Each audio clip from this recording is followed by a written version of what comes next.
What's up, everybody, and welcome to Shapes of Gaming, the weekly conversational podcast all about video games that's unedited, unfiltered, and most importantly, unhinged, especially for this episode.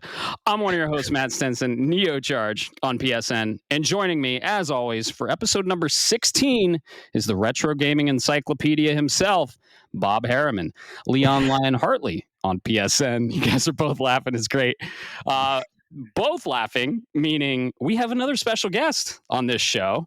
And we have the wonderful Caleb Schiff, admiralmerps on PSN for episode number 16, because he was on 8 and most recently 14, I believe. And we love him. Welcome to the show, Caleb. How's it going? Thank you. Thank you very much. I am happy to be gracing you with my presence yet again. Sorry, everybody.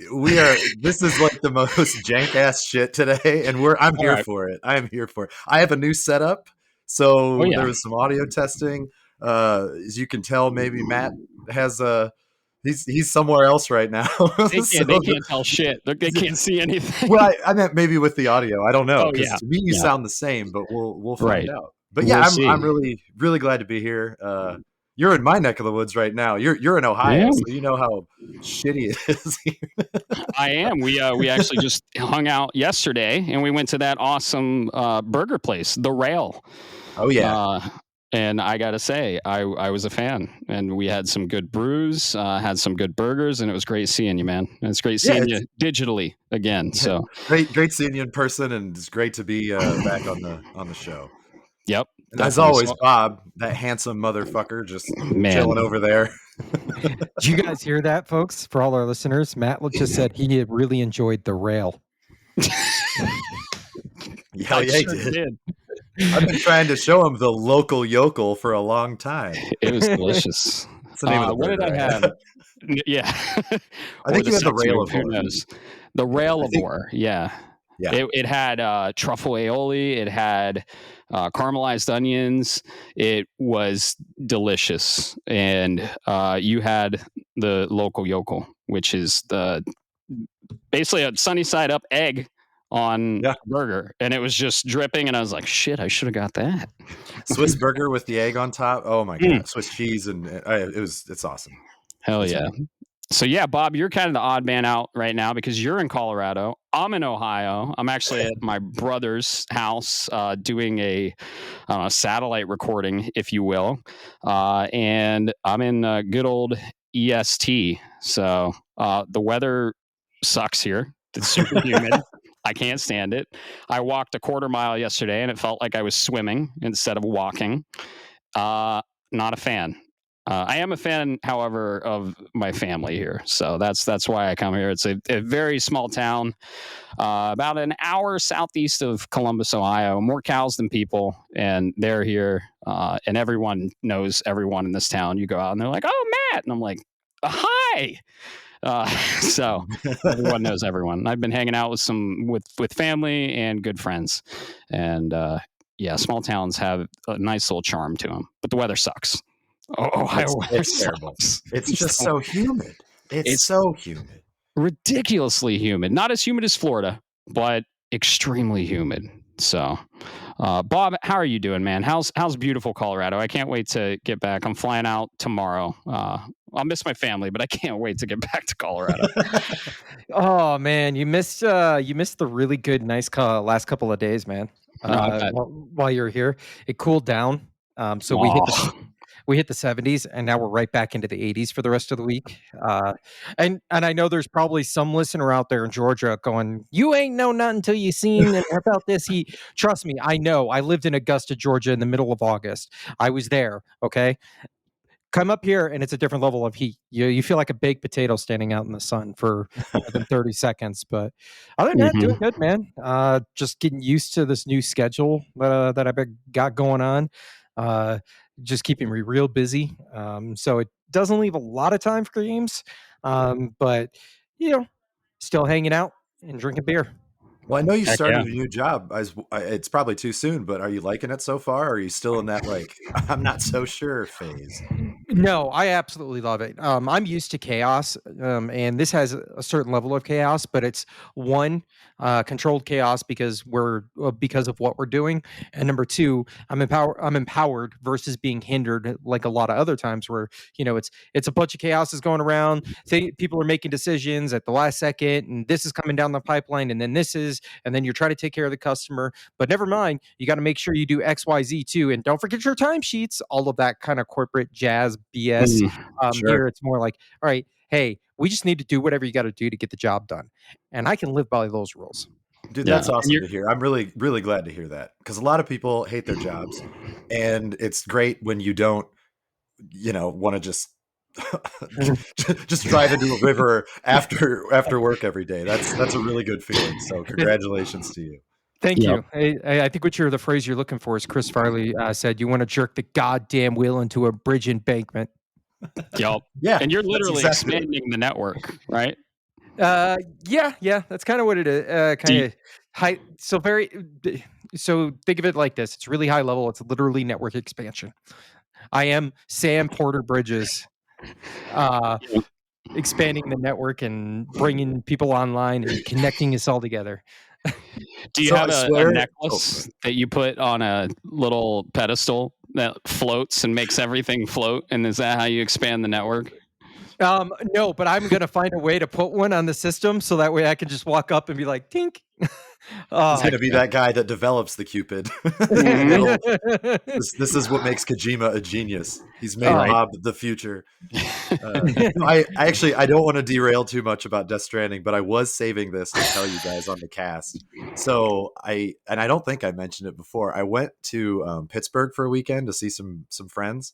Like it was either last weekend or the weekend before. I don't remember.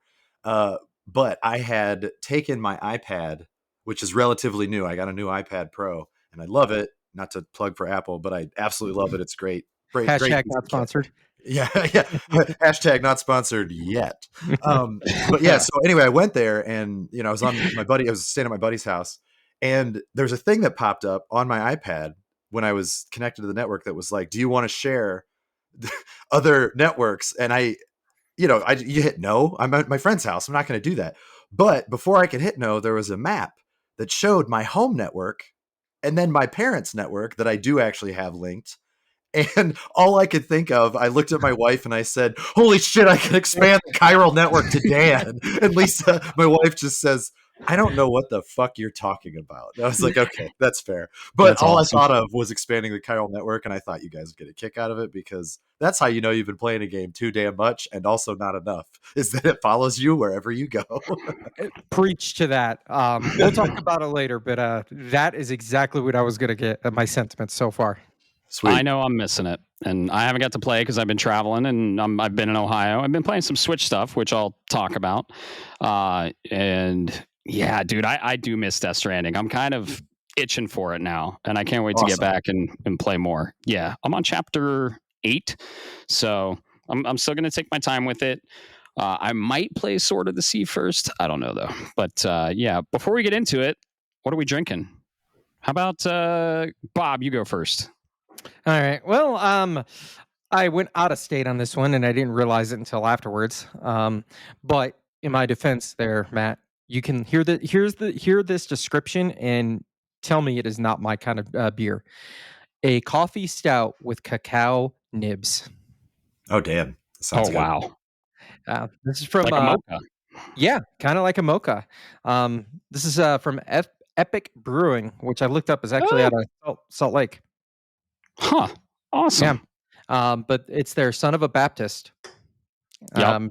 And it's not bad. It's not the best one, but it's definitely by far not the worst one. So it's in that Ohio range for you Oh younger. yeah. You know what I mean?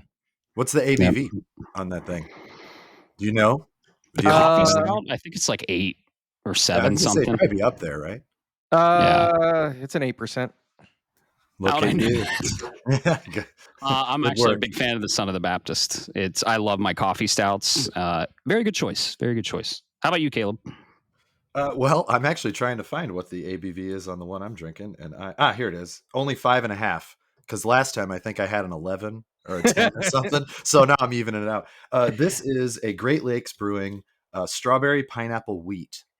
I am a huge fan of wheat ales. They are my favorite. I know that kind of makes me basic, and I don't care. My go-to when I can't decide somewhere is Blue Moon. Just give me a Blue Moon with an orange in it. I love them.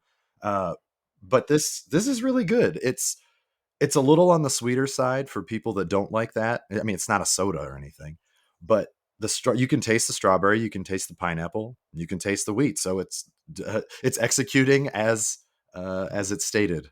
So I'm good with it. But yeah, Great Lakes Brewing, 5.5%. Can have a couple of these, and they're just quite refreshing. Beautiful.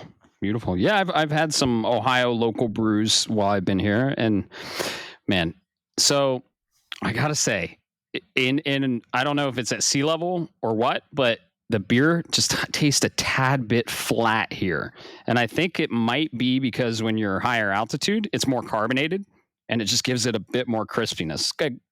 Caleb, you got to come out to Colorado and try our beer. It's next level. I think you're right, but I also think that maybe because you have thinner air up there, you're just high all the time, so it tastes good. That's true. No, that could be for true real. As well. That is a thing that I have noticed in my travels, that and it's the same for soda and stuff. I don't think either one of you guys are soda drinkers, but I have such a sweet tooth, and it's unhealthy and whatever. But I can tell a difference when I go somewhere else, that the carbonation just tastes better, specifically for fountain drinks. Not only that carbonation, but you come here and drink that 5%. It's going to feel more like a 8%. Sure is. Challenge accepted. And this is my humble brag, but this is a no joke true story. This is how I knew there was a truth to that, because I was in Germany for 2 years, drinking German beers at a higher altitude. Went back home for where I live at sea level, and between me and one other family member, we killed 248 cases of beer by 2 a.m. and I was still sober. And I'm not exaggerating. That's just because you're a man. Yeah, all right. That's about. But that's when I went, oh, there is something to this like American sea level kind of beer thing that was going on. So there is a science to it. When you're higher altitude, your blood is thinner, and the alcohol goes through your system quicker and more intense. So you will get drunk faster. There's a place called Cripple Creek about 2 hours from us, Bob, and it's like a little gambling town. It's about 10,500 feet high. So 4,000 feet higher than where we are in the Springs. And if you just play a round of blackjack or do any gambling, they'll literally come around with free beer. You're going to get drunk off about 4. You're going to get like drunk. You'll get buzzed off 2. It's almost at the tree line, because the tree line is 11,000 feet. That's where the air is so thin that trees can't survive. So yeah, if you ever see mountains, that's why the mountains are bare, and because they're above tree line. So my beer, I decided to go with the local stuff, and it is called Chainmail Pale Ale. Wow, that really rhymes. It's from Rheingeist Brewing from Cincinnati, Ohio. And I figured I'd go with like an Ohio brewed beer since I'm in Ohio. And this is clad in a glimmering panoply of hops. Chainmail Pale Ale is as balanced as a trebuchet, launching notes of stone fruit, blueberry, and gentle malt sweetness over the ramparts. It's the holy grail of pale ales.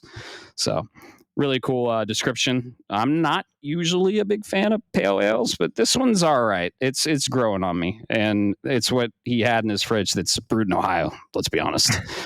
So, because I was like, shit, I need a beer, and I need an Ohio beer. And he's like, I have this. And I was like, oh yeah, Rheingeist. I've been to the brewery.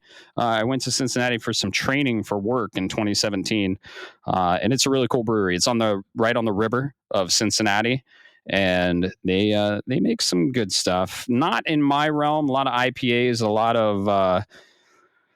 of more bitter beers. But other than that, I'm digging this. It's pretty good. So good. What's the alcohol percentage on that one? 5.5. 5.5. Yeah. You and I are samesies or twinsies today. Oh my God, look at us. Look at us. Who would have thought? Two Ohioans drinking 5.5%. Cheers. Cheers, buddy. Let me knock my computer over like an asshole. Right. So I'm going to tell you, Matt, now because you saw it. For the audience that doesn't understand, Matt was trying to explain it. He saw me busting, breaking up. I'm going to tell you why, Matt, and I'm going to get this podcast started off on the unhinged for this episode. I went to go Google, do you get drunk faster at higher altitude? I just wanted to see if I could find the study, just whatever. In Google, the very first search result, that predictive search as they call it, do you get drunk faster on your period? Oh my God. Yeah. And then, do you get drunk faster on a plane? This is the science that we're really here for, folks. Well, what's the verdict? I mean, you get drunk faster, right? Don't leave us hanging for both of us. Don't leave us hanging. So the first one says there's no, scientific evidence. And then higher up on a plane. Let's see. Scientifically, the alcohol in your blood, it's pressurized. That's exactly it. Look at the big brain over there, man. You paying attention in your science classes? I was going to say, if they're talking about a skydiving plane, maybe that's a little different. So it's true. I've been in those. You don't want to try and drink a beer. Although that might be a fun exercise. That's true. Try it when you're on your way to Louisiana. Tell your job that you need to take a skydiving plane to Louisiana because you need to do this scientific research. You need to drink. I'm going to do a keg stand and free fall. Yeah, just parachute down to New Orleans or wherever you're going. You'd have to put your alcohol. Us. I am so drunk right now. They weren't kidding. You'd have to put your alcohol in a Camelback because you're not drinking that shit out of a can, free falling, going like, I don't know, depending on your weight, whatever the math is there. There's no way you're going to be drinking that. So out of a Camelback. That's what I mean by the keg stand. Just do it, kind of diving towards the ground. Just. What could go wrong? There's nothing that could go wrong here. Absolutely nothing. Right. I like this plan. Go to pull the cord and realize you're pulling on the Camelback. Crap, I forgot to put on my parachute. I just had this beer. Oh well. Yep. And then you die and lose your hose that you were drinking out of. That's no fun for anyone. So I don't know. Have you ever seen a drunk person fall? They don't get hurt. They fall the right way, so he'd probably be fine. Just drink it faster. That's all. Right. Oh man. So that's why people came here. What? That's people came here to hear that science logic. Oh, that's why they came to this podcast. They come here to get raw, unfiltered content straight into their ear holes. We basically just raw dog their ears the whole time, and they like it. Well, that's lovely. Yep. I don't know. See, she agrees. Hell yeah. So, how's your guys' week been? What's new? I mean, first, Bobo. Yeah, let's go. No, I don't know. It's been just like I said, working through this new job, trying to get used to that schedule, being back in an office, all of that good stuff. Then in between times, spending what time I can expanding the chiral network, and then dabbling a little bit into getting back into that tabletop RPG, tabletop RPGs, but most importantly, getting back into Magic. It kind of bit me. Been enjoying that. And then last but surely not least, because what else can I do to my schedule to fuck it up? The kids started school this week. Oh yeah. That's a big change. So yeah, especially since now one of them has to be to work or school at 7:20 in the morning for first class. Fuck, it hurts. Dang. That makes me sad for you. Yep. I've been around that environment here. It's just like a different world out here, right? It's just like kids going crazy everywhere, and they're getting ready to go into school, and it's just like go. And when I'm at home by myself, I'm like, fuck, what am I going to eat today? Like that's what I have to worry about. And they got it. Yeah. So it's definitely family life and single life are very, very different. It's a different world, but I respect both worlds. I prefer mine. Dude, it's true though. The other day, our trash night, we have trash once a week, and my life is not that difficult right now. It's great. I'm very thankful. But I remember being very annoyed that I had to put on pants and crappy shoes to go to roll the trash up. And I was just like, God, my life sucks. Like while I'm wheeling it up, and that took me maybe 30 seconds. It's not a big deal at all. But I was so off put by it because I was in the middle of something else. Whether it was expanding the chiral network or Ninja Gaiden Ragebound, I don't remember, but I was just mad. I realized that I was a baby. Now you understand why, as a father, when I get home, I put on the slipper shoes, and that's it. If I go anywhere. Because I'm not being convenient of putting fucking shoes back on when I was wearing them all day, folks. Yeah. Dude, a big thing down here is Crocs. Are you guys familiar with Crocs? Everyone knows what Crocs are, right? They're like the styrofoam fucking shoes with holes in them that you just slip on. Yep. Do you guys have Crocs? No. Yeah. God, no. Don't knock it until you try it. I'm telling you. That's what I always hear. Guess what? I tried it and I was like, these are basically 2 styrofoam bricks. And then I was in Myrtle Beach and we went to a Crocs store and I was like, $80. And I was like, this is, it was the Crocs store. And like, I was like, oh, this is footwear. And I pay $70 for video games and don't bat an eye, but I don't want to pay $70 to $80 for Crocs. It's like, your video games have holes in them? Right. No, they don't. No. And they're not made of basically foam, and they take 79 cents to make and they sell them for $80. I guess the disc does have a hole in it, so never mind. That's true. I take back what I said. Thank you. You called it back pretty quick. I was Matt, you're spending the wrong money on Crocs.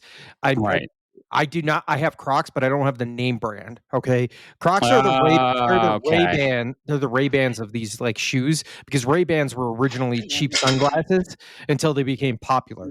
Go to Walmart and you can get off-brand Crocs for like $15-$20 depending on which part of the region you're in, and they're perfect. When I got to take the dog for a walk because it's 8:00 at night and I'm done with podcasting with you guys, I don't feel like fucking putting shoes on, but I will slide those Crocs on. Everyone has them here. Hey, I have someone that wants to say hi on the podcast. Another special guest. Who do we have here? Who are you? Lily Stenson. It's my 8-year-old niece. She wants to say something. Lily, what is your favorite video game of all time? Cuphead. Yeah. Wow. Oh, wow. Excellent. Good choice. Awesome. So the real question is, how long did it take for Matt to train you to say that? No. They were playing it, and I played with them, and they were actually playing it. She's pretty good. She plays as Miss Chalice. Is there anything else you want to say to my listeners? Anything else at all? No. Okay, so she's being shy. I have a brother who's 10 years old, and his name's Owen, and his favorite game is Payday 3. Payday 3? Nice. Has he played 1 or 2? First of all, this was not scripted. Second of all, I think I'm winning as an uncle, and I think my brother's winning as a dad because there was no Roblox, there was no Fortnite. So don't say it in front of them. They might just be like, why not? That's true. Stay ahead of the game. Well, that's cool. Bob, have you ever played Payday 1 or 2? I don't think I played any of them, actually. No, I haven't, but I know of them. I've heard if I'm correct in this, and this is anecdotal, of course, the first one and the second one are better, and then the third one's kind of was this weird hodgepodge live service kind of like dip in the water, but I could be wrong.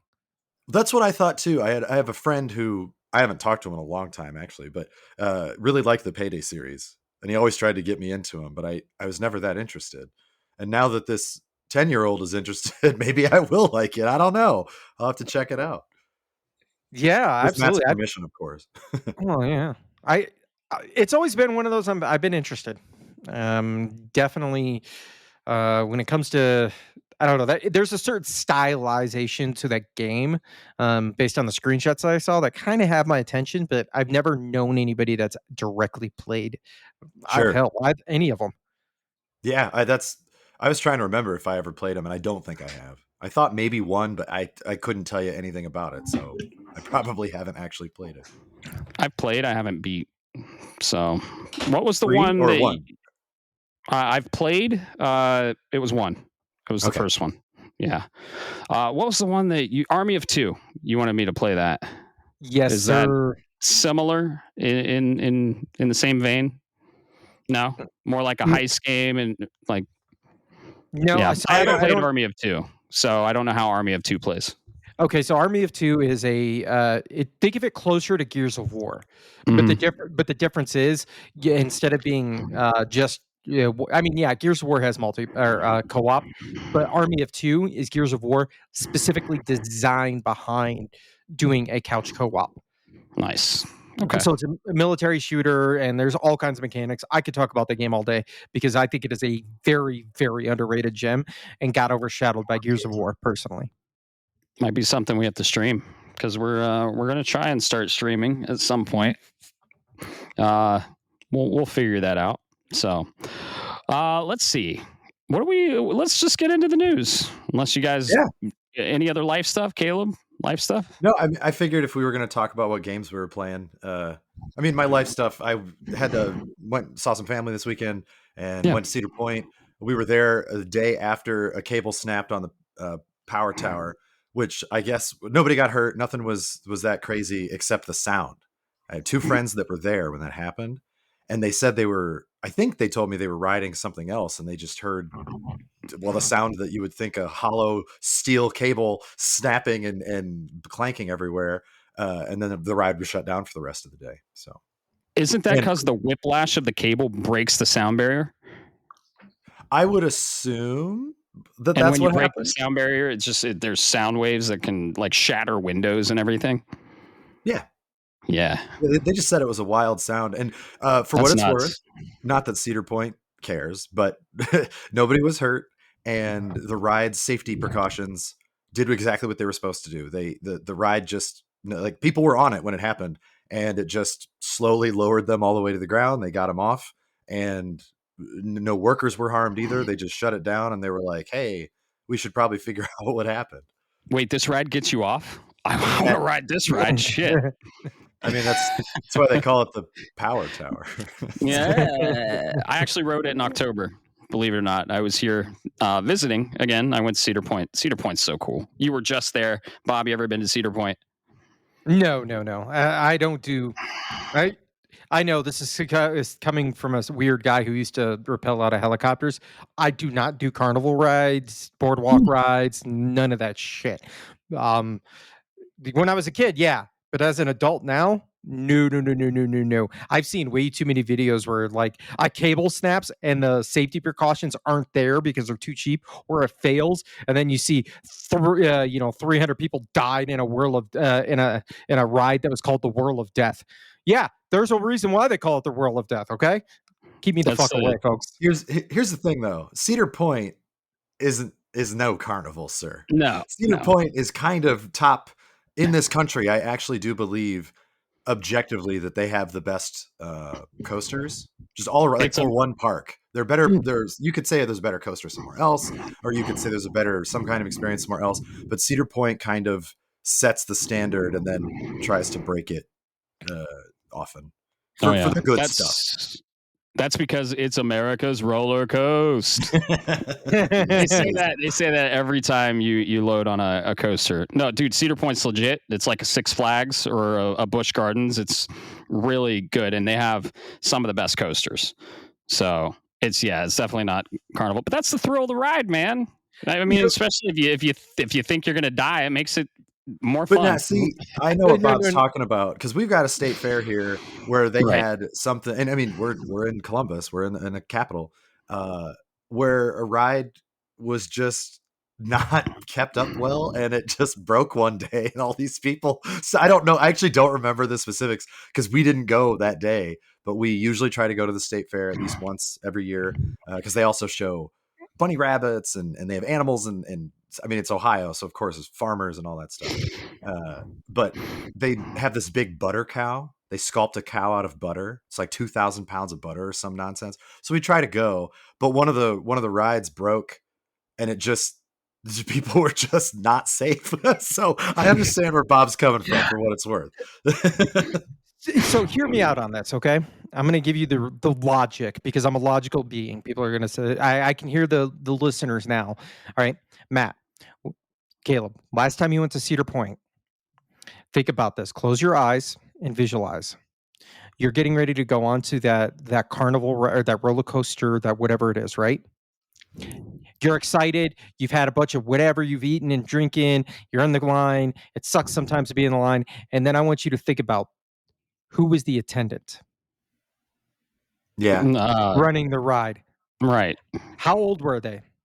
Yeah. How much do you think they care? So this is the difference, folks. I will rock climb. I will rappel. I will do all kinds of cool stuff because if I go with somebody, that person's going to be there. It's going to be a professional, and that's all they care. Like that's not all they care about, but that's like their life's passion, right? Professional rock climbers, skydivers, all of that stuff, right?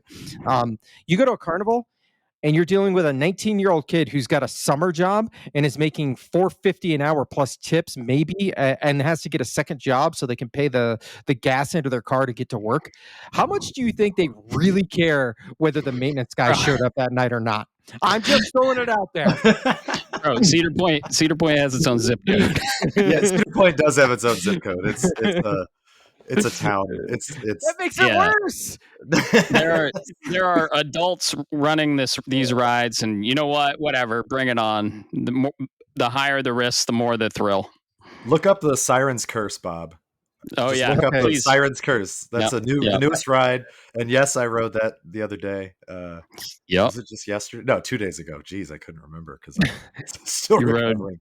You rode the Gatekeeper, Siren's Curse, Maverick. Steel Vengeance is the one that I think Bob would be like, fuck all this. But right. That ride is dope too. I mean, they're all great. My personal favorite's the Gatekeeper, but when he sees this video of the Siren's Curse and the fact that the there it is. Nope. You know what? I'd rather build that in Roller Coaster Tycoon and not have a stopping point. You want to know my favorite roller coaster of Cedar Point? It's a really old one. It's still there. It's still there for a reason. It was there when I went to Cedar Point when I was 15, a long time ago. The Raptor. I figured. I knew it. Inverted hanging coaster, and that dive into the inverted loop with the double helix, fucking incredible. It's amazing. It's great. Yeah, last time I went to Cedar Point, I rode the roller coasters 25 times. We rode like 25 coasters. Yeah. So, I love theme parks. I love roller coasters. I'll ride that shit all day, every day.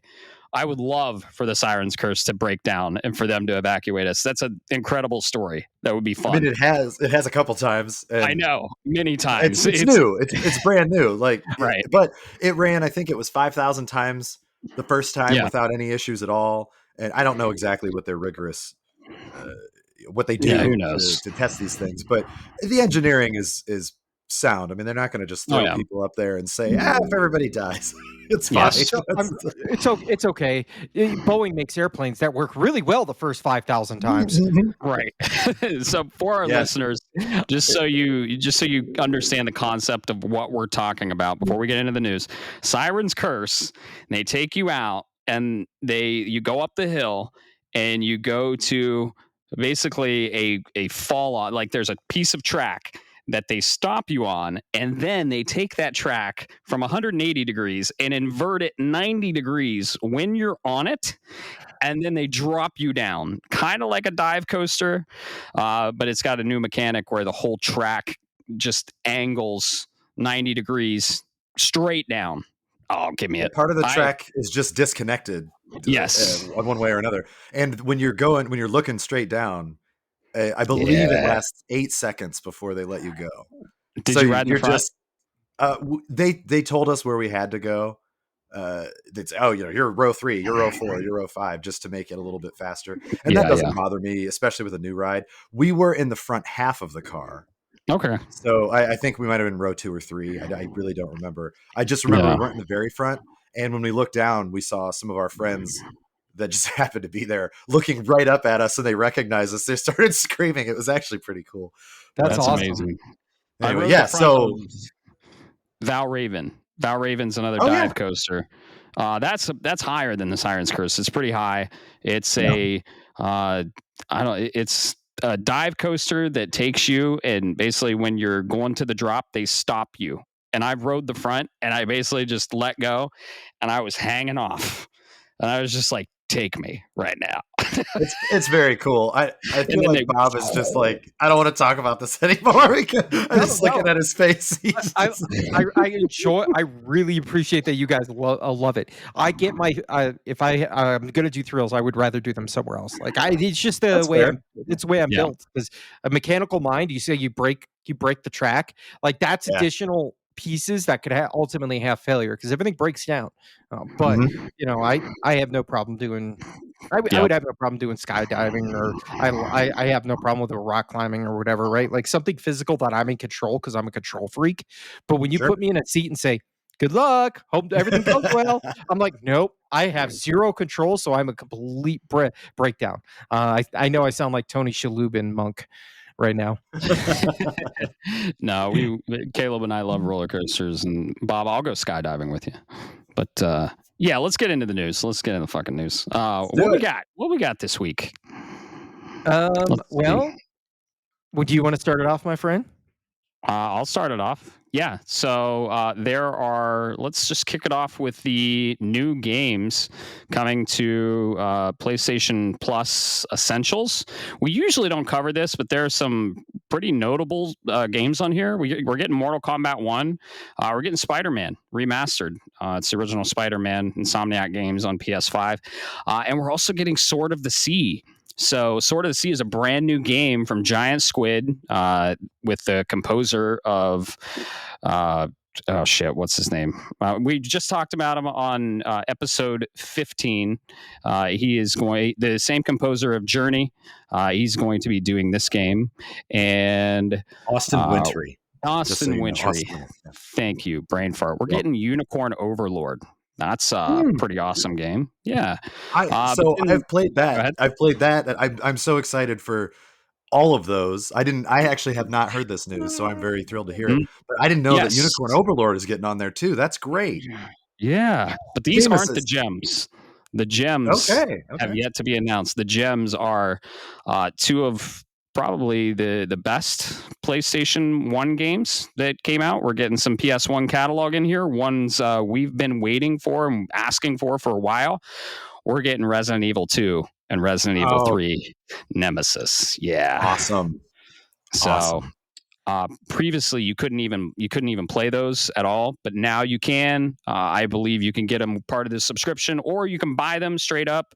I think PS1 games are $10, which I love that they do that, right? I love that they're not like, oh, you want to play them? Do the subscription only, or give the option for me to buy it, because I own some Black Labels, and maybe I want to buy it digitally to own it and play it whenever I want, and maybe I don't want to fire up my old PS1 hardware and play it on that. But yeah, we're getting some really awesome games, and that'll be part of PS Plus Essentials and Premium. So if you're subscribed to Essentials and Premium, you're going to get those games. So I'm very excited for Sword of the Sea. That's a brand new game.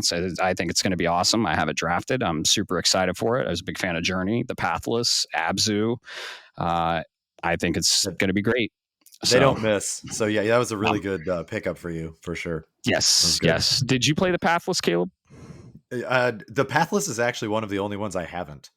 I own it, and I just never played it yet. I was finishing up some of the older ones like Abzu. I believe the last one I played was Abzu, and it was great. But no, I know that way back when it came out, you and Bo both were telling me that the Pathless was damn good, and I ended up getting it, and just too many games, too many real life things, and I thought this will be here one day, and I won't be disappointed when I go back to it, and I do need to do that for sure. Yep. Yeah. Oh yeah. I hear you. It's the age old tale of, oh my God, there's too many games to play. And something's got to give, So the Well, the other Pathless is thing is, incredible. for games like this, I maybe it's just me. I have to be in the right mindset to play them.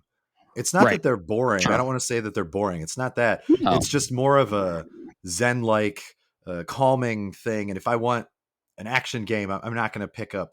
I guess I can't speak for Sword of the Sea, but for Abzu and stuff, that's not a game that you play when you want an adrenaline rush.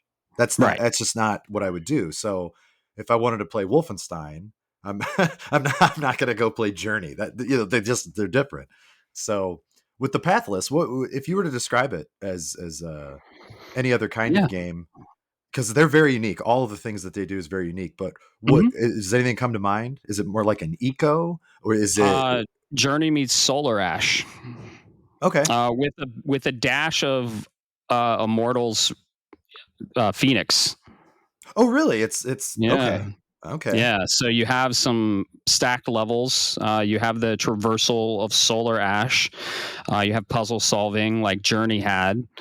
The art style like Journey, of course. But yeah, it was a PS5 launch window title. I don't know if it's a launch title. Yeah, I'd say those three games combined, you have the Pathless with incredible music from an incredible composer. So yeah, really good. I loved it. I definitely want to play it. We are, man. There's so many games coming out, especially in August. But yeah, I loved it. I platinumed it. Highly recommended. And I couldn't be more excited for Sword of the Sea. I actually might play Sword of the Sea right when it comes out. I think it's like this Monday or something, which is a crazy release date. Sure. Before I finish Death Stranding. And a lot of like those of you who know me know that I rarely play a game before I finish one. But man, it's just that feeling. What are you feeling right now? I do need a cozy game, and I need to cry my eyes out, I think.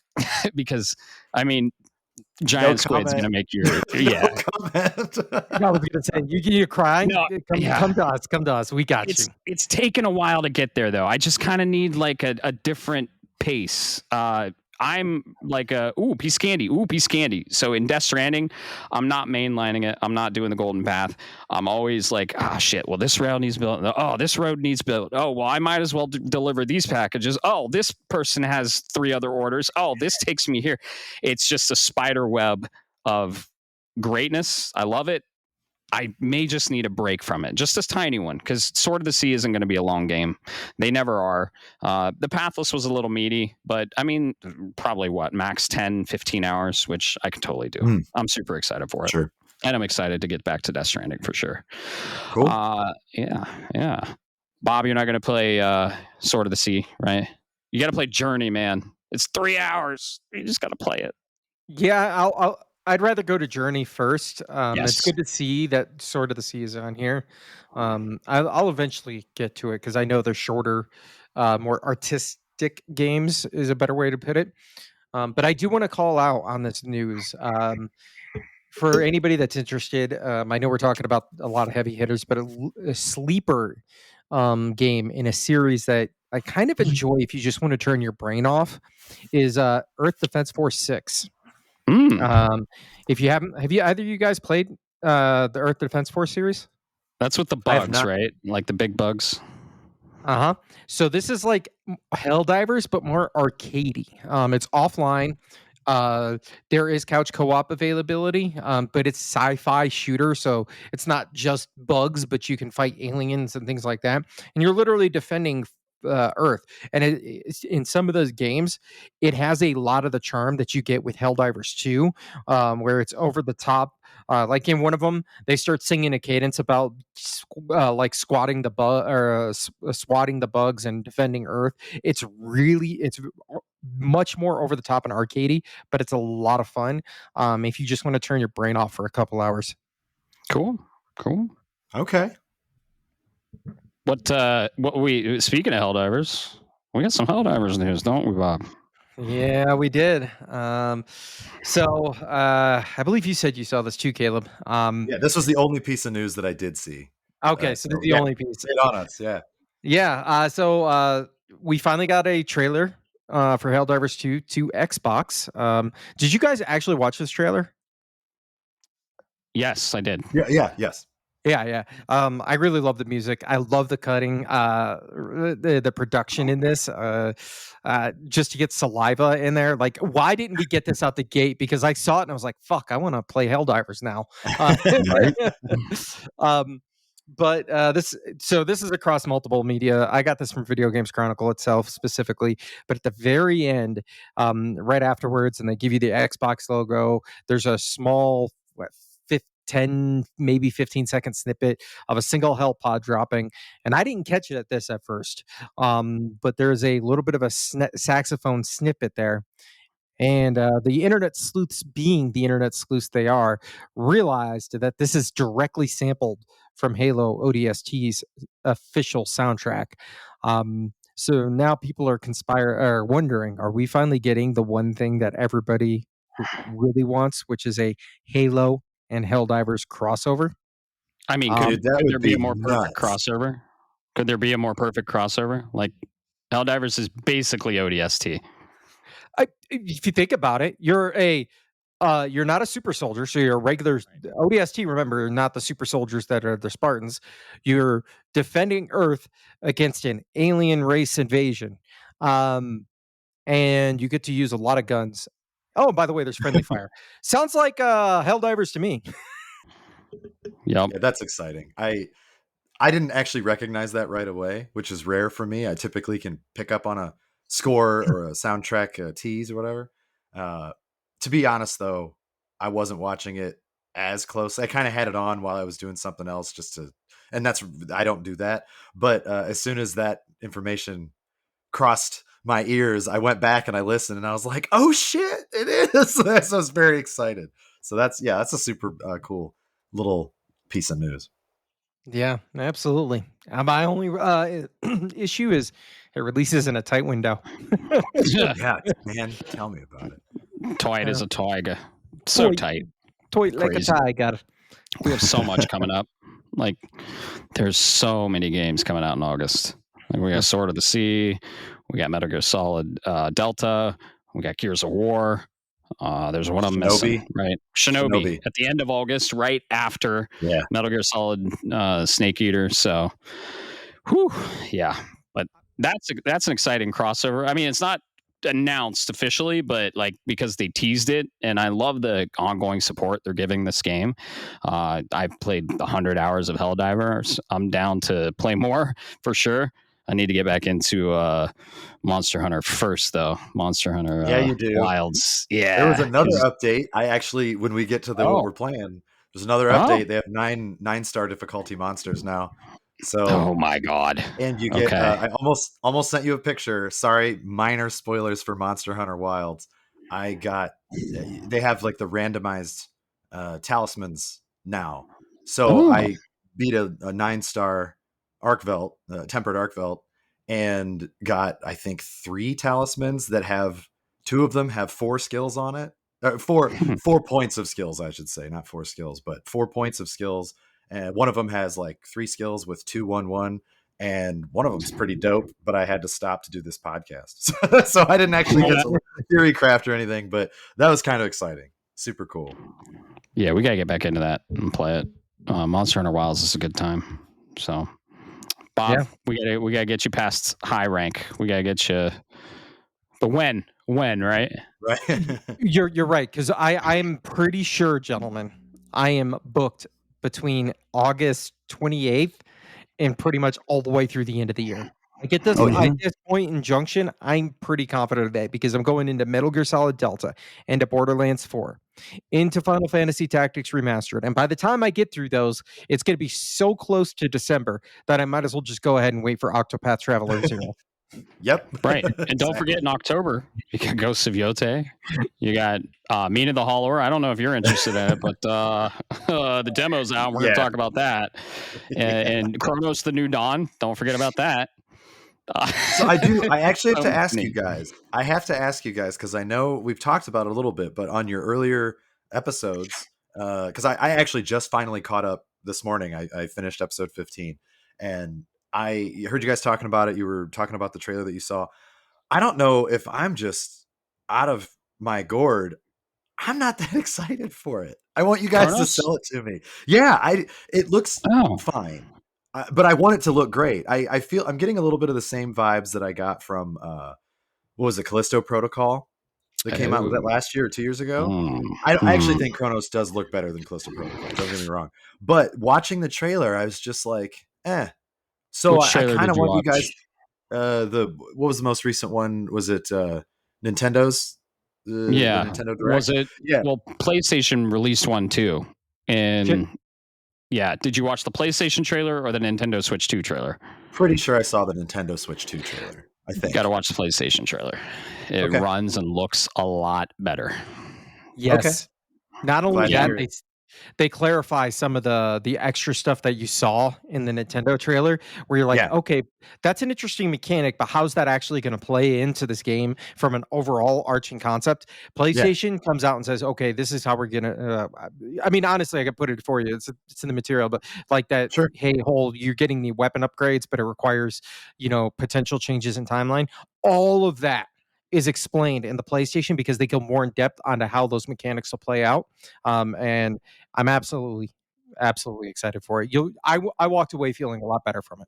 I'm glad to hear that because I was just like, I don't get it. It didn't look bad by any means. I just thought it seemed like another one, another one of those. So I will, after we're done, I will watch the PlayStation one. I'm glad to hear that. And let us know for sure. And like Bob said, they go into a little bit more like time travel-y stuff. So yeah, that's really cool. That gives me goosebumps. I love that shit. I eat that up. Oh yeah. If they do it well, I eat that up. Right. I have high hopes. So let's see. Any other news that we have? Yep. I got one other thing for you, and this is the other one that you said you hadn't heard, Caleb.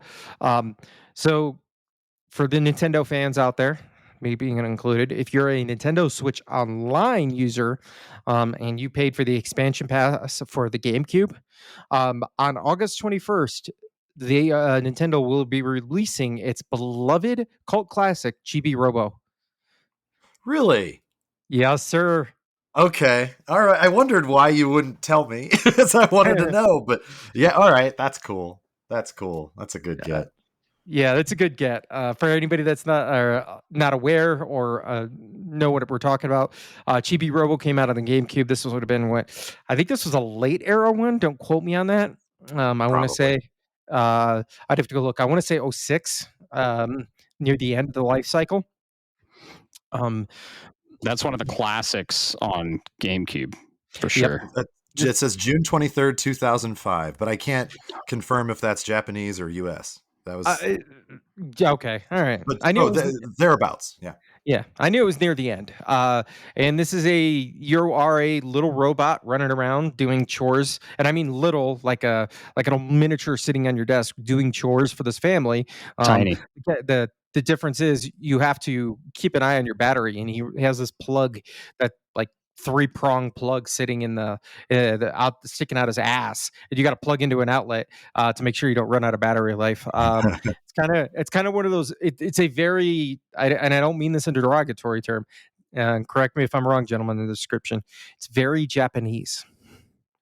Oh yeah, yeah. I mean, Chibi is in the name, so yeah, that's fair. Right. Yeah. It's great to see this title coming to the online service. I can't wait for more GameCube stuff to come out. It's probably one of my favorite consoles of all time, I'd say. Favorite consoles, doesn't include the handhelds, right? But the GameCube just had so many bangers and so many beloved titles for me. Like, I mean, The Legend of Zelda Twilight Princess is my favorite game of all time, and it debuted on the GameCube. It was a Wii title as well, but it was made for the GameCube. Metroid Prime, Super Smash Bros. Brawl, Luigi's Mansion, the list goes on. So I'm excited that they're doing this. I hate that it's a subscription service, but it's exciting to hear new titles come to it nonetheless. Definitely. So, cool. Yeah, that's an awesome piece of news. Let's see. This is a niche piece of news, but I'm excited for it. I know you're excited for it, Caleb, just like the Darksiders 4 news. Pretty niche, but God. yeah. I can't You're get very any excited harder. for it. I can't get any harder. Like, just give me Darksiders 4. Yes, everyone. Darksiders is such a good series. Caleb can attest to this. He's a big fan of it as well. Go play them if you haven't, and be excited for 4. You're going to be excited for 4 if you played any of the Darksiders games. Let me say that.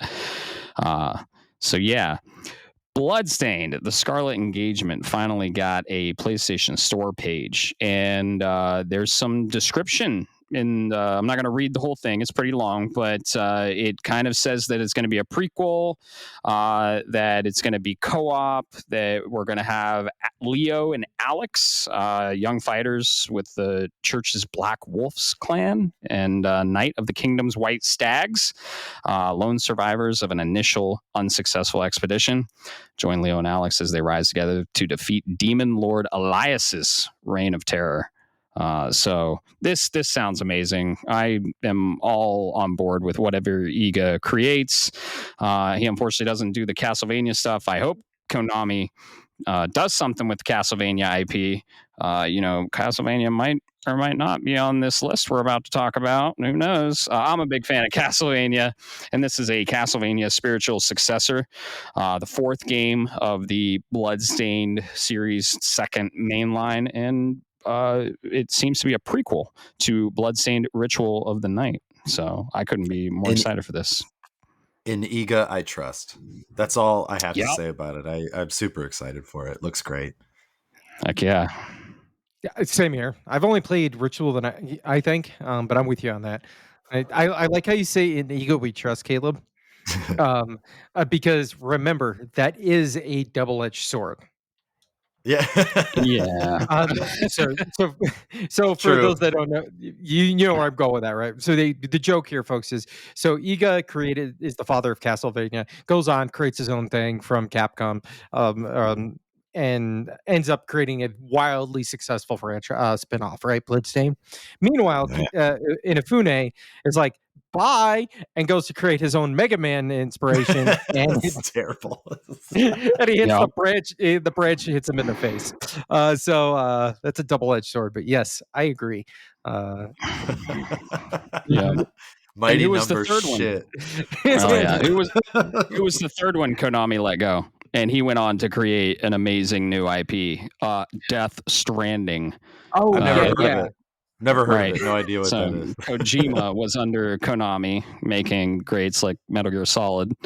And Kojima's finally going back to the technical espionage third-person action adventure with Fizzant, coming to the PlayStation 6 probably. So yeah, they let go. I guess they either left or let go Kojima, Igarashi, and Inafune.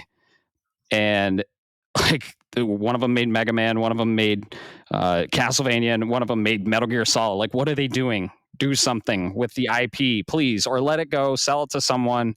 Give me a fucking Castlevania, for the love of God. But we have Bloodstained, so, and Igarashi is the father of Castlevania, so I couldn't be more excited. Can I tell you what I secretly want to happen, but it will never happen? What? I want Iga and Konami to make up, and I want him to connect the Bloodstained universe to Castlevania and make like a new Castlevania where maybe Miriam shows up or whatever. I know that's a ridiculous pipe dream, but a 40-year-old man boy can dream, right? Like that would make me so happy, because I want another Castlevania game.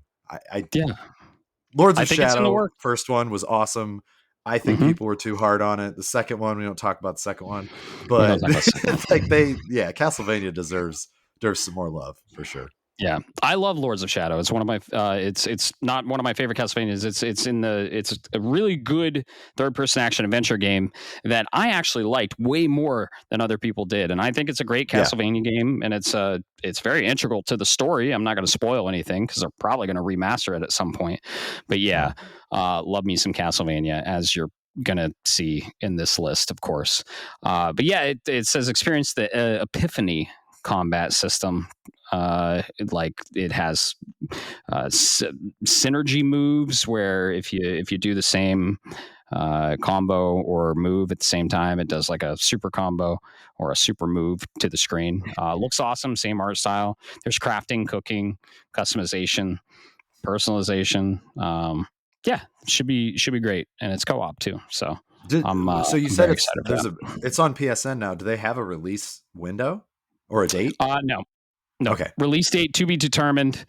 So yeah, if you're excited for that, go on the PSN, go on Steam, go on whatever platforms it's on, and add it to your wish list. This helps them gauge the excitement for it and gauge who's going to probably buy it, and it just helps with the marketing and the publishing and stuff like that. So if you are interested in it, go wish list it. I have wish listed, so I couldn't That's be awesome, man.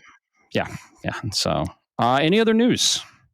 No, I don't have any news, but I do have to ask or bring it up because Caleb, you mentioned it. Okay, Yeah. if your dream is the Castlevania and Bloodstain crossover, my dream now is to have Sam Porter Bridges meet Solid Snake at some point.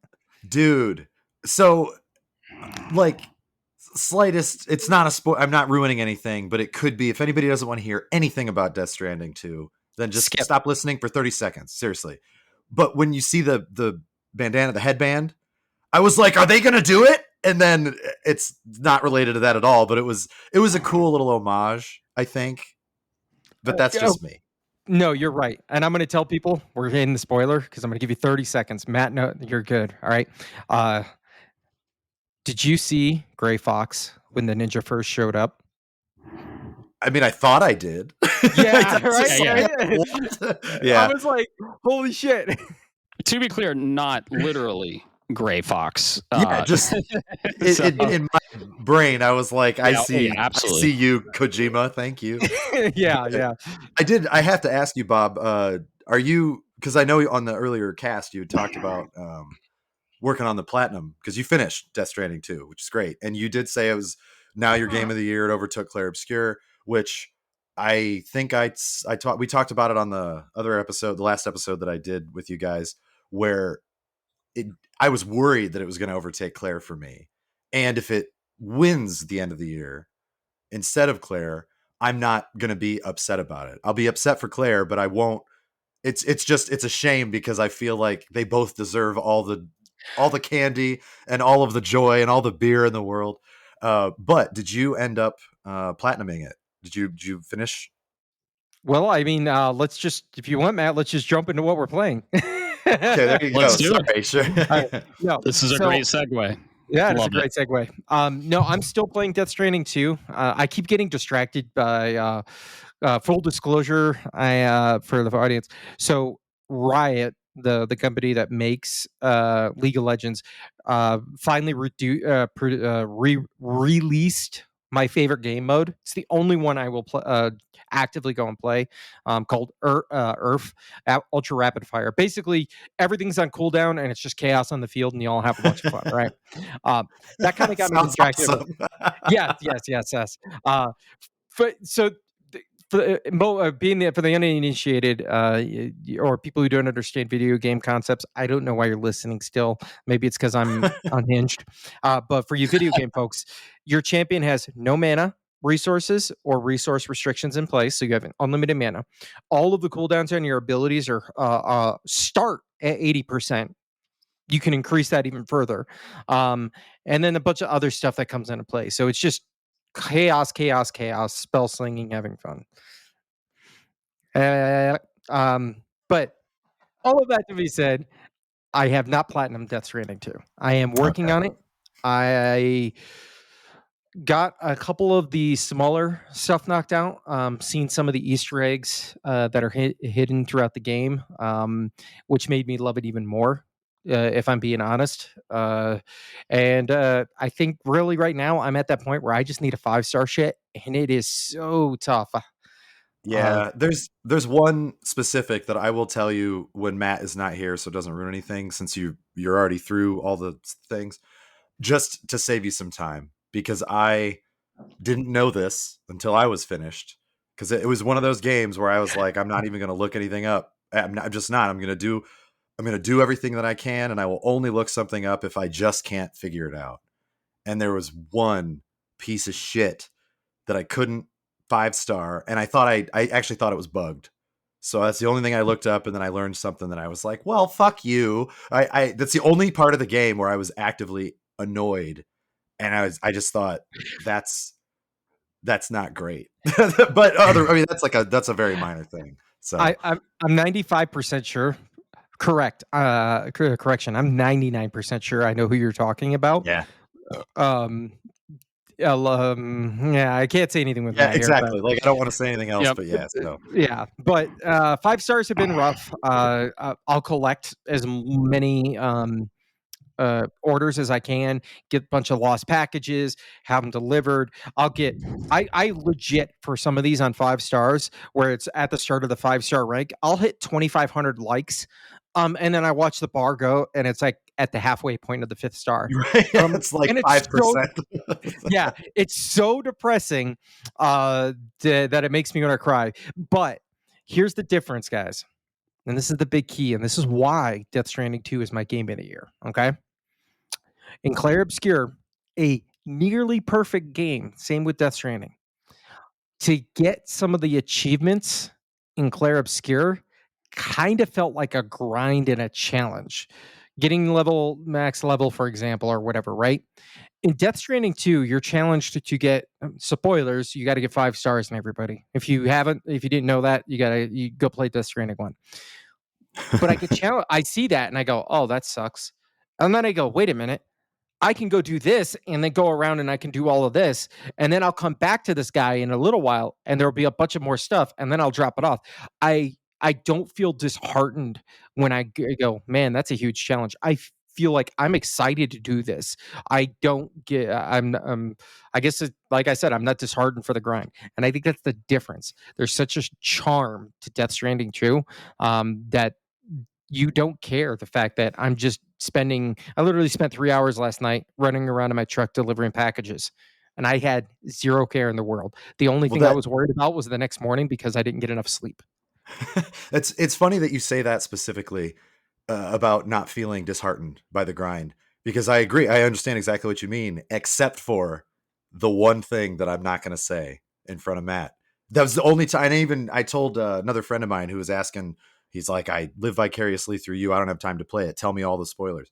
So I was explaining this to him and he's just like, man, what a bummer. And I said, yeah, but if it's, I don't know the exact number. If there's like 46 people that you can, I really don't know the number. If 45 of them are great and one of them is an annoying piece of shit, that's still a pretty good track record, So I can't be that mad, but I just thought, man, I wish I'd have known that earlier, because the game does sort of inform you of stuff like that. You can, if you pay attention, except for this one. This is the only one that is sort of its own deal. And I thought that's kind of shitty, but again, that's being like super critical. I'm being really critical. And my platinum was 120 some hours. I honestly don't even remember now. And 40 of that was me just driving around like a dickhead fixing roads. It didn't even have anything to do with the trophies. I just had fun, and that's what games are about. So you're right. And I will say Death Stranding 1 did something similar. So this is just being nitpicky. And you know what I mean. Near the end of the game. It's one of those, they don't give you a hint. But so I was, and I'm going to be very vague here, but somebody posted on Reddit, on the Death Stranding Reddit. They're like, hey, I saw this. What's this all about? Can somebody help me? And the top 3 comments were, well, if you go read the codec, you'd be okay. Awesome. I just encountered one of those where I got to a place in the game that has a specific puzzle that you have to go into the codec for, which is awesome, or the corpus. Corpus, that's it. Thank you. And that was cool. I knew what you meant. Yeah. Oh yeah, I like that you can go and you have a list of every single person, and it tells you like the open orders they have. That's very nice. And there's a search function. This was not in one.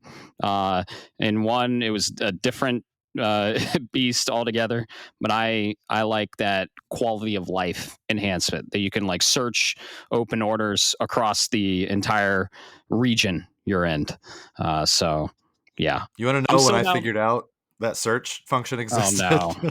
Why? Oh no! Way too late. It was on the last chapter, and I was just like, I can't figure out where the fuck to go for this thing. And then I opened the menu by accident, the sub menu, I guess, and I felt real dumb, like really dumb, because I know that they tell you before that, and I usually don't miss stuff like that. I don't know what the hell I was on, but I thought, man, this would have been useful 85 hours ago. Thanks. Mm-hmm. But it is a very great feature. I'm glad that you found it. In your defense, there is a trophy. I know what you have to do for it. The problem is, I don't know specifically where in the game, which menu options I have to select in order to get this thing to do what I want it to do. And I read the menus and I'm looking and I'm like, I don't see it. I don't see it. So I may have to break down and go look it up. You can also just ask me. Yeah, because I've got it. I got all the things, so I can tell you whatever you need to know. Yeah. We'll chat offline. But yeah, Death Stranding 2. Still grinding away. It's probably gonna be my grind away game, as well as doing maybe, I don't know, whatever random platformer I can find until Metal Gear Solid Delta hits. Cool. Yeah. It's you're on the heels of Metal Gear Solid Delta, straight from Death Stranding. So I haven't got to play any Death Stranding. That's definitely the game I'm going through, loving every second of it. It's just a vibe, and I love doing everything in it. It's the world's better than 2 on a technical level. I still think I like 1 better just because it was so new and it's a new IP, and it's but I'm only halfway through, I think, so I'll save my which one I think is better until I beat 2. I gotta say, like, the last cutscene I saw, I was like mouth wide open. I'm like, holy shit. So it's the cutscene at the last part of episode 7, if that tells you anything. So, or 6, episode 6. 7. You're on 8 right now. It was 7. Right. Based on what you told me, it's 7, right. And that was very cool. Yeah. Oh man. And then it gives you that music track to listen to, and I'm just like, oh, it's so good. So I'm loving Death Stranding. Can't play it now. So I've been traveling. So I have my Switch too. And I've been playing a really cool game. It's a breakthrough Switch 2 title because I have the brand new Switch 2. Never mind. No, it's not. It's going to be a multi-platform title. It's just crazy because I have this Switch 2 and I haven't played one fucking Switch 2 game on it. And it's been like 2 months. No. So a game that we, Caleb and I think you might be excited for it too, Bob, is coming out. There's a demo for it. And that's Mina the Hollower.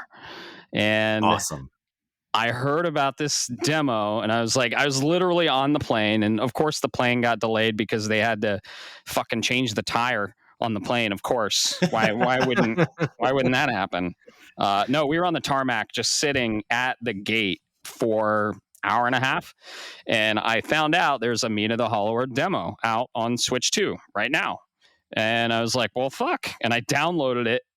And I downloaded it just in time, and then we took off. So I played the demo 2.5 times because there are choices you can make in the beginning. You can choose your weapon. So, man, from what I played, it's an 8-bit style.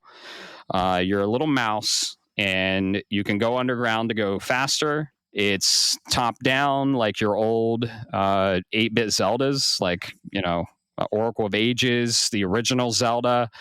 And you got a dash of Castlevania in there too. So cool. Yeah. But then wait, there's more. It's Zelda, Castlevania, and guess what? It's a fucking Soulsborne. So it is amazing. I loved everything I played on it.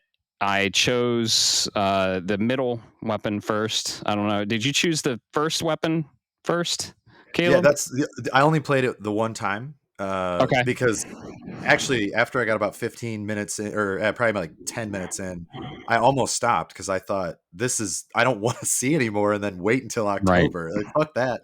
But I decided, no, the demo's out. I want to talk about it. I'll just play through the whole thing. So I did. I made the first choice. I tried all 3 of them in that little room right away because you could like turn it back in and change your weapon. I made the first choice though, and I thought, yeah, this is more my jam than anything else. I still want to go back and try the other ones, but Oh yeah. I was very happy with the way it played. Very happy with the way it sounded, the way it felt. That demo was really, really solid. I was excited before, and when I'm this excited, I usually don't even play a demo. But after playing it, I was even more excited. It's like that game is fucking rad. Like we have a winner on our hands, boys. Oh yeah, it's definitely gonna be a hit. I called it a Zelda-vania born. I was like, holy shit, it's a Zelda-vania born. The pixel art is gorgeous. The beginning cutscene, the intro video, gorgeous. The gameplay is tight. It is challenging but fair. There's some really cool mechanics and upgrade systems in the game. And Yacht Club has done it again, I think. And did you get in the demo? Did you get some maybe Super Mario Land 2 vibes where you have to go to the six? Yeah, a little bit. I was really I was trying not to get too immersed and just explore everything that I could because I thought I'll just wait for the full release. But it was hard, and that's the thing that kind of separates those kind of games, the great from the good. It's just the greats you want to explore and you just do it naturally, whereas the goods you sometimes feel compelled to just to move forward. But in this, I was interested in every frame. I just thought, what is this? How did Yacht Club Games? For people who don't know, they also did Shovel Knight. How did Yacht Club Games do it again? It's just that game looks great. I love the main character. Immediately, she's just got an instant charm. As soon as you see what she looks like in the pixel art, and I think they just created another smash. I'm super excited about it. Are you excited for it, Bob? Are you interested at all? Oh, there's a reason I haven't gotten the demo. And it's not because I'm not excited. It's because I know a good game when I see it. I don't need to. Same thing. So Mina and the other one that's Square and Elliot. That I have zero reason to play either one of those because I look at them and I go, "Yep, that's a winner." Yep. So yeah, I'm excited for it. I played a bit of Shovel Knight. My son, my middle child, he played a lot of Shovel Knight as well. Love what they're going for with their and I'm just curious to see what other kind of inspiration. That's what I really liked about Hollow Knight was the inspirations. So I'm curious to see what else is going to be like.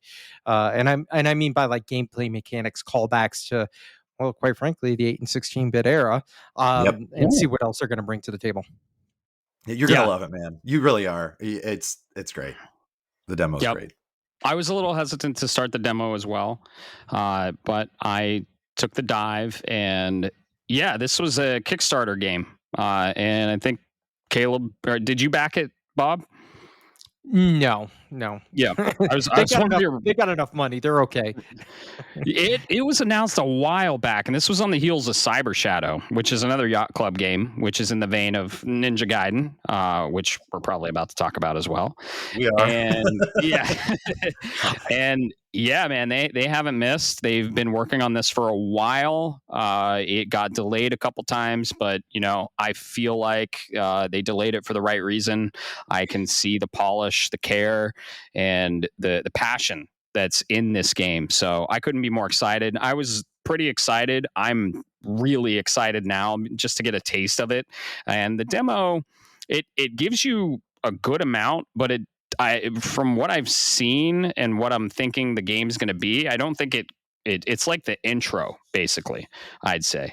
Didn't go into anything else, and it's just a slice of the whole pie we're about to get October 31st. So yeah, Mina the Hollower, if you're at all interested, if you loved any sort of 8-bit Zelda or 8-bit Castlevania, or you want a nice little Soulsborne to beat your ass with a little mouse and her huge ass fucking hammer, go check it out. It's really cool. It's a free demo. And it's a pretty beefy demo. You can get, it's like 40 minutes to an hour.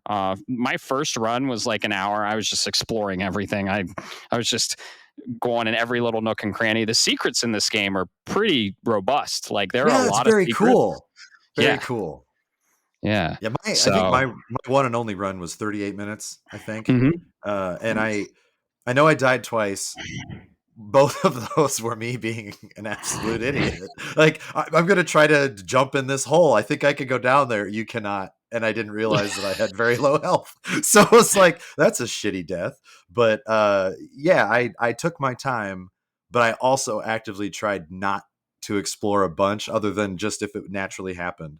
So I would say a solid 40 minutes to an hour just for the average gamer, unless you're a speed running jerk that only cares about your stats. Just have fun with it. If you're going to play the demo, have fun with it. It was the feeling I got when I started it was when I was a kid and I would rent a new game and the game sucked, I was just disappointed the whole weekend. When the game was really, really good, you could just tell as soon as it started, you're like, yeah, this is going to be my Friday and Saturday night. That was me, at least. That feeling was immediate. As soon as the opening thing happened, I was like, oh shit, oh shit, this is good. So yeah, I'm glad that you kind of talked me into playing the demo because I really wasn't going to, but I'm glad that we got to talk about it a bit for sure. Yeah, and you nailed it. It's the nostalgia, right? It's going back to the one of the greatest eras of video games when they first released NES, even Game Boy. It's in that art style and it's 8-bit. And Bob, you should just download the demo and check it out. What else are you doing on your Switch 2? You're not playing any Switch 2 games. Not yet, anyways. To be fair, though, when you talk about the nostalgia, that's absolutely right. But what this game does that a lot of some of the other older school in genre style games do, such as I don't want to give away too many we might be talking about coming up here, but like we've talked about Sea of Stars before on this show.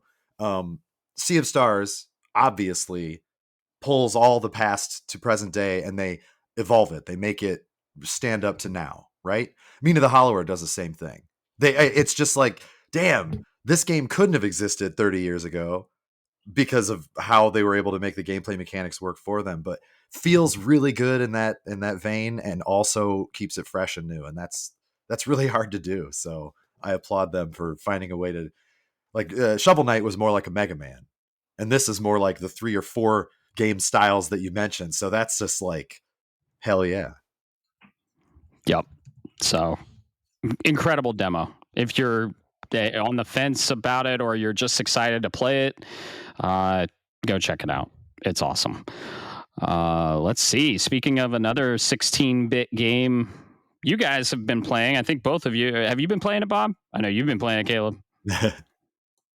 Depends.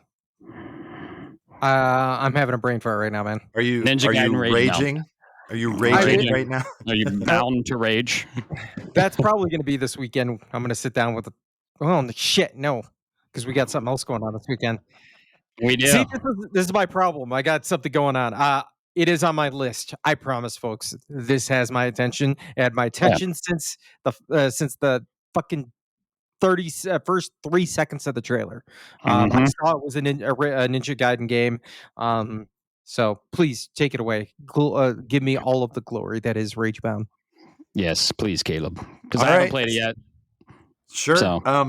So here's the thing. I have to preface this because, again, when I come on here and I'm super critical about stuff, I feel like I'm shitting on it, and I don't want to shit on it. I like Ninja Gaiden Ragebound quite a bit. I do.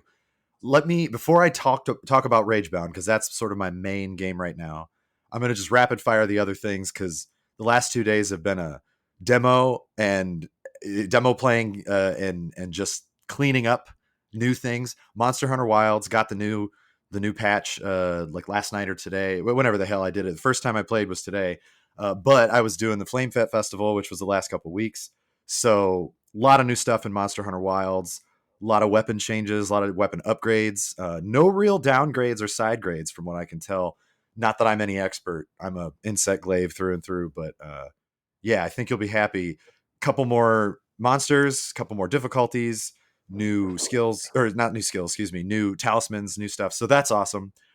Marvel Rivals, I'll jump back into that every now and again because I'm a huge Marvel fan and there's a new season. So yeah. The demos, Mina the Hollower, big obvious one. But I also decided to download the Shinobi demo because I am very excited about Shinobi. I'm that weird ass guy that I like Ninja Gaiden better when it went 3D, and I like Shinobi better than Ninja Gaiden on the old school, which is like the opposite of what a normal ass gamer should think. I fully admit that. But I thought that Shinobi had such a neat, just untapped potential. Ninja Gaiden kept going. They went with the Xbox, they went fully 3D, and then made some really difficult, really well crafted games. So it was interesting that Ninja Gaiden Ragebound was dropping in July, and that a new Shinobi was dropping at the end of August. And I've always wanted to compare stylistically side by side, and I thought, well, now's my chance. I'm probably 85% through Ragebound, I would guess, based on collectibles and trophies and stuff. Um, and with Shinobi, I was like, yeah, all right, let's just see. It might be dangerous for me to jump into another Ninja demo because the controls might be different. And I will admit they are. And as soon as I went back to Ragebound, immediately made like 2 stupid mistakes. I was like, yep, that was a bad idea. But I'm actually more excited for the Shinobi game to come out now than I was before. Wow. And I was already excited. Not because I drafted it, because I fucking love Shinobi. So those have been my things, the demos and stuff. But on to Ragebound. So here's the thing about Ninja Gaiden Ragebound. Soundtrack and score, which I actually would say it kind of has both. Awesome. It's very, just immediately, yes, please. Pixel art is great. Feels really good. Controls are relatively tight. There are a few things that bother me. And I don't know if it's just because the difficulty is a different kind of difficulty. I really can't put my finger on it yet. I think the game, and I mean, I'm a talented enough gamer. It's not that I can't do it. I think that at certain points, it's just slightly too hard for a first playthrough.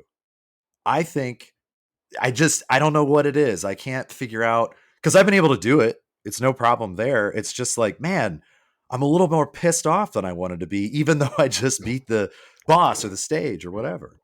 Let me interject. When he says Sure. he's a good gamer, he's super fucking humble because he's one of the most skilled gamers I know. This motherfucker, I've seen play games. I've seen his trophy list.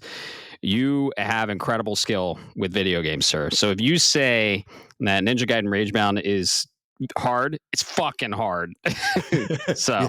I will just say wanted there's to an interject. well, thank you. Thanks, buddy. I appreciate that. There's an assist mode in the game that they make it so it's accessible to other players. And that's awesome. I actually don't have a problem with that.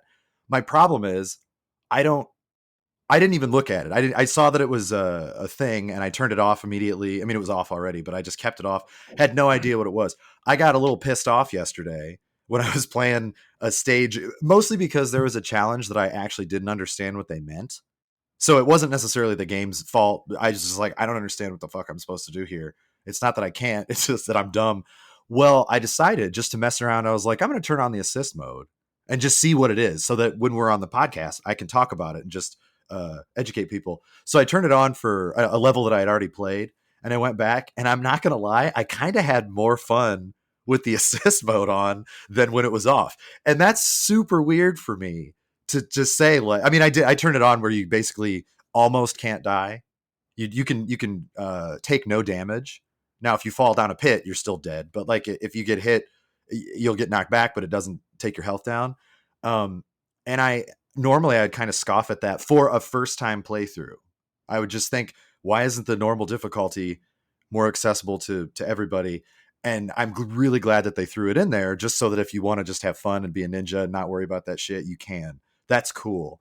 But when I went back to the assist mode off, I was like, God damn, these enemies are just, they're more annoying than cleverly placed in certain areas of the levels. That's the best way I can describe it. But that's me being hypercritical. The game is really solid. One real problem that I didn't think I had until I played the Shinobi demo, there's no voice acting in Ninja Gaiden Ragebound. It's text, and that's fine. The text is simple. It's in those older vein games. But Shinobi does have voice, and it really adds a lot, even though it's still simple dialogue. Oh, Joe Musashi, here you are, whatever.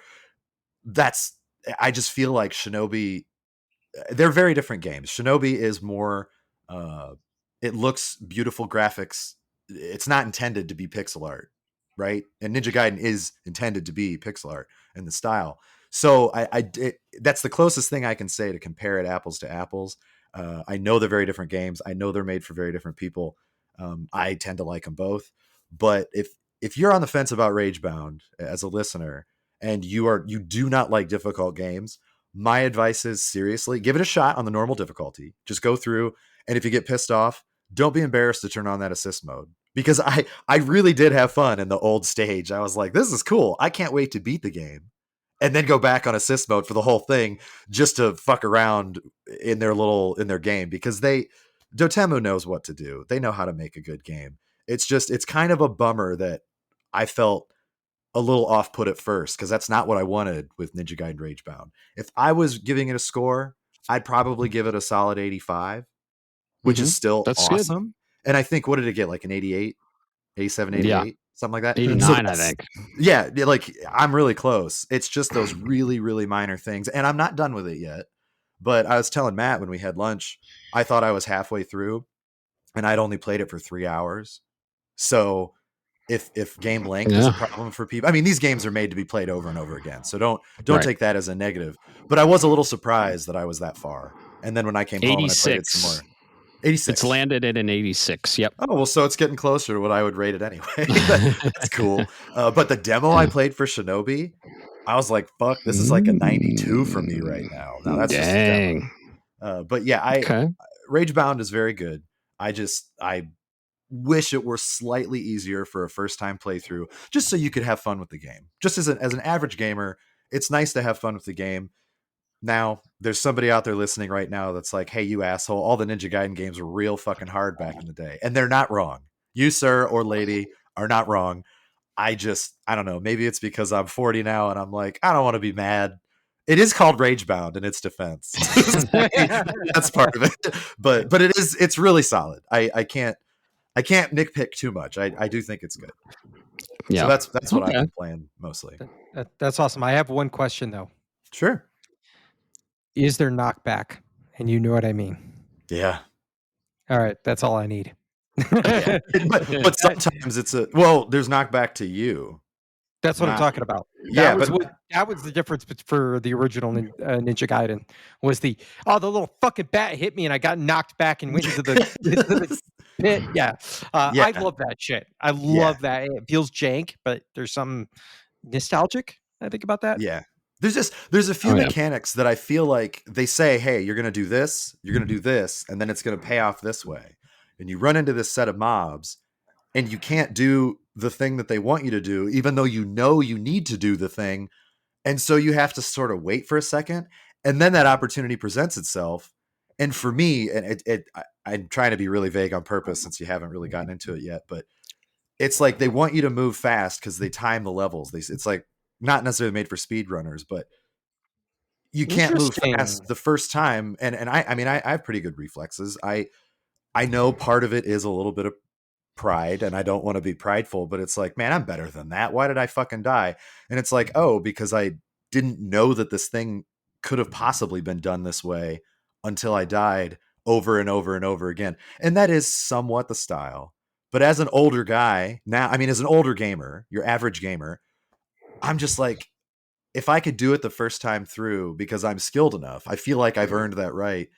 And there's some deaths where I was like, I don't feel like that was a skill issue. I feel like that was just a stupid fuck you of the game. And maybe that's not right. Maybe I wondered, I was like, maybe I'm just bad now. So I loaded up something else that was real hard. And I was like, nope, I still got it. It's the game. But the game is really good. Again, I'm being super hypercritical. It's a really good time. But do not be embarrassed if you're old or if you're not as good at games and you want to experience a good game. Turn on the assist mode and don't feel bad about it, because it's still really fun with assist mode on for what it's worth. So what I heard is that what you described there, I know it wasn't me, it was the game.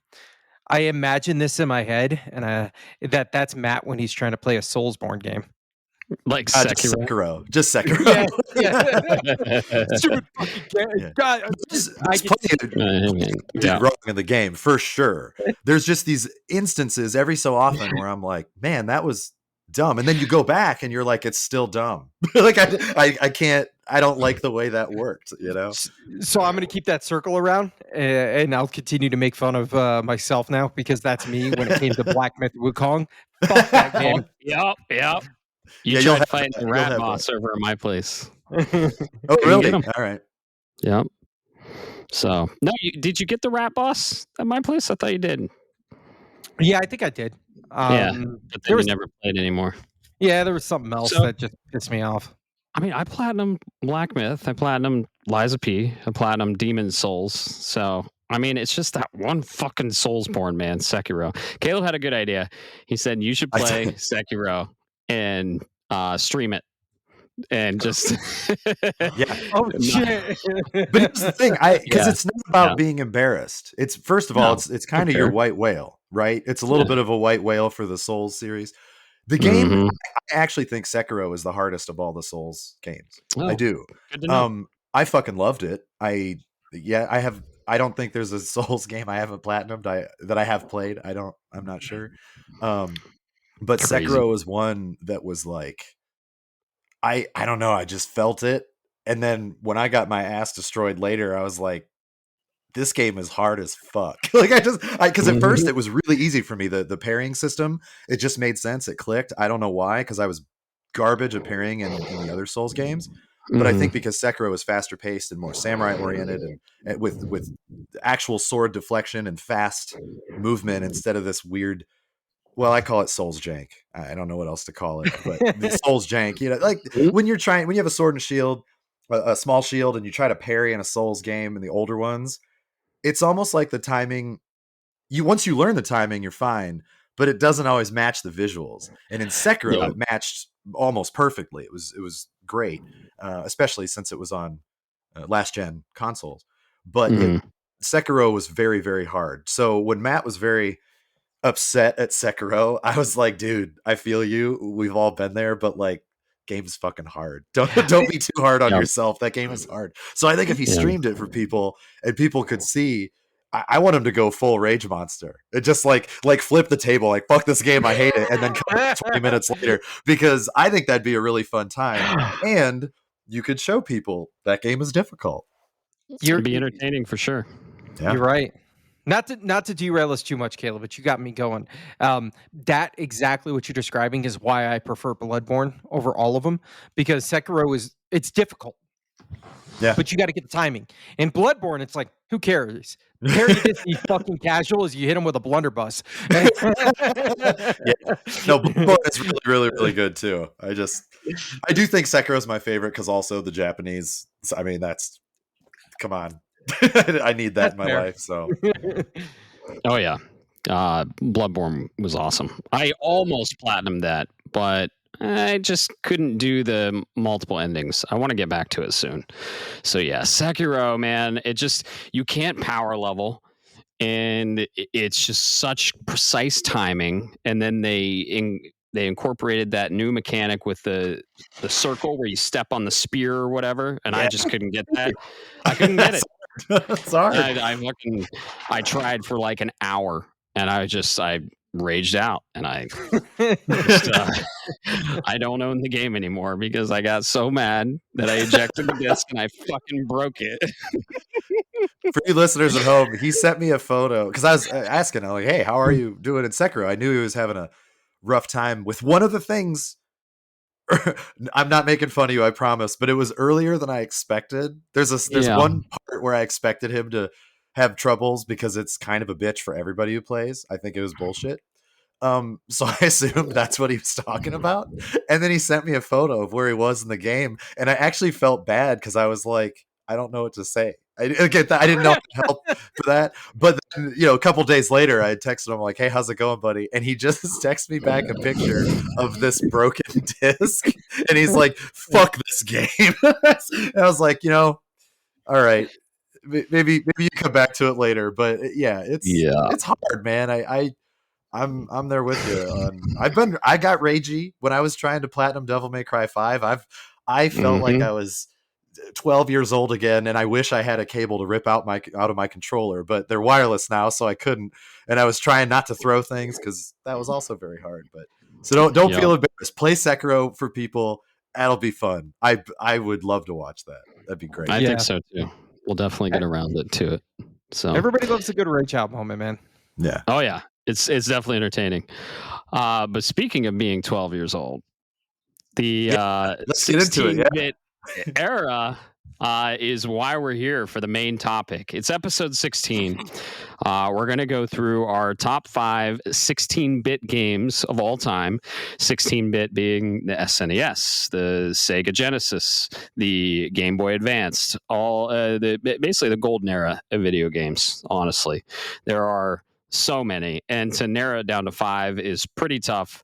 And we're going to go into our top 5 16-bit games, and we brought Caleb on here because he did the 8-bit. You'll probably be on there for the 32-bit as well, because that's getting into PlayStation, right? So we wanted to bring you on, not only because we love you and we like talking video games and drinking beer with you, but you were on the 8-bit and we wanted you on the 16-bit too. So awesome. Happy to have you here to round out the trifecta of gamers talking about 16-bit video games, and very nostalgic era for us. We were kind of like teenagers in this era, right? Yeah, I would have been between. Well, actually, when the Super Nintendo came out, it was what, 1990? I think in America, or 91, maybe somewhere around there. Yeah. And I would have been 6 years old, 5, 6 years old. And I didn't get one right away, but yeah, I was that age, and then just everything that came after it. I mean, the Game Boy Advance, sure, I was a teenager, 15. Yeah. What do you remember when the Game Boy Advance came out? Was it? Oh man, no. I'm looking at it now, and that's the only reason why I'm scratching my head, because it came out in 2001. Late 90s. 2001. Okay. So I will give you this caveat to you guys. We're going to go with it. This is why I didn't have any Game Boy Advance games. Otherwise, I have a slew of them. Because are you going to say yes? Go ahead. I know what you're going to say. The GBA is a 32-bit system. It's a 32-bit system that played 16-bit games. 16-bit games. It's a 16-bit game, though. Did we just become best friends? But the thing is, there were a few well, actually, maybe I don't know who would be more the expert about it, Bob or Matt. But you're the retro gaming encyclopedia, so I'm gonna look at you, Bob. Can you maybe explain? I mean, a lot of people who are here listening obviously know enough about video games, are interested in it. Can you explain in layman's terms the difference between 4, 8, 16, 32-bit? Because I think that's very important to establish. I know we touched on it a little bit in the 8-bit episode, but it's hard to compare, especially with games nowadays like Mina the Hollower. Mina the Hollower is not an 8-bit game. It is an 8-bit game, but the color palette, there's more colors than an 8-bit. So anyway, if you could explain to people, that would be helpful, I think. Yeah, no, you know what? That's a really good point, Caleb. That is. So I'm going to give you a very, very, very, very basic interpretation of this. This is going to be if you're the guy that goes, well, actually, in the back of the classroom, we're not doing collegiate level. This is like elementary school explaining, so you leave out some just certain details and whatever. Okay, but in the world of computers, everything is binary. Sorry, folks. Even in 2025, computers are binary. Onesies and zeros. They're all bits. A 1 and a 0 is a bit. When we as a species were still developing the microchips and the processors, everything came across, and you could only handle so many bits of data at once, or the number of what they would call channels. Think of them, and the best way I describe this is think of them as highway lanes on a highway. Was the best way to describe that. The more lanes you have, the more cars you can get through. The more bits you have, the more information that can be traveled across those. And that's naturally when we went from, and because everything in binary goes by a power of 2, you go from 1 to 2 to 4 to 8 when we hit the NES era and a couple other consoles that nobody really talks about anymore.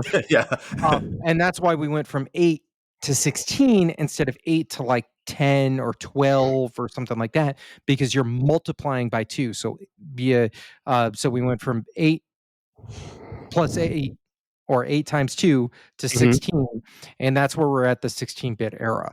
At least from raw processing power, that's why they call it that. There's more to it when you talk about the spectrum of colors, and then like the music chips or the audio chips that were included back in the day when boards had audio chips. That information and data was important. I know I sound like an old man on a hill, but trust me, this stuff is super important to understand when you're talking about the generationals of games, because now we're on GPU 50,000 20 over 9,000 RTX with It's like, ridiculous. I don't know. It's ridiculous. So we've exponentially grown, but that's where we're at. We're in the 16-bit era. The 16-bit is stylized now, but that's where that term comes from. Now, when we're talking about 16-bit era, we talk about things like, I'm going to give you an example because you said it earlier. Sea of Stars on the PlayStation 5 is not just technically 32-bit. Yes. Well, it's not, I mean, it's yeah. But it's stylized as a 16-bit game of this era, and it's heavily inspired by maybe one of the games on my list. It's inspired by 85 games on my list. One thing for the listeners, that it's not foolproof, it's not perfect, but one of the things that I learned a long time ago with my love of video games, with the evolution from 8, 16, 32, and so on, the color gamut is actually one of the biggest hints. So, I mean, think about the Blue Bomber. Everybody knows Mega Man. Even if you don't like Mega Man, you've heard of Mega Man. You can recognize the color of Mega Man.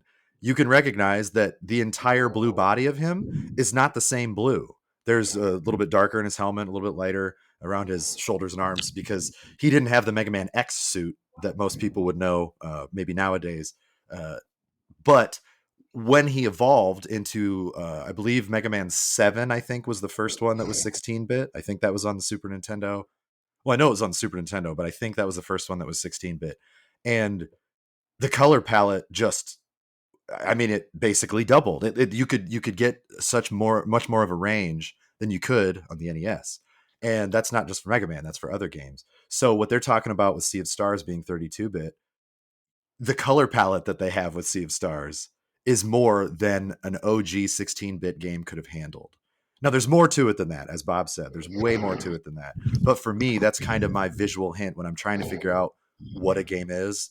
I can get pretty close when I pay attention to how many colors they can go through on screen. Ooh, you mentioned this, Caleb.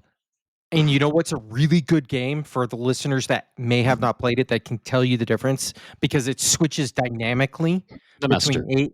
Yep. It's the Messenger. Yep. That was I was assuming that was on our list, but I didn't know because it switches. I didn't know if that counted.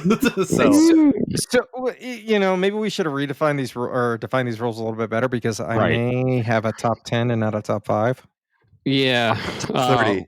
I couldn't narrow it down. I have 30. So you guys, I figured, could go first, and then I could just clean up after that. Yeah, we'll have a ton of honorable mentions, and I mean, most importantly, there's more pixels on screen, right? Yeah. You can put more pixels on screen, more processing power, more memory available to the CPU with 16-bit.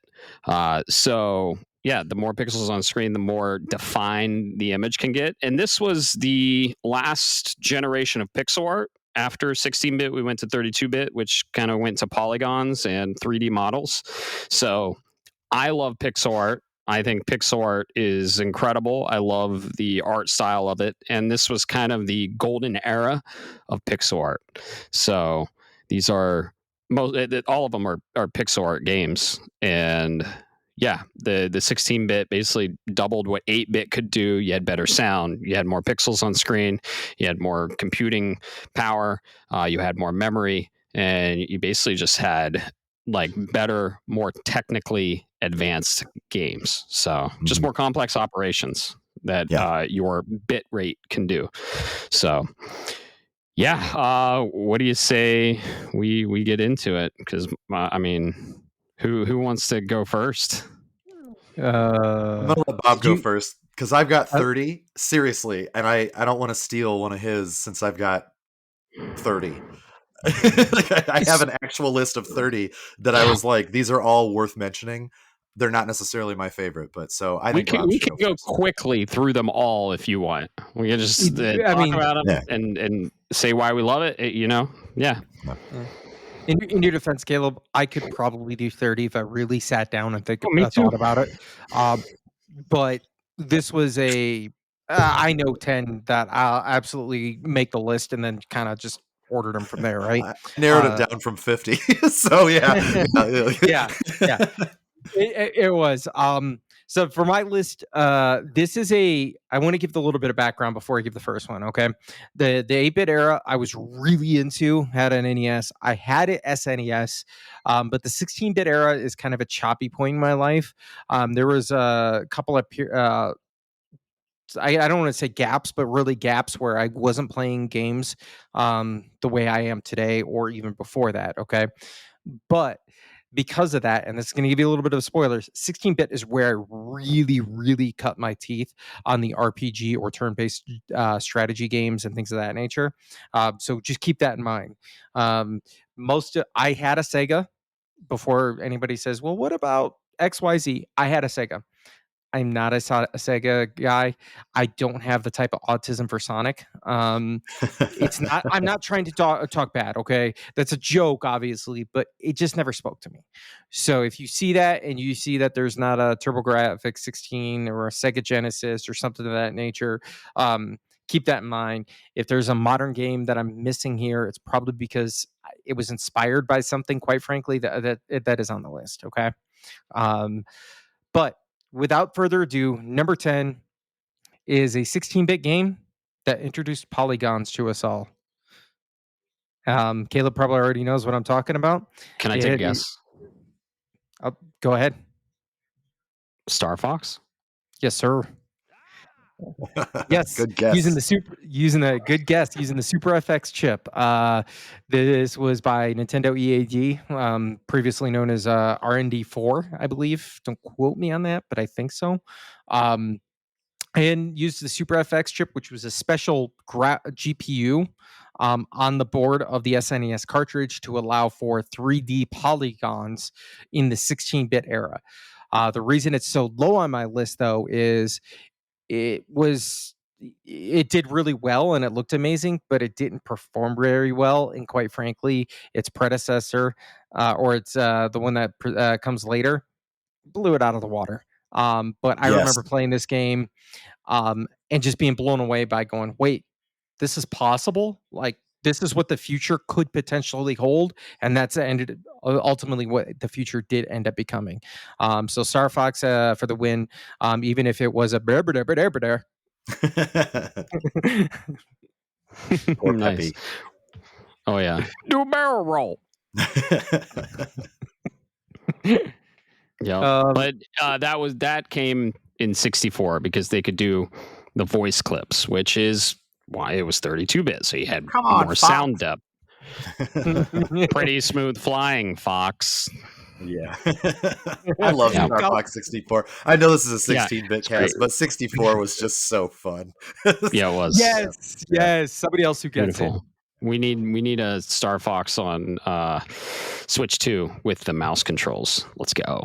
We need a Star Fox 256, I think. That's the next one, right? 16, yeah. 64. Yeah, technically, yeah. Caleb, do you want me to go? I can go. Well, so I will say, and Bob gave a little bit of information about his list. I ended up picking. I just put things in order of release year. I didn't do top to bottom because I could rapid fire my top 5 no problem on this era. I love the Super Nintendo and Sega era. I did release order, and I tried because sometimes this was still when we weren't getting global launches. You'd have Japan would get it 1 year, and we might have to wait a year and a half. So if my years or my dates are a little off, I apologize. I was going off of when I got it, and then also I would look on maybe what a Wikipedia would say if I wasn't sure, and those didn't always match. Because there were stores that they broke street date all the time, and it wasn't a problem then. And I wouldn't have known when I was 7, 8, 9, 10 years old what street date was because I was just excited about this game that I would see at the store. So, but I also decided part of the reason I have such a huge list, I feel like I know at least 5 on each of yours, and I tried to avoid them. So I have some of them on there, but I'm going to intentionally not. I'm going to try my best to not steal anything from you guys. So I am going to pick. We'll see. We'll see if you guys are cool about this. The Sega Genesis, I believe it released in 1991, was a little sweet, weird as hell gem of a game called Toe Jam and Earl. I Do you knew guys, it. you I ever knew view? it. Is that on your list? Is it No, but it was. okay? It almost made my top 10. Okay.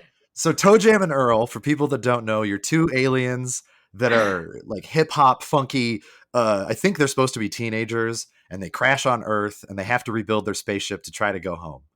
It's a cool idea, and when you're playing the game, it's just a chill, funky, weird ass time because there's like a fat alien and a skinny alien, and they're both, by today's standards, they're probably racist as hell, or it's tough to say because one had like a backwards hat on and a big old gold necklace, and the other one just had these like swimming shorts, and but it was a really fun game that had cool music and just like it was weird. I played it with my cousins all the time, and it was hard.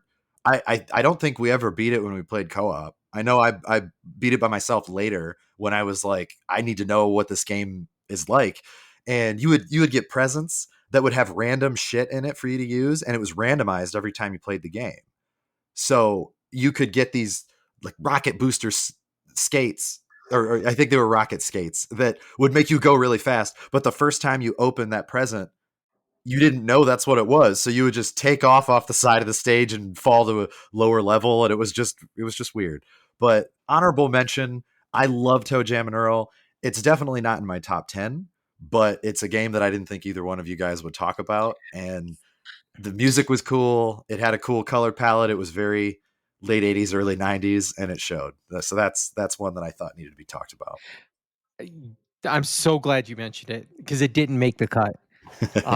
So thank you. Did you ever play it, That's Matt? a good one. You ever Yeah, play Toe of Jam course. Yeah, okay, I couldn't remember. Sega Genesis. Yeah. It's great. 2D side scroller platformer for sure. Yeah. I guess we're going top 10. I can dig deep into some modern stuff and a game I recently played. Well, not recently, but a few years ago. I'm one of the 200 people that hold the platinum on it. One of 200 in the world. And it's a Zelda-inspired game from Heart Machine. They did Solar Ash. They did a spin-off game that is a 4-player co-op. That's Hyper Light Drifter. And Hyper Light Drifter is amazing. It's an amazing game. There are 2 trophies in there that are almost impossible that I just zenned out, just like the lightning strikes in Final Fantasy X or the jump rope in Final Fantasy IX. You have to like dash around this whole room, and you have to just precisely hit the X-Button, like probably 400 times. It's called the Dash Eternal, and I think it's like a 0.01%. So yeah, one of 200 platinum holders. What can I say about this game? It's very hard, very fun, very Zelda inspired, and one of my favorite Zelda clones. So yeah, Hyper Light Drifter. I actually own the physical copy, which is very rare and limited. So did you guys ever play Hyper Light Drifter? I actually never did. But I need you to know that on my list, so after I have about the 30, I have an honorable mentions category, and then at the bottom, I specifically was trying not to do anything on a new console that wasn't officially 16-bit, but I have number 1, do these count? Hyper Light Drifter for Matt. He needs to talk about this. So I'm looking at it, so I'm glad that was the first one you busted out. But did you ever play it, Bob? I know, but I know of the game. Wait.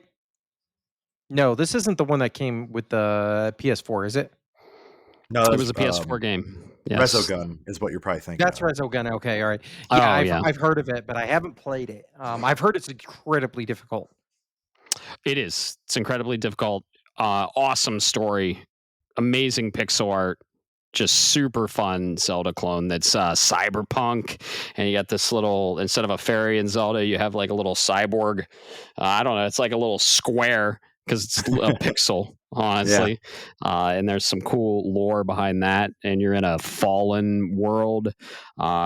And it's Heart Machine. Heart Machine did Solar Ash, and they kind of go into the lore in Hyperlight Breaker, which I think either came out or is coming out. But yeah, just a really cool little cyberpunk post-apocalyptic isometric pixel art game. And you have like this light sword, and it's like it's really cool game. I love it, and it's cherished because that platinum is fucking hard, and it's probably one of my most, I don't know, platinum I'm pretty proud of, because I mean, You it's should one be, of man. 200. That It's game crazy. is. Yeah. I mean, I've seen gameplay of it, so I know what you're talking about. And when you were playing it, I know you were messaging me and telling me like, "Dude, this game's awesome. You got to try it out." I remember at the time you were raving about the score, the music. You really liked the music. Yes. Oh, dude, the you said music it was great. But music's also incredible. You should be proud of that, because that game, it was one of those that I thought someday I'll get to it, Right. and I just haven't, Right. you know. Right. But yeah. But yeah, that's kind of like taking it back to the modern era. There's a lot of modern callback games nowadays that mimic the 16-bit games of old. So that's definitely one of them. That's awesome, man. I got to get around to playing that at some point, knowing well what I'm getting into. Oh yeah. I guess it's me then. Yeah. What do you got at number 9? Sure is. So, gentlemen, I'm about to give you one of the very few sports titles that I absolutely enjoy. And I'll give you a hint. He's on fire. Yes. Nice. That's going to be NBA Jam. What can I say about this game? I'm not a basketball player. I'm not necessarily interested in the sport, but every now and then there's a video game that comes along that gets my attention. Later on, it was a NBA Street, I want to say. But NBA right. Jam, yeah, NBA Jam was the first one where instead of being super serious, it's all about just doing the most unhinged, crazy dunks in the world while getting power-ups that literally put the hoop on fire. You can input codes to play as Bill Clinton because they thought that was funny. What can I say? I played this game so much, and I love everything about it. You know what I learned, Caleb? Because I know you're going to ask me about some random trivia stuff. I was going to. Yes. So, one of the developers had a hatred for a very specific team because of a rivalry. So, if you play as a certain New York team, or if you're playing against a certain New York team and they make a last second shot, so where it's in the air and the buzzer goes, the game is coded to have a 0% chance for that shot to exist. I never knew that. That's awesome. It's not enough as a like, oh my god, this is unbalanced, but it was a programmer who decided, fuck the Knicks. That's wonderful. So I do have to ask you, what was your team when you played? Did you just play everybody? Like, I always played as the Bulls because you play as the GOAT. Yeah. I mean, that and the Hornets. I was Charlotte Hornets. Hornets. Yes. I just being Muggsy Bogues, being this big, and Alonzo Mourning, right? Like, yes, that was. He was like the Bo Nix of NBA Jam, man. Yeah, loved it. Did you ever play NBA Jam, Matt? I'm sure you've at least played it, right? Oh yeah, I've played it. Who was I? I forget who I played. I think I played as the Bulls, I believe. Yeah. I mean, that was the correct answer. Like, the Bulls were who you played as if you wanted to win. Yeah. So it was just a fun arcade basketball game. So yeah. And Bob, really you mentioned it. You put it very eloquently. They didn't take themselves too seriously. And to me, that's why it was such an enjoyable game, because it's really simple. You can't really do that much in the game, but it was just fun to do over and over and over again. And good selection. NBA Jam was awesome. Kind of like NFL Blitz. Remember what NFL Blitz did with NFL on the 64?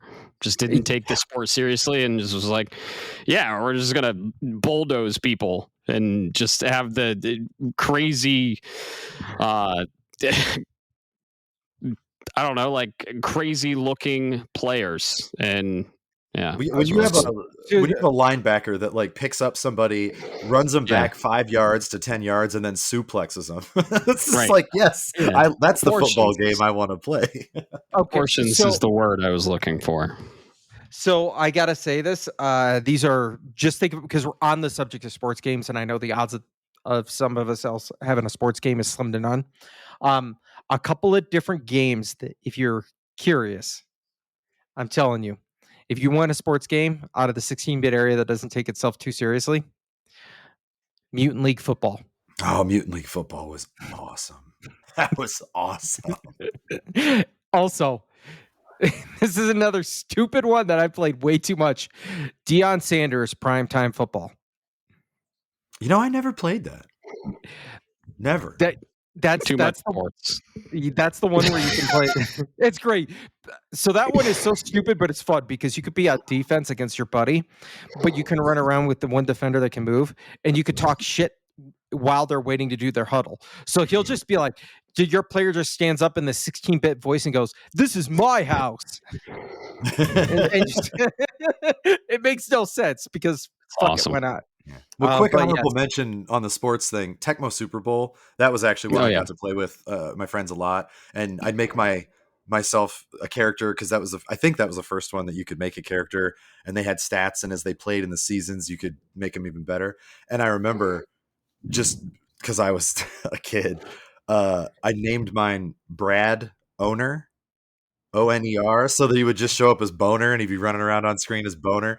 And you know, the few times that like my parents or my grandmother would come in and be like, "What is this?" I'd be like, "It's my guy. His name's Brad Owner," and they would just like they thought that I just didn't realize because I was between 7 and 10, and I was like, "Nah, I definitely did that on purpose." But that was honorable mention. Amazing. That's not on my list or anything. Just Tecmo Super Bowl was another good, fun sports game because they were just fun. They just I don't know. They were quick. You didn't have to memorize 7,000 fucking things to play them. Now, I mean, for people that enjoy that, great. But nah, just go be a real quarterback. You probably have better luck doing it. Less to remember. Yeah. I like the arcadey shit. So yeah, good one. Good, especially in a video game. For me, exactly. Yeah, exactly. So all right, I guess that brings it to me. I will do another. Maybe a lesser known that I think needs to be talked about. While I'm on the Sega, I'll stay with the Sega. This might be on your list, and I'm sorry if it is, but it was technically an arcade game first, and then it released on the Sega Genesis, and that was the Golden Axe series. Golden Axe 2 is my favorite of the series. I personally think that was better. It was a refined game, but I played this so much at a roller rink near my house when I was growing up. They had, I don't know how much money I spent on that fucking thing, but I got to ask Bob, because you seem like a Golden Axe fan. Were you the dwarf? Yes. Who was your, like that? Okay. Because my main was the lady, the red, she'd like summon the dragon. Yeah. I was a dwarf. You seem like an axe man. That's why I figured. Golden Axe. The beard. Yeah, it is. It is the beard. We have the beard, not the beard. Golden Axe on the OG Xbox is my favorite. Just okay. But yes, as soon as you said arcade and came to console, I knew exactly what you were talking about. Yeah, and that one definitely would be in the up there for me. So I thought I would steal one. I didn't know if it'd be on either of your lists, but Golden Axe 2 was like or Golden Axe in general was iconic for its time. There wasn't a place you could go where somebody didn't know, oh, I've seen that game, or I played that game. Plus, it had a really fun co-op. The only bad part of it was that you couldn't do a 3-player on the Sega. At least I don't think you could when they made it. Like later, I don't think so. But so you have 3 main characters, and it was like, why don't we have 3? Why can't all 3 of us be playing at the same time? That was the dream. Now we can. Now we can. Yeah. Anyway, so all right, Matt, you're up. Good one. I'm sticking a little modern.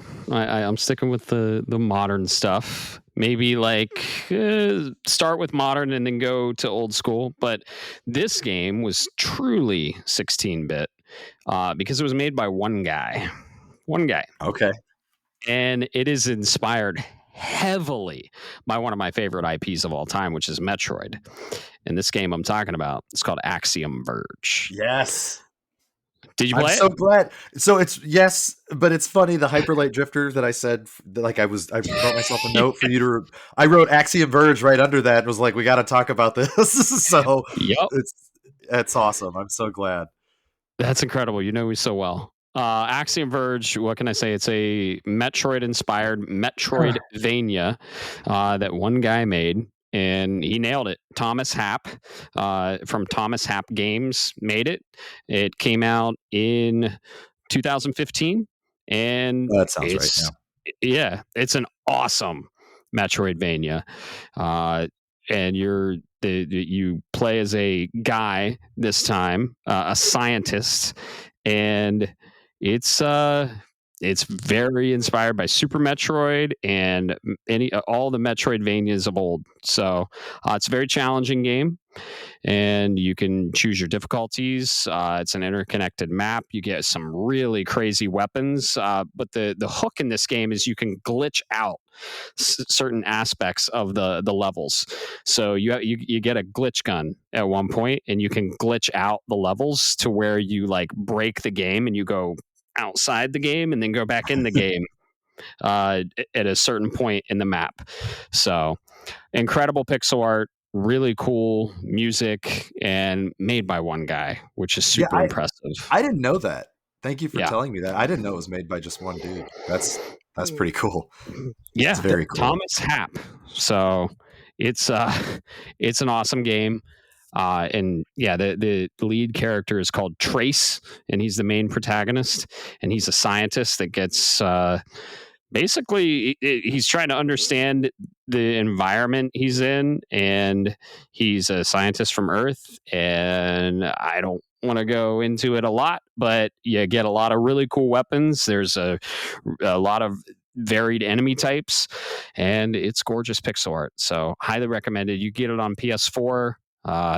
Super cheap. A really cool soundtrack. On the home screen, actually, I test my bass because it's so uncompressed that it's so compressed that it's like the bassiest intro in a video game, and it makes my sub slam. So I sometimes use that title screen to calibrate my home theater, actually, which is weird. Not bad. So two very quick questions, one for each of you. One, did you play Axiom Verge 2? I have not. Because me either. I was curious if it was any good. I'm sure it's great. But the other question is, Bob, did you ever play Axiom Verge 1? What he's talking about. Did you ever play it? So no, but looking at the screenshots, I'm excited, or I'm interested and intrigued is the best way to put that. Simply because not the Metroidvania part, but some of the aesthetics out of the screenshots I saw remind me of another game that's actually on my list, and we'll get to that later. Okay. Oh, I bet. Well, then I'll hold my discussion about it until that game comes up, because I'm curious to know what it is. So I think I know what it is. I'm not going to say it, though. Great choice, Matt. That's good. Yeah. Yeah. So you're up next, awesome. Bob. I think you're what are we at 8? Yeah. 8. Yeah. I'm at 8. I'm at 8 right now. That's where I'm at. So wherever you guys are. So this game, I am taking a long shot and hoping that we see something for it on its 25th anniversary next year. This came out in 2001. People are going to say, Bob, you changed your list after talking about the Game Boy Advance being a 32-bit system. But I will say, this game was on my list, but you gentlemen convinced me, because this is a 16-bit game through and through. It had 2 parts to it. I absolutely love them. And it was also the first RPG that I played where you could do true PvP, and that's Camelot's Golden Sun. Golden Sun was so good. Yes. Great choice. I'm so glad that you brought that up.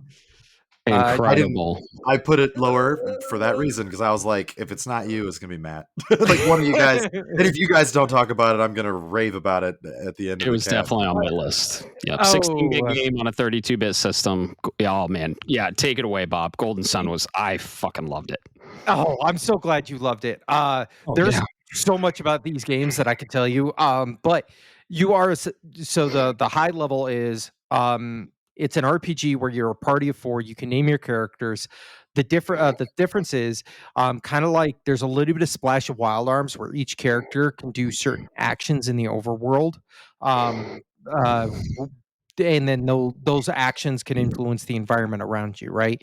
The big catch in these games is there's a little bit of Pokemon aspect where you're catching Jin, DJINN spelling, Mhm. um, of little monsters, and you use those and you equip them. Almost like a junctioning system in Final Fantasy VIII, and you equip them to your characters, and that increases your stat power, and then the number that you have. Not only that, there's elements that are associated, so you can mix elemental Jin together, and this allows you to truly customize your party in a way that that I hadn't seen in a long time or ever at that point.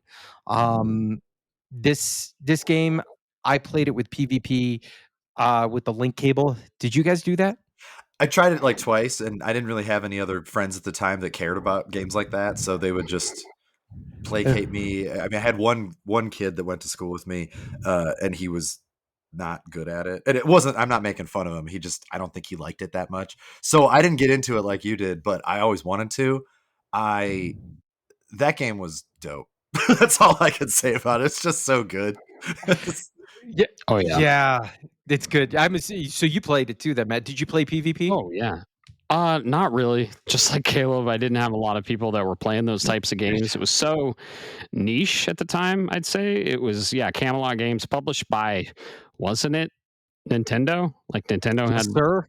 yeah. Yeah. So it kind of like flew under a lot of people's radars, but I was intrigued by it, picked it up, and loved it. Dude, the summons were straight out of, Final Fantasy, all big cinematics at the time. And it was like pixel art cinematics, which was awesome. And depending on how many Jin you had slotted in your loadout, you could use like better and better summons, and like those late game summons were incredible. So yeah, very heavily inspired by some of the great RPGs that are going to be on our list. I love the shit out of Golden Sun. I like 2. I never played Dark Dawn. I need to. That was on the DS, and 2 followed Felix, and it went straight from 1 to 2, and they're kind of like one big game. So yeah, I'm so glad you said Golden Sun. It's a really, really good game, and I played the shit out of it when I was little. And I I would do love agree with you. Yeah, I think 25 years in anniversary, like, come on, bring it yes, out. Come back, please. Yep. Please. I that's all I ask. I will. All right, so I got a fun fact for you. There. Well, you know what? This is more for the crowd, okay? Not for you Okay. guys. So in the Fine, I very won't first pay game, attention then. so in the very first game, did you know you can actually, you know what I'm talking about? There's a decision to be made. You know you can repeatedly say no. Yeah. Okay, all right. Mhm. Not a lot of people knew that. Yeah. I mean, I didn't know if there was like, if you do it 150 times, then somebody reaches out of the Game Boy Advance and punches you in the face. Like, I didn't know where it was going. No, but I'll give you one, Caleb. So there is a way in the first Golden Sun, and this is going to sound really obscure for anybody who's never played them, right? To where you can custom name the second characters, the second party. Really? Yeah. I don't think I knew that. Or if Yeah, I yeah. did, it's like a piece of information that I just did not retain. Yeah, But no, I don't think I knew that. That's kinda cool. you could do so. There's a way because you can name your main party. Well, Yeah. that means if you know what you're doing and you select, I don't remember. It's really obscure, but you select certain menu options. You can rename the other party, which means when you do the password system later, they Huh. end up as yeah. Okay. Very I cool. like that. That's neat. Yeah. Big fan. But Golden Sun, number 8. There's a reason it's on my list. Love it. Caleb, take it Yes. away, man. All right. Here's one that I would be very surprised if it was on either of your lists, even though I think It was ahead of its time. And again, I did prefer the Sega, the Super Nintendo over the Sega at that era, but I had them both eventually. Um, I'm picking a lot of Sega games because I do think the SNES had more and better overall. I mean, the Super Nintendo's, other than the PlayStation 2, probably the greatest system that's ever existed. I would, you can make a solid Oh, no, argument. for sure. But so I'm going to pick some Sega games because I think it's a little less of a chance that it'll be on your list. So I have, so the original was released in 1993, but the sequel that I think was so much better was released in 1995. Can I guess? Yes. X-Men. Yeah, X-Men 2: The Clone Wars. Yes, absolutely. So I was a huge fan of the original X-Men game. I mean, I love the original X-Men anyway. I love all things X-Men. The original game was that really difficult because it was kind of jank. You could only play as, I think it was 4 characters, and then you could get assists from 4 other X-Men. And if an assist didn't work how you thought it was supposed to work, you could end up being stuck in a level and just not be able to proceed. That's the kind of jank I'm talking about. So that was a bit of a bummer. You could get, with Nightcrawler, you could teleport, and if you teleported into a place that you weren't supposed to be in, you couldn't teleport out because you could only do it one time. So, or it was kind of shit. But X-Men 2: The Clone Wars, or I think it was just X-Men 2: Clone Wars, was, they just refined so much, and you could play as other people. You could be, I think they added Beast, and if memory serves, Psylocke, and I think even Magneto became a playable character after you got far enough into the game. But it was side scrolly. I don't want to say a beat 'em up, but kind of a beat 'em up. It was its own thing. I don't want to say Metroid because it was not a Metroid, but the stages were designed a little bit like that. But you got the X-Men with some of their powers, and that was just so cool. What made me throw this on the list, Bob, was we talked before about favorite X-Men, and I know that Gambit is your guy, as he should be. He was so much fun to play in these games. Because he had his staff, he got his chance to shine, and he could charge the cards and throw them at enemies, and it was just really, really, really cool. I can't believe that you guessed that based on, was that on your list? Was that on your No, list? but I know Okay. that game so well. Yeah, it was another one that was just like, we have to talk about this because it had not. It was a licensed, Marvel IP, like another IP that they made a game for, and those didn't often do well. There's another one that I could mention, but if it gets back to me, I'll mention that one. But that X-Men, it was a surprise because they actually did a good job with the characters and the color palette and stuff. What's sad is I'm probably know what the other game you're talking about. Well, That's how much. I bet you do. Which is, there's a reason I haven't mentioned it yet, because I feel like one of you guys has to have it on there, but we'll see. It might be Matt. I didn't put it on there. I can tell you that much. But I remember the circus level with like the little jack in the boxes in the original, Yes. and frustrated the ever living shit out of me. Yes. Very difficult. The first one made me a fan of Nightcrawler as my number 2 X-Men. Sure. Simply because of the mechanics in that game. I still didn't quite understand what the X-Men were. I wasn't a big comic book kid growing up, but I was like, oh, this guy's really cool. And then hyperfixation fixes in. So thank you for calling that out. That is a really apt description. It's not a Metroidvania, but the levels are designed in a classic Metroid way. So awesome pick, man. Cool. All right, Matt, what you got, buddy? Heck yeah. Yeah, I think I'm gonna still stay modern. This game actually came out pretty recently, and that is Teenage Mutant Ninja Turtles: Shredder's Revenge. Very good. This is it's a 16-bit inspired on a way higher bit system, of course, right? But yeah, it's a 4-player beat 'em up arcade style Teenage Mutant Ninja Turtles game in the vein of the older titles, and Dotemu just nailed the old style. It's so fun. There's so many levels. I played co-op local. I played co-op online, and Teenage Mutant Ninja Turtles is I loved them as a kid. I still love them. I'm super excited for the Last Ronin game we're getting.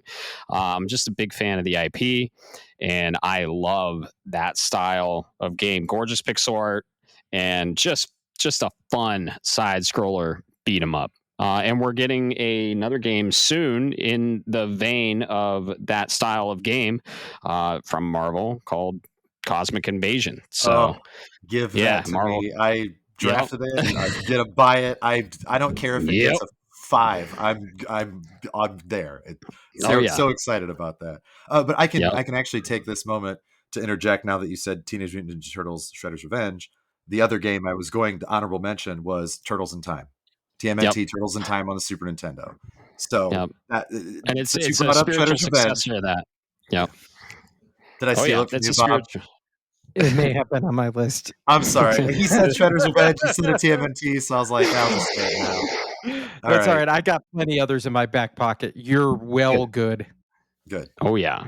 Yeah, that's a great choice, man. Yep. You played it. You platinumed it. I couldn't platinum it. Some of the online shit was broken as hell at launch, and so that would hold you back from some of the platinums. And but I'm a psychopath, so of course I did it. But I do have to say, for people who have or haven't played the game, I believe it's stage 8. I think it's called Panic in the Sky or something like that. That soundtrack music slaps. Yeah. And I don't say things like that music slaps. So that's how good it is. You have to know that is not something that ever comes out of my mouth, but I had to say it because like I could fucking load that song up and just like cruise around the country and be happy. It's very, very good. So, dude, awesome soundtrack. The variety of main enemies in the TMNT universe is just incredible. Like they're all there. Anything you can think of they're pretty much all there, unless you get into the obscure shit. But yeah, just an awesome pixel art 2D side scroller beat 'em up. It's just fun to pick up and play too. Local co-op if you want to just play a couple rounds. So and the characters are unique. They're unique very too, much. Yeah. Who was your main? Actually, so when I would play, if I was playing with other people, I would just let them pick and pick whoever. But when I did it solo the first time through, I got to give it to my boy Donatello. Everybody likes Mikey, but Donatello was my guy. He was the smart one. He had the bow staff. He was just, I mean, they're all Donnie's good. my boy. I like all of them, but Donnie was my favorite of the 4. Donnie's always been my boy, and he was my favorite as a kid. And he's got some reach in that game that is very beneficial to the gameplay. So I did get the trophy for no hitting the end bosses both phases. So so what's the one that you still need to? Tough. What's the one you're missing? Because that one was hard. Going through arcade mode on hard without spending a quarter, and we basically. We got Mason and I, shout out to Mystic Mace. We got halfway and then the game fucking crashed. Yeah, that's right. That was some bullshit. So, yeah, I wasn't able to get the trophy because of a crash. So, really good game. Super fun. So, all right, Bob. Good choice. Damn. Thank you. That's a good choice. I remember that one. I didn't play it as much, but number 7, I'm going to call this one out, and I know it's cliche, but I'm going to call it out simply because if I call out the modern version or the modern game that was inspired by it, I have a feeling it is on your list, Matt. This was one of 2 games that came out on the Super Nintendo that were the love child of Nintendo and Square. We all know what my number 1 is, but this next one, we all know it. That's good old Chrono Trigger. Yeah, that was 100% on my list. The first one I wrote down, and I knew that was on both of your lists, so I was like, okay, that's I took a gamble, Matt. I'm sorry. I took a gamble and assumed you added the one that it inspired later on. Yeah. Nope. Okay. All right. Well, in that case, I can only take it away so much. Please go ahead, Matt. The one that inspired later on is technically not 16. It's a 32. You're talking Sea of Stars? I'd call it closer to 16. Yeah, it has the animations though, and it's built in a 32 inspired. So, Yeah, but yeah. I agree. It does look 16, but man, yeah, it did inspire Sea of Stars, and the composer came for that too. No, I won't take it away. I just did mine. You talk all about Chrono Trigger. I'm sure we all three will. Chrono Trigger is a Dude, fucking I don't think masterpiece. I can talk about Chrono Trigger because the podcast will go for 10 hours. That's Right. like just yeah. Yeah, the short answer, the short one for this is if you have not played Chrono Trigger, do yourself a favor and go play it. I'm not going to give it the ultimate hype because I know some people who don't think it is the greatest game. There's a reason it's only number 7 on my list. I think it is a phenomenal RPG. I just think the games that are out there of that time can do it better. Now, Chrono Trigger has the one thing that I think was very unique, and there's a reason it's on my top 10, and that is the multiple endings Oh, yeah. capability. That right there was more than enough for my little brain to go, "Oh shit, this is an RPG with replayability mechanics," which was unheard of at the time. At least I hadn't heard of anything. My only regret is I don't have a physical copy of it, and the only place I know that has it has a complete in box, and I don't feel like spending $650 on it. I was gonna guess 550 at least, so another 100. Okay, yeah. All right. But I yeah, have a complete in box, not SNES. I have it for the Nintendo DS. Yeah, me too. I have it for the DS Yeah. as well. Yes. Please, just give us a remake. Oh my god, and the remaster, 3D something. HD engine. Oh, please. If Square took Chrono Trigger and put it in the same engine for Octopath, Yeah. I would probably buy one for every version of the console release. Like that's how much I would be in on this. Oh my god. Definitely. Like for real. 100%. That's just give that to me. Yeah, when it comes to, and I don't want to say obscure, but I'm talking about Leslie Soul or Right. JRPGs that didn't sell as well. They're the two big ones. I chose Chrono Trigger simply because if you gave me a remake of that, I would probably scream like when they did Mario RPG. And the other one, of course, I will leave to the side in case you have it, Caleb. So, I mean, you know that I did, but I didn't know if Matt was going to have it on there, and then I realized that he's still playing through part of it, technically on the Switch, and Yep. I figured that you might, but because you took Chrono Trigger, I will gracefully and graciously accept talking about Final Fantasy 6. So I can argue about 4. For most people would know this. When it came out in Japan, 1 was 1 there and 1 was 1 here. 2 never came out over here. So 2 over there was not 2 over here. And then 3 never came out over here back then. So we never got a 2 and a 3. So when their Japanese 4, Final Fantasy 4 came out on the Super Nintendo, it was Final Fantasy 2 in the United States, and I think in the UK. And that would have been, God, I would guess. I feel like I should know what year that was. 94? I honestly don't even know. You said Final Fantasy 4? I think Final Fantasy 4 was actually earlier. I think it was like 91 or 92. And then I think Final Fantasy 6, which was 3 over here. I think You're Final right. Fantasy 6 was 94. I think that was the one that was 94. But I would put 6 above 4 solely because I do think that it is arguably the best in the series. Just overall, 7 is my favorite. All of them, I love all of them. They're all my special babies. But I do think that objectively 6 is probably the best game in the series if you look at it when it came out. You know, some of the quality of life stuff and some of the evolutionary stuff that we didn't have then that we have now. If you go back, it can be a little rough. But 4 was the first Final Fantasy that I'd ever played. And I think I talked about this on an earlier podcast briefly, where I played a Japanese copy and I did not speak Japanese at all. And I didn't read Japanese at all. I borrowed it from like a friend of my sister's who wanted to borrow a game that I had, but he didn't have an English Super Nintendo. So we had to trade consoles and games. So I got his Japanese Famicom and Japanese copy of Final Fantasy IV, and I had no idea what was going on. So I would just boot up a save file and play it and die because I didn't know what the hell I was doing. But it intrigued me enough that when I finally saw it in English later, I was like, I recognize that. I didn't know his name. I didn't know it was Cecil. Like I had no idea because again, it was all in katakana and some kanji.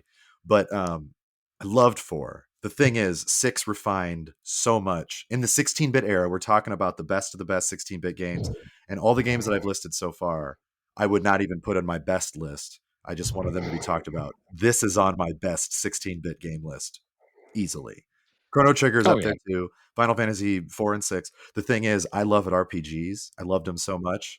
Most of my top list would have been RPGs, so I had to find other ones. But yeah, you could be, what is it, 12, 14 characters, I think. I actually don't remember. I should know that as a Final Fantasy guy. But a shitload of characters. And while not all of them work very well, 85% of them work really well. I'm talking about Umaro. I mean, he's just a big old honking guy that smashes things. Like he's interesting and he's unique for the game, but because you can't really control him, it's not as fun as it should be. No, that's not a spoiler. Sorry, Matt. The game is 1994. You've seen him Oh no, already. I know. He's a big old I've already seen yeti.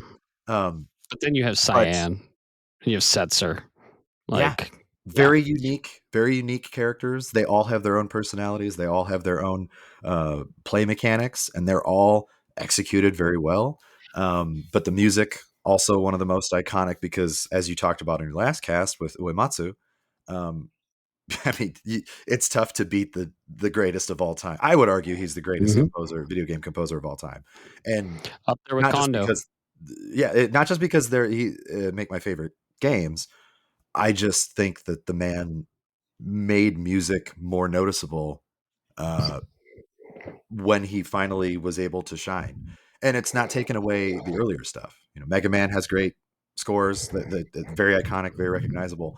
But when you listen to a Mega Man score as a kid, you might not cry the same way that you listen to a Final Fantasy score and you just get teary eyed for Mega Man's a nostalgia. Final Fantasy has that feeling. This is not the soundtrack episode, so I'm sorry for derailing a little bit, but you get me talking about my favorite series ever. I gotta give it up. Oh yeah. So yeah, thank you for letting me announce Final Fantasy VI. That's one of the best Super Nintendo 16-bit era games ever made. It's funny is that I knew you were going to pick that was on your list no matter what, but that's not the obscure RPG I was talking about. Okay. Well, I probably have that one on there too. Does it start with a T? No. Oh, start with a B. Yeah. So maybe you don't have it, and if that's the case, I'm really shocked. But anyways, yes, you're right.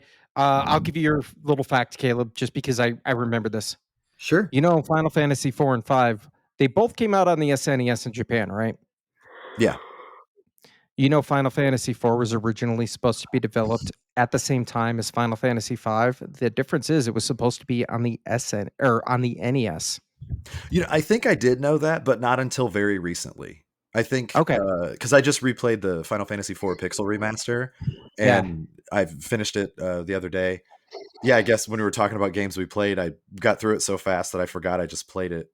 I got all the way through it, beginning, middle, end. But I was just going down a rabbit hole of looking up some history of the games, and I think I just realized that. I didn't know that, though. Yeah. Which just makes it weird because then it didn't. Yeah, but that's neither here nor there. We could probably talk all night and until the early morning, just you and I. Yeah, we could. About So we'll cut it off there, and I'm looking forward to the obscure one you have because I'm curious if I have it. So Matt, what do you got next, buddy? Oh yeah. So going to the Sega Genesis, one of the first games I ever played, Sonic the Hedgehog 2. No, of course. Yes. Of course. Yeah. It's a classic. One of the better Sonic the Hedgehog 2D side scrollers. Yeah. Generations just came out. They went kind of back to 2D, and I feel like that's the best way to do Sonic. Sonic and Knuckles was great too, but 2, it holds nostalgia for me because it was one of the first games I ever played, and it was in my uncle's bedroom, and I would go to my grandma's all the time. My uncle lived with my grandma, and I would play that shit all the time. It was one of my faves.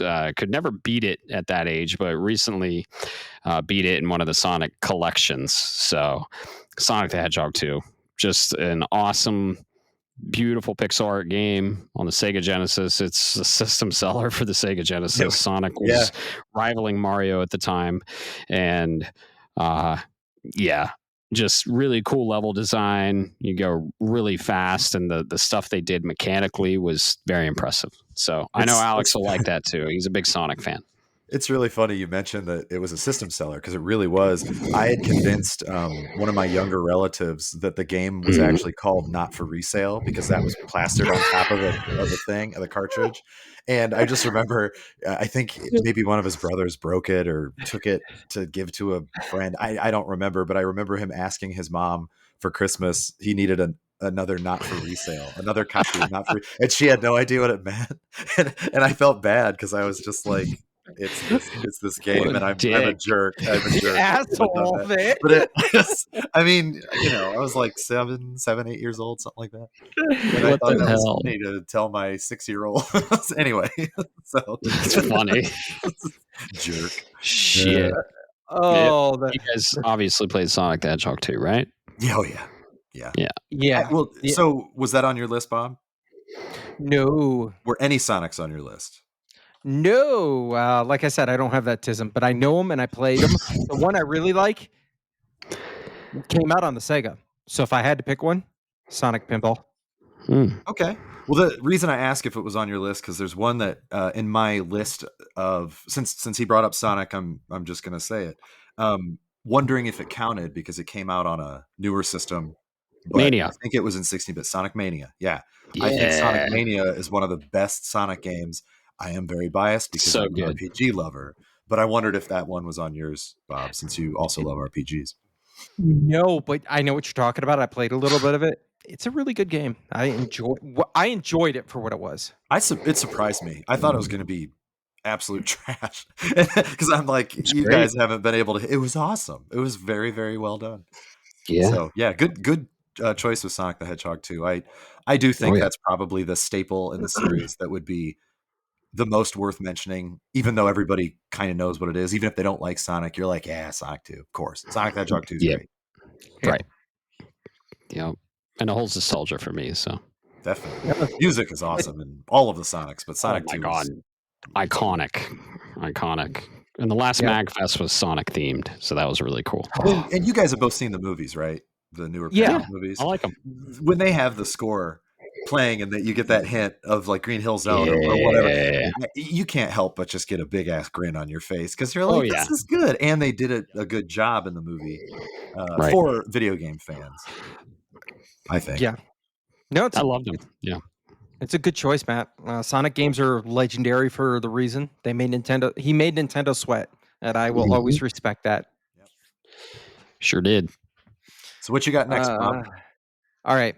So this one is a fighting game, believe it or not. I see that look on Caleb. I have 4 or 5 on my at least talk about, so I'm curious. So this isn't the one that started the controversy with Night Trap and created the ESRB system.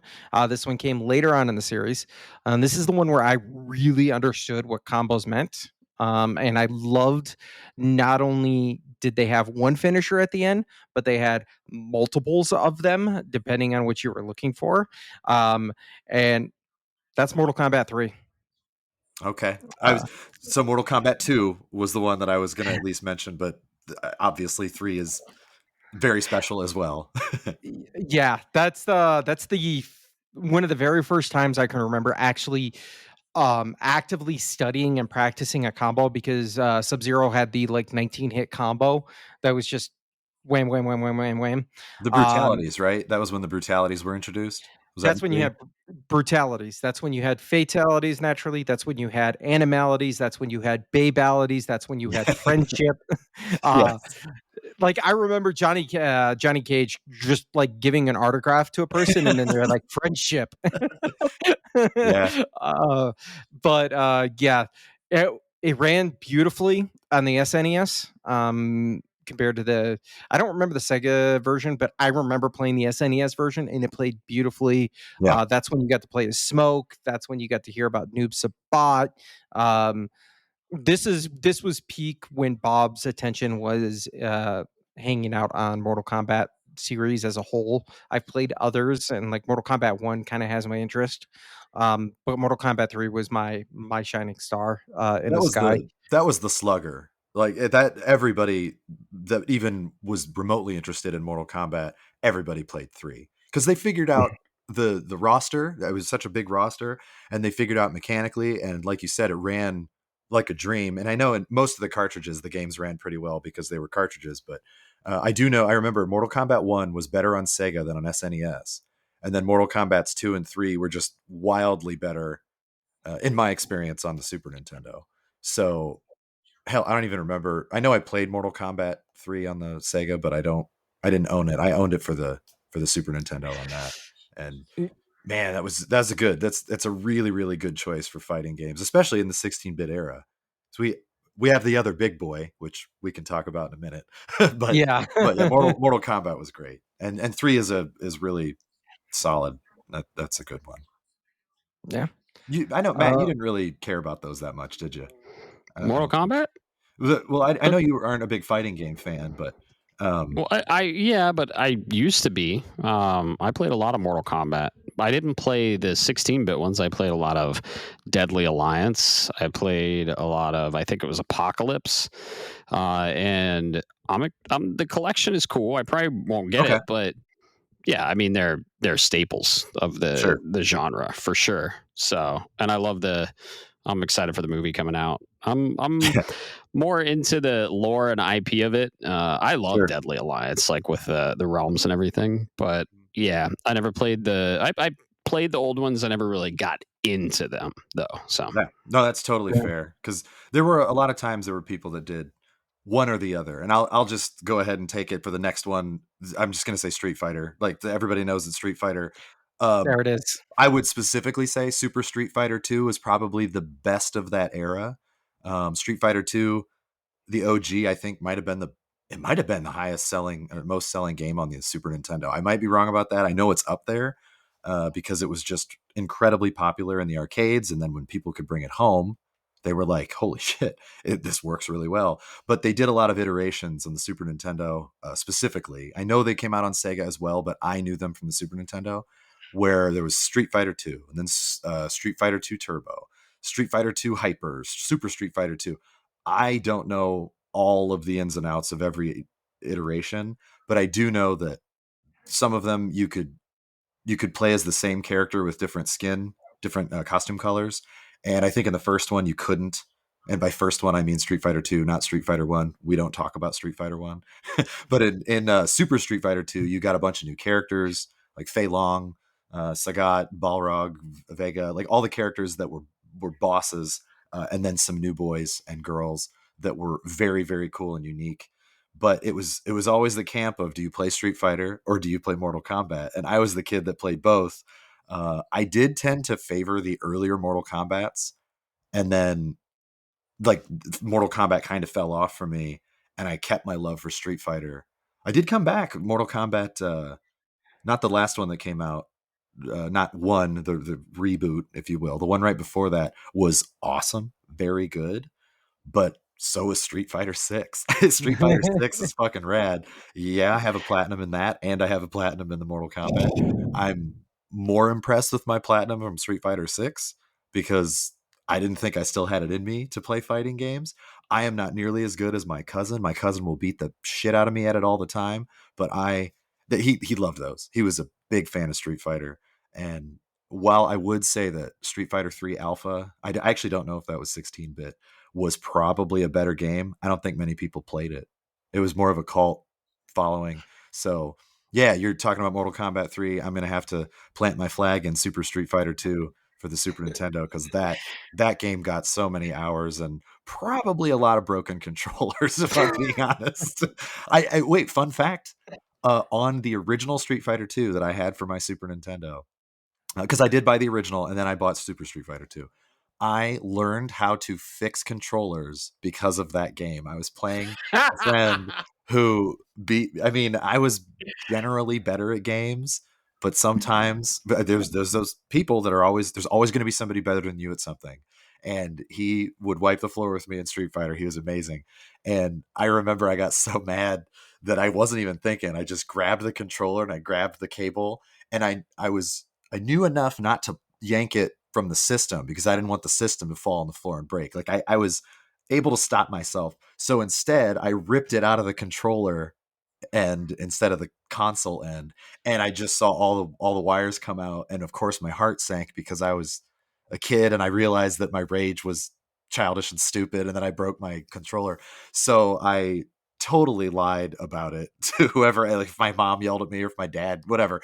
I was like, no, it's supposed to do that. And then when they were gone, I just started to study the controller, got a screwdriver, took it apart, and started tinkering. And that's when I learned how to solder because I had to put the wires back in, and it worked. And I was like, okay. So then I started to repair my friend's controllers when we raged out about Street Fighter. That's awesome. Or other games. But yeah, again, sorry for the derail, but I always thought that was a hilarious story. It's just like the more you experience, the more you can learn and grow. More lore on Caleb. Yeah. Oh yeah. That's awesome. I had a problem. Awesome story. I didn't like losing. I still don't. We all do. I all do. Yeah. Oh, I broke controllers in my day for sure. I slammed my original Game Boy playing Super Mario Land. I slammed it on my head and broke it. You headbutted it, right? Yeah, and you never got to beat. Yep. Headbutted it. Yep. Yeah. Because it didn't have a save. Like if you died, you'd go all the way back. So yeah. What's next? I died on the list, last boss. Donkey Kong Country 2. Yes. Diddy Kong's Quest. Is that your favorite of the three for SNES? Yeah. The second one. Third one was good. The original was the classic. But yeah, the second one was my favorite. I love Donkey Kong. 2D platformer following Donkey Kong and Diddy. And I Dixie was in the third one. But Cranky and yeah. Funky Kong. Yep. Yes. This kind of was on the heels of Mario, inspired by Mario with the level base and the 2D side scrolling. But you got into barrels and you were way stronger, and there were animals involved, and the level design, the music, it's classic music, right? You hear Donkey Kong, the underwater music is so good. The aquatic ambience. They recently they did Donkey Kong Country Returns for the Wii, and then they remastered it and put it on the Switch in the HD version. And I love Donkey Kong, and I love 2D platformers, and Donkey Kong was one of a handful of the first that did it very, very well. So definitely. Yeah. No, I agree. I had it. I knew this was going to be on somebody's list, so I just wrote it at the bottom. Like, if they don't talk about it, I have to at least mention it. Right. The Donkey Kong series on the SNES is awesome. Yep. Yeah. Yep. So love it. And Tropical Freeze, love that. I love the Donkey Kong games. Donkey Kong 64 kind of flipped the formula a little bit and became third person like 3D behind the camera or behind the shoulder camera, but the 2D side scrollers are just the classic games.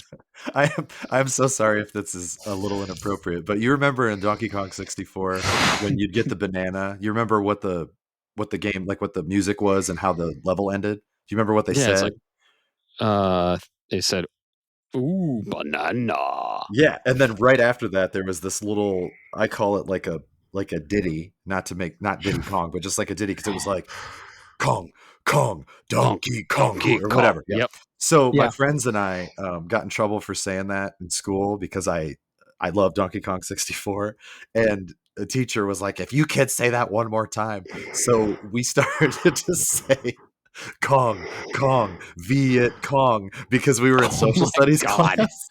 It was social studies class, so she's just like, it has to be related to social studies. And I never got in trouble for saying that one.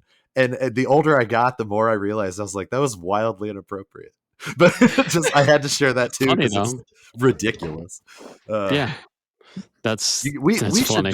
we should man up and play Donkey Kong Bonanza. I know we're all worried about the frame rate and stuff, but it looks really about to say fun. it's just the time. It's the Yeah, time. I do really want to play it. I might get it on sale for Black Friday for sure, but I can, dude. I played fucking Pokemon Scarlet and Violet on launch, so I can deal with a little bit of frame dips. I don't want to because I'm like, fuck. I thought we were past this, but apparently, what I've been hearing, it's not as bad as people are saying, and it's the Odyssey team. I really need to play Donkey Kong Bonanza before year's end. I'd say before the Game Awards. I need to get into that.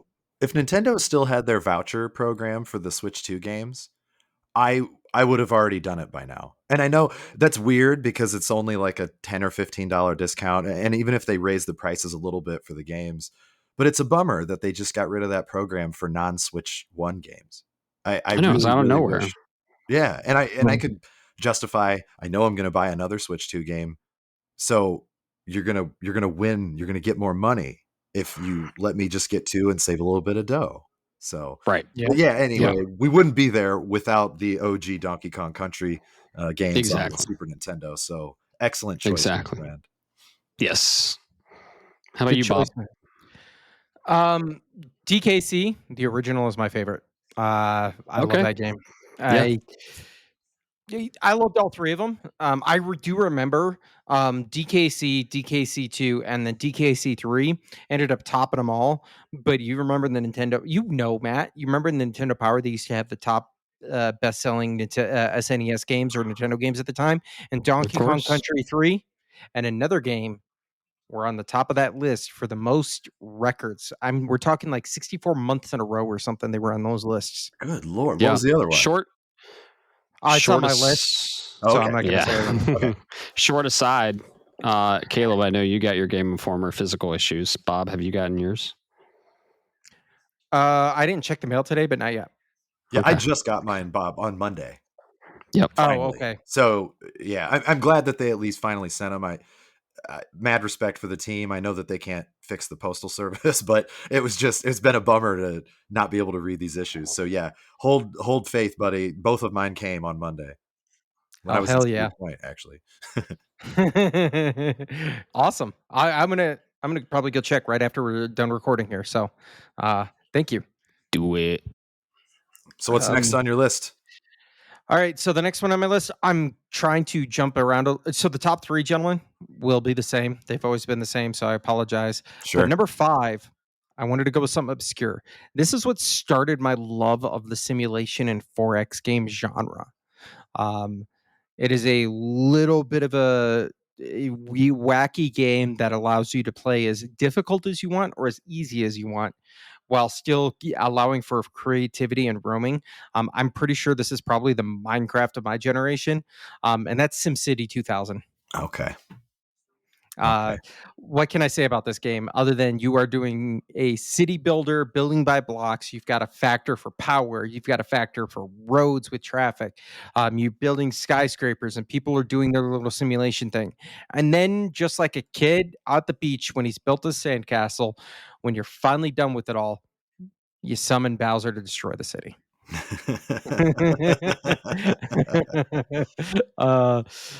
So I'm assuming then you played this, Caleb? I played SimCity on the PC at the time at my uncle's. Actually, I never got to play it on consoles, and part of that was not to be that PC elitist, but that was a game that I felt you needed a mouse to play. And I was going to ask how it ran on the Super Nintendo or wherever you played it. I assume it was a Super Nintendo, right? Yeah, it was the SNES. It ran well, but its controls were jank as fuck. There's no nice way to put it. But it was still, that was my introduction to the simulation genre in the 4X games, as far as back as I can remember. Maybe there is something earlier and I'm not remembering. But I remember just the guy or the Mr. Sid Wright himself with the green hair that was like parted like he was some kind of super villain. Walking around giving you the tutorials. it's a classic game. I played a lot of hours of it, which then led into me playing Civilization, which led me into playing Heroes of Might and Magic 3, which led me into all kinds of things from there going forward. Well, I do have to ask now because it's not on my list. I mean, I doubt it's on either of yours, but because you brought up that style, did you ever play Populous? It was almost on my list. It was almost there. Okay, because I thought that's when you started to describe it. I thought you were going to say Populous, and then you went to SimCity, and I was like, oh, okay. For the people that don't know, I'm pretty sure wasn't that the guy who made Fable? Wasn't that Yes. Populous? Yeah. His name was it Molyneux? Molyneux? Yeah. Peter Molyneux? Yeah. That might have been his first game that I ever knew. It might have been his first game. I actually don't know that. But that was the first game he ever did that I ever started to pay attention to him. I didn't necessarily like Populous, but it doesn't make it bad. It just wasn't my jam. It wasn't my thing. So I am glad that it almost made your list, actually, Bob. That's interesting choice. It's when it comes to the two of them, because I try to keep genre specific. Populous is pretty rough. Like it is. It's not a bad game, but SimCity, the difference, I think the deciding factor is SimCity gives you tutorials and explains the game. Populous is just kind of like, good luck, fucker. Yeah, you really don't know what the hell is going on in that. Yeah. So all right, well, I will go next. And I'm really avoiding this one for you, Matt. So I'm not going to say. I'm just letting you take it. Just take it. I'm going to say another one that's a little bit lesser known. It's a little bit more widely known now because they did just do a remake. I don't know if it was an official remake or just a remaster. And I would say it was a remake. This game was weirdly near and dear to my heart on the Super Nintendo. Again, not like a top contender or anything, but it was special, so it needs to be talked about. It was a Squaresoft game called ActRaiser, where you played as God, sort of, and not really, and then an angel, but sort of, not really. Again, it's complicated, but it was a hybrid of an action side-scrolly platformer, then also was a town builder. So your job was to sort of bring the population and joy and happiness and hope back to, I don't remember if it was specifically humanity. I really don't remember.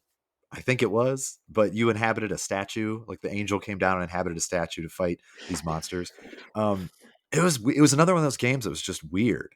And when I discovered it, I don't know how it was ever greenlit because it's just weird, but it worked. It was fun. It was difficult enough that it was interesting, and they just tried something new. They tried. I mean, what other game can you play where you do side scrolly? You're an angel and a statue that has magic and a sword, and then you can also build a town. And then like it just doesn't really make sense. But I loved ActRaiser. Not gonna lie, I don't remember if I ever beat ActRaiser 2. I know I played the hell out of ActRaiser 1, but ActRaiser 2 I don't know as much about. So if it is a better game and listeners know, I'm sorry that that's not the one I talked about. ActRaiser 1 was first, and it's a 16-bit cult classic to me. So I don't know. Did you guys ever touch them?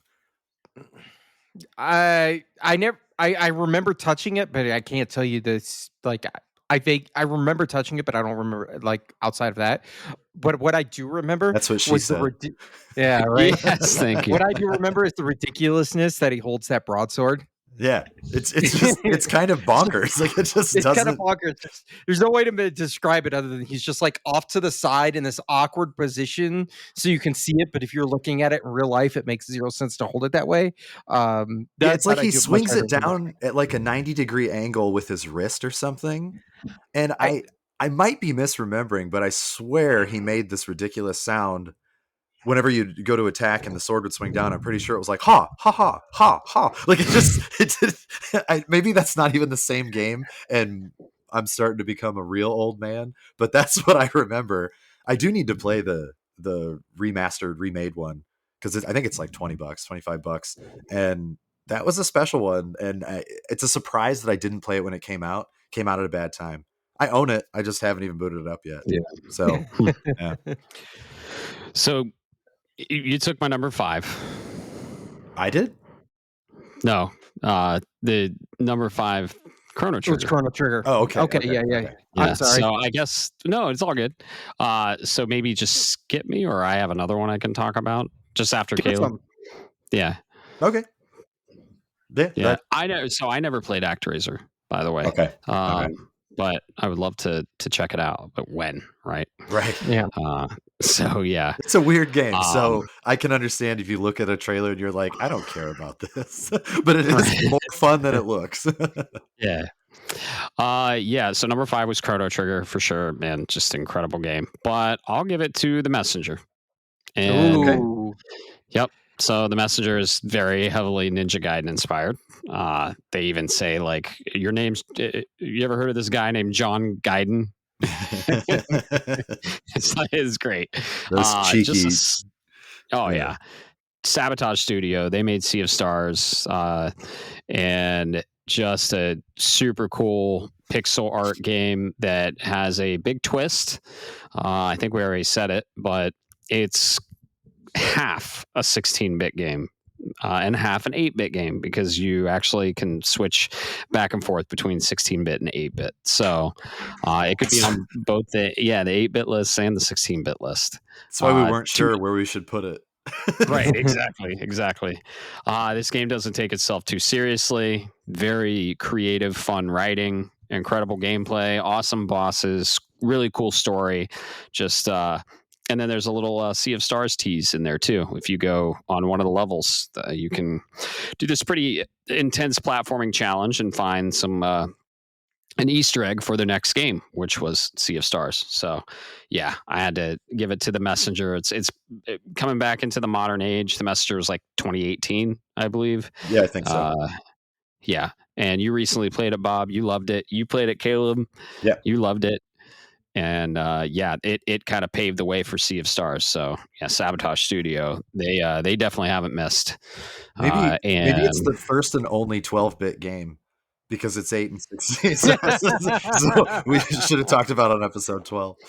Oh yeah, that's true. Yeah, if you haven't played it, go play it. If you like Ninja Gaiden, why haven't you played it? It's incredible. So yeah, that'll take the Chrono Trigger spot. And I think we would probably have some other ones that maybe, we're probably going to be overlapping here. So we'll just throw out our honorable mentions. So cool. Yeah. Okay. All right. We'll throw out honorable mentions here in a little bit, but number 4. By the way, I want to let you know, Matt, that was a good pick. I love that game.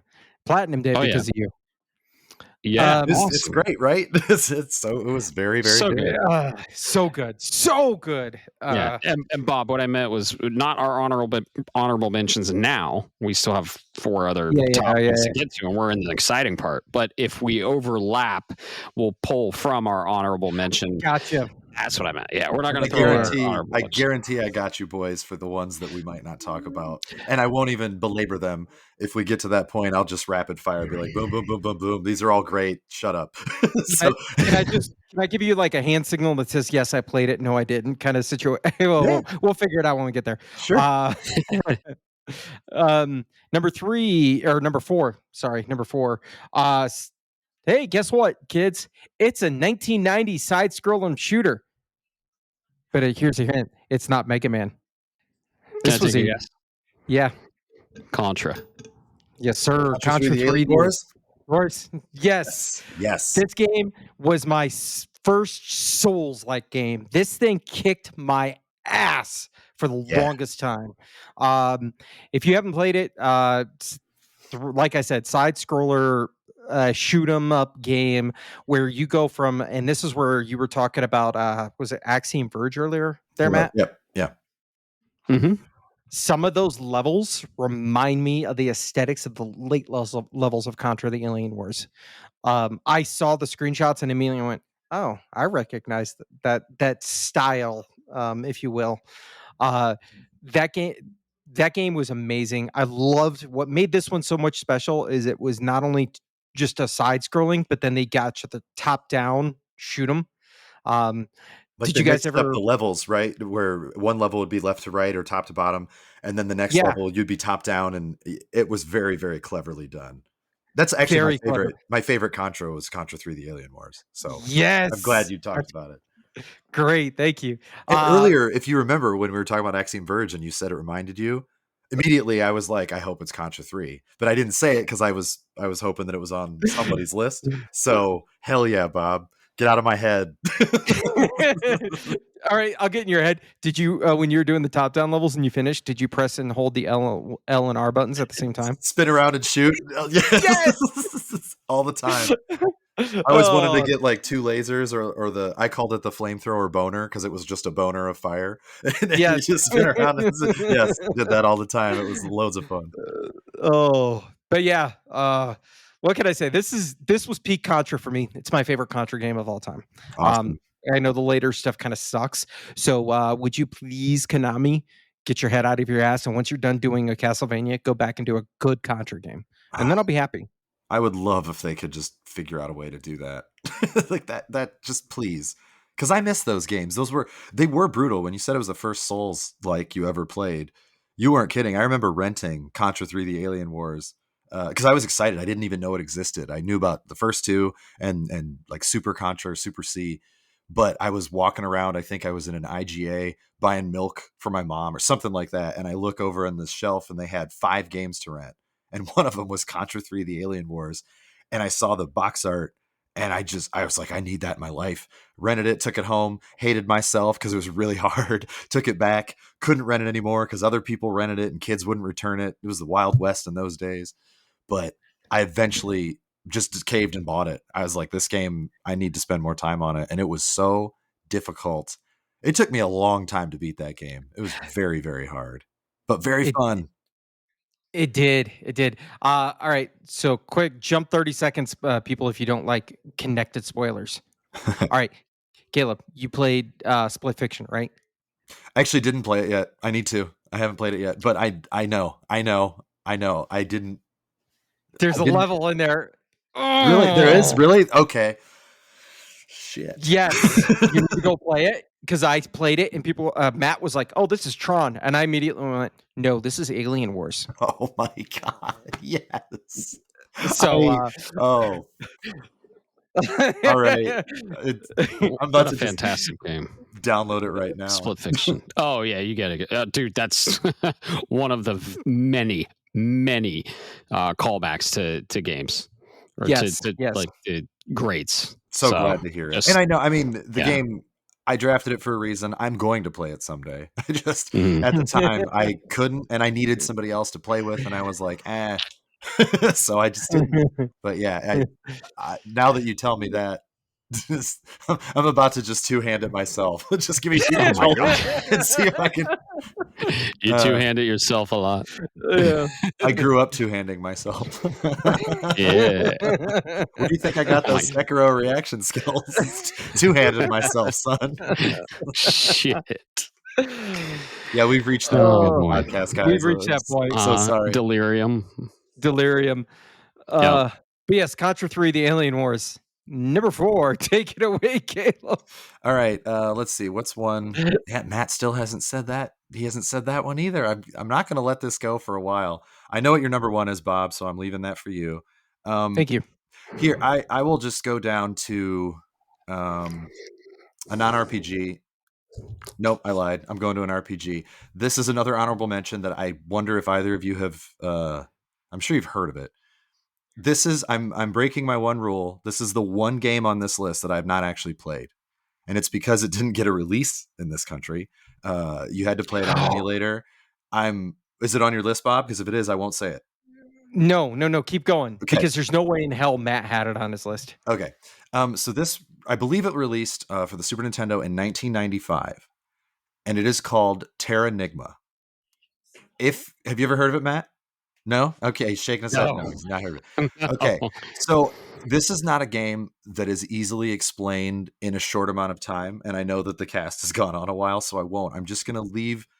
Terranigma was a very special, different type of. I believe you're just one character the whole time. I don't think you're a party. I think you're one character, and it's almost like a Secret of Mana control scheme. I guess is what I would say. A little bit more action oriented than a standard RPG, but there's things like magic and such. One of my very good friends has been bugging me to get an emulation of this, and I've always said I will buy it. I will pay for it if they would just release it on the Switch, or because I'm pretty sure it was only Super Nintendo. I don't think it was anywhere else. But it has gone on. I mean, it's 30 years old at this point. I guess I wouldn't feel as guilty getting an emulator to run it. I don't know. I like to buy my games. I don't like to steal them from the internet. So that's part of my problem. But he's talked to me at great length about this game and how it's just special, and it made him just think about things that he never thought about before when he was a kid. And he played it again when he was older. He played it a emulator in college. But Terra Nigma, I'm just going to leave it at that. It's spelled TerraNigma, I believe. Might be one of the first games that might be one of the only games that had this style. So I'm not even going to describe it. I want people to look it up. If you're listening, look up Terra Nigma if you've never heard of it. And if you have questions about it, drop them in the Discord. I'd be happy to talk about it. I could be here for 2 hours telling you about a game I've never actually played. It was an icon on the 16-bit era in the small crowd of people that got to play it. So check it out. Yeah. Interesting. I've never Did you heard ever of play it. it, Bob? Do you know? I've never gotten to play it, but I almost immediately knew what you were talking about. Okay. It's an aloof game. Is the best way to put it. That's exactly. It's hard to describe. It's an enigma. Hey, Terra Nigma. Yes. So I mean, if you were to pigeonhole it into a genre, what would it be? Action RPG? Religious action RPG. Yeah. Oh my God. When I say religious, I don't mean like, it Sure. doesn't teach you that this religion is good and all the other ones are bad. It's not like that. It's just there's a lot about faith and spirituality and I see. But it's a little bit less on the nose about it. It's a feeling you get when you play the game. That's how I would describe it. But that's the only one on this list at all. I have a pretty hard rule that I don't want to put something that I've not personally played. But that one, right. I've heard about it from a lot of my friends that are always telling me, when you get that time, you got to go back and play this game because it's like right up your alley. And I've seen trailers, I've watched videos to see if I was interested, and it looks awesome. It really does. It sounds like one of the most unique games in the world. So I need to do that. But that's why I needed to be talked about on this episode. So there you go. Okay. There you go. I'm wondering which one you have on your list that you're waiting for me to say, because I have two for you specifically. Yeah. Well, is this one? Because it's in the vein of my favorite IPs. We're on number 4, right? Good. Yep. 4, yeah, 4. Yeah. Well, you skipped 5 and became 5, so 4. Right. Yeah. Yes. It's the father of one of my favorite genres, and this is Castlevania. Okay. Super Castlevania 4. But the other one's coming up. All right. So that's one of the other 3. one's coming up. Yeah, you have 2 more to get to. Yes. Yeah, this is kind of like a remake of 1, follows Simon. And man, they stepped it up after Castlevania 3, and it's just more pixels, right? 16-bit and really cool bosses, really cool enemy designs. The music is awesome. It's just a really fun Castlevania.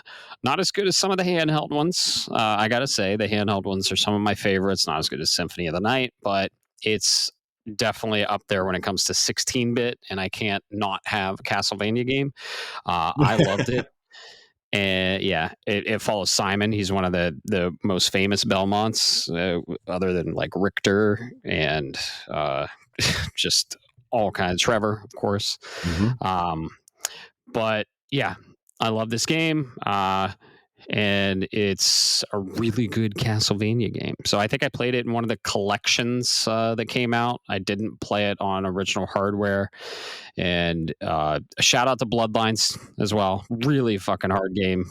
Follows Richter.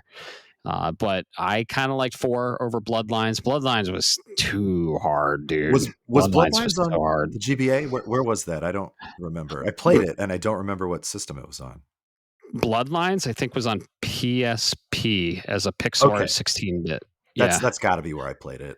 Then. I think it released on the SNES in Japan only, and then they ported it over to the PSP in the States. Okay, that would be why it took me that long to play it, because I couldn't. I couldn't until it came out. I recently played it in the Requiem collection, which was Symphony of the Night and Bloodlines, because Bloodlines is right before Symphony of the Night. Mm-hmm. So it's the Netflix show, right? Basically, what wasn't Bloodlines some of that? The Netflix show, it took some stuff from Bloodlines for sure, but it doesn't follow any of the games really. So, but it does take some stuff from loosely, some characters, yeah, loosely. Oh yeah, for sure. But yeah, Super Castlevania 4, awesome, gorgeous pixel art Castlevania, and you fight Death, the Gibeon, and the other flying guy that is usually with the Gibeon all at once. That is crazy. So Slagra. Yeah, that's the name. Yeah. Yep. So really cool Castlevania game. Had to have it on my list. Well, I'm glad you got one of 3. So we'll see the other 2. If you don't have the other 2, I'm gonna dig a hole to the other side of the planet. We're in our top 3. So yeah, we are. And I know 2, and I'm like, what's the third one? I know you well enough, Matt, but I can't think of the third one. Damn, that's a good choice though. Did you ever play it? That's one that missed me. I really need to go back and do it. Maybe I'll get around to it at some point. But I know the other ones on your list, and I know one of them I did play. So I'm going to let you take that one. All right. Number 3. So on the off chance, so my top 3, folks, are always the same out of the 16-bit era. But off the off chance that Matt has this game in his, or my number 3 in his list, I'm going to choose the sequel to it, simply because the sequel is fundamentally different than the original. I might have the sequel instead of, but I don't know what we're talking about. Is it? I think you got to just do it, Bob. You got to just go for it. Say one of them, and I'll do the other one. All right, I'm going with Yoshi's Island. Oh, that's not what I had. Okay, all right. So I didn't choose that because I wasn't sure if you had the first one. Is that on your list? Super Mario World? Yeah. Mm-mm. Oh, wow. So I left it off for you, Bob, because I knew that was a big I did too. for you. I'll let you take Super Mario World, please. Sure. I'm going to take Yoshi's Island, Super Mario World 2, or is colon Yoshi's Island. Yoshi's Island was fun because remember I still can think of that music in my head. Ba, ba, ba, ba, ba. And it was cartoony. It was lighthearted. It was fun. It was the dealing with the crying penguin before dealing with the crying penguin in Super Mario 64, when Mario would end up into the bubble and everything.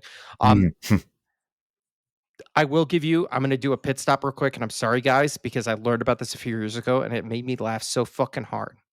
I had to go look it up simply so I know how to say it properly. You remember the level, touch fuzzy, get dizzy. I'm assuming you remember that level, right, Caleb? No, I didn't until you said it, but yes. Yes. Yeah. You remember what I'm talking about, Matt? Yeah, I believe so. And it's triggering. Yes, because if you touch the fuzzy things, the screen goes weird and like you're on drugs. Yep. Do you know what the name of that level is in German? Oh God, what?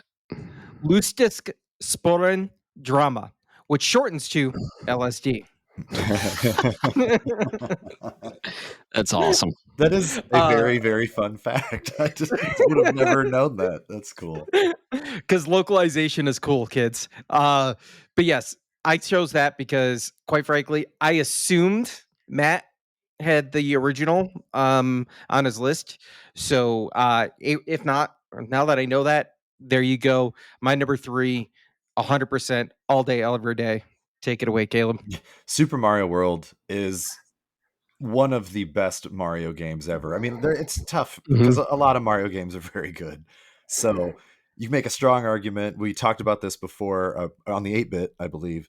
I think Super Mario Brothers 3 is probably the best Mario game that's ever existed. I could also make a very, very, very strong argument for Super Mario World.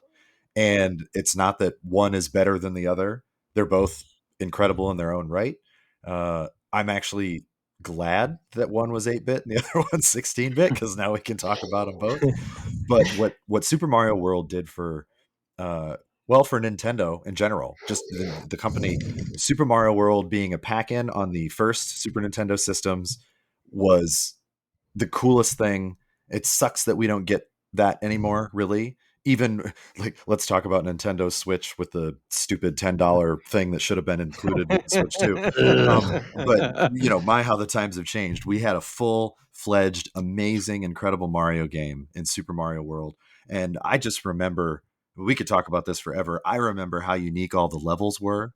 The zones. I don't remember. I think there were 7 probably because 7's a recurring theme. 8. And those were 8. Well, yeah, I guess if you Super go Mario World, once you go up, yeah, that counts as its own level, or its own world. But I remember just thinking the color palette was brand new and special.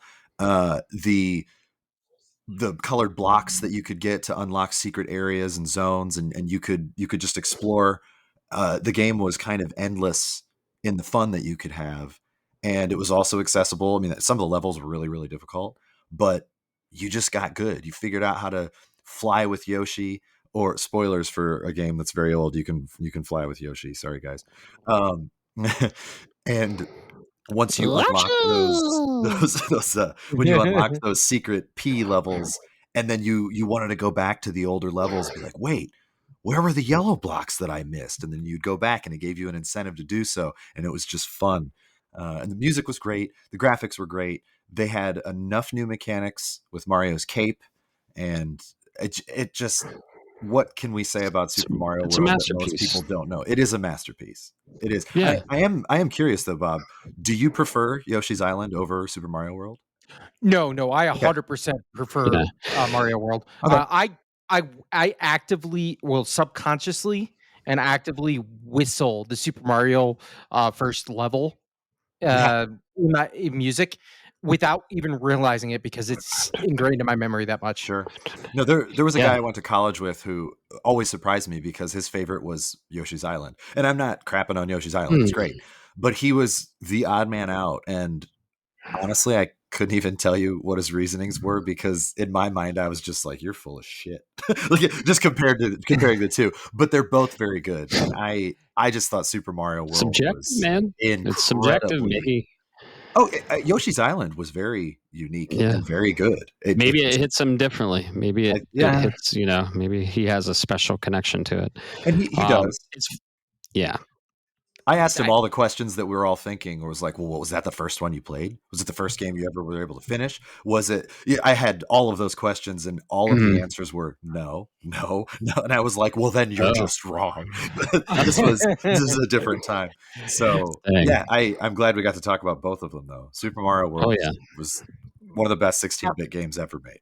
Period. Mario World is peak Mario. Peak. Yes. Peak. It's funny, Bob, because I didn't have it on my list because I knew it was going to be on your list. But it sounds like you didn't have it on your list because you knew it's definitely top 10 for me, for sure. And I thought it was on one of your lists, so I didn't. I had it as an not honorable mention. But like, if nobody talks about this, I have to yell at these boys. That's what one of my categories is.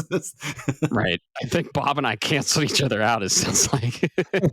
But yeah, no, I knew you were going to take that, so that wasn't on my list for sure. So, but yeah, really good choice. Peak 2D side-scrolling Mario. They haven't hit that since, I don't think. Honestly, when it comes to 2D. Yeah, I was going to say they got real close with Wonder Galaxy and Wonder. Then, of course, going back to 2D. But like the Mario Evolution is what makes it special.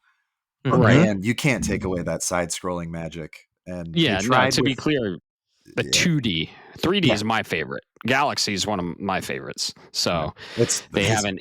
Yeah, yeah. I think Galaxy is better than Super Mario World, but they haven't hit. Wonder was real good, and they have had a lot of 2D. Because I kind of put 2D Mario's and 3D Mario's in their own category. me Really, too. they're two very different games. So, yeah, the 3D Mario's have overcame Super Mario World, in my opinion.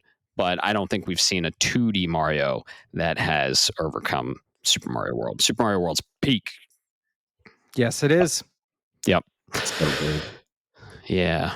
So What Caleb, do you got top next? 3. Well, No, that was we it. talked about Super Mario World since Bob Oh, didn't. that's So gonna be your I 3? wanted, yeah, Okay.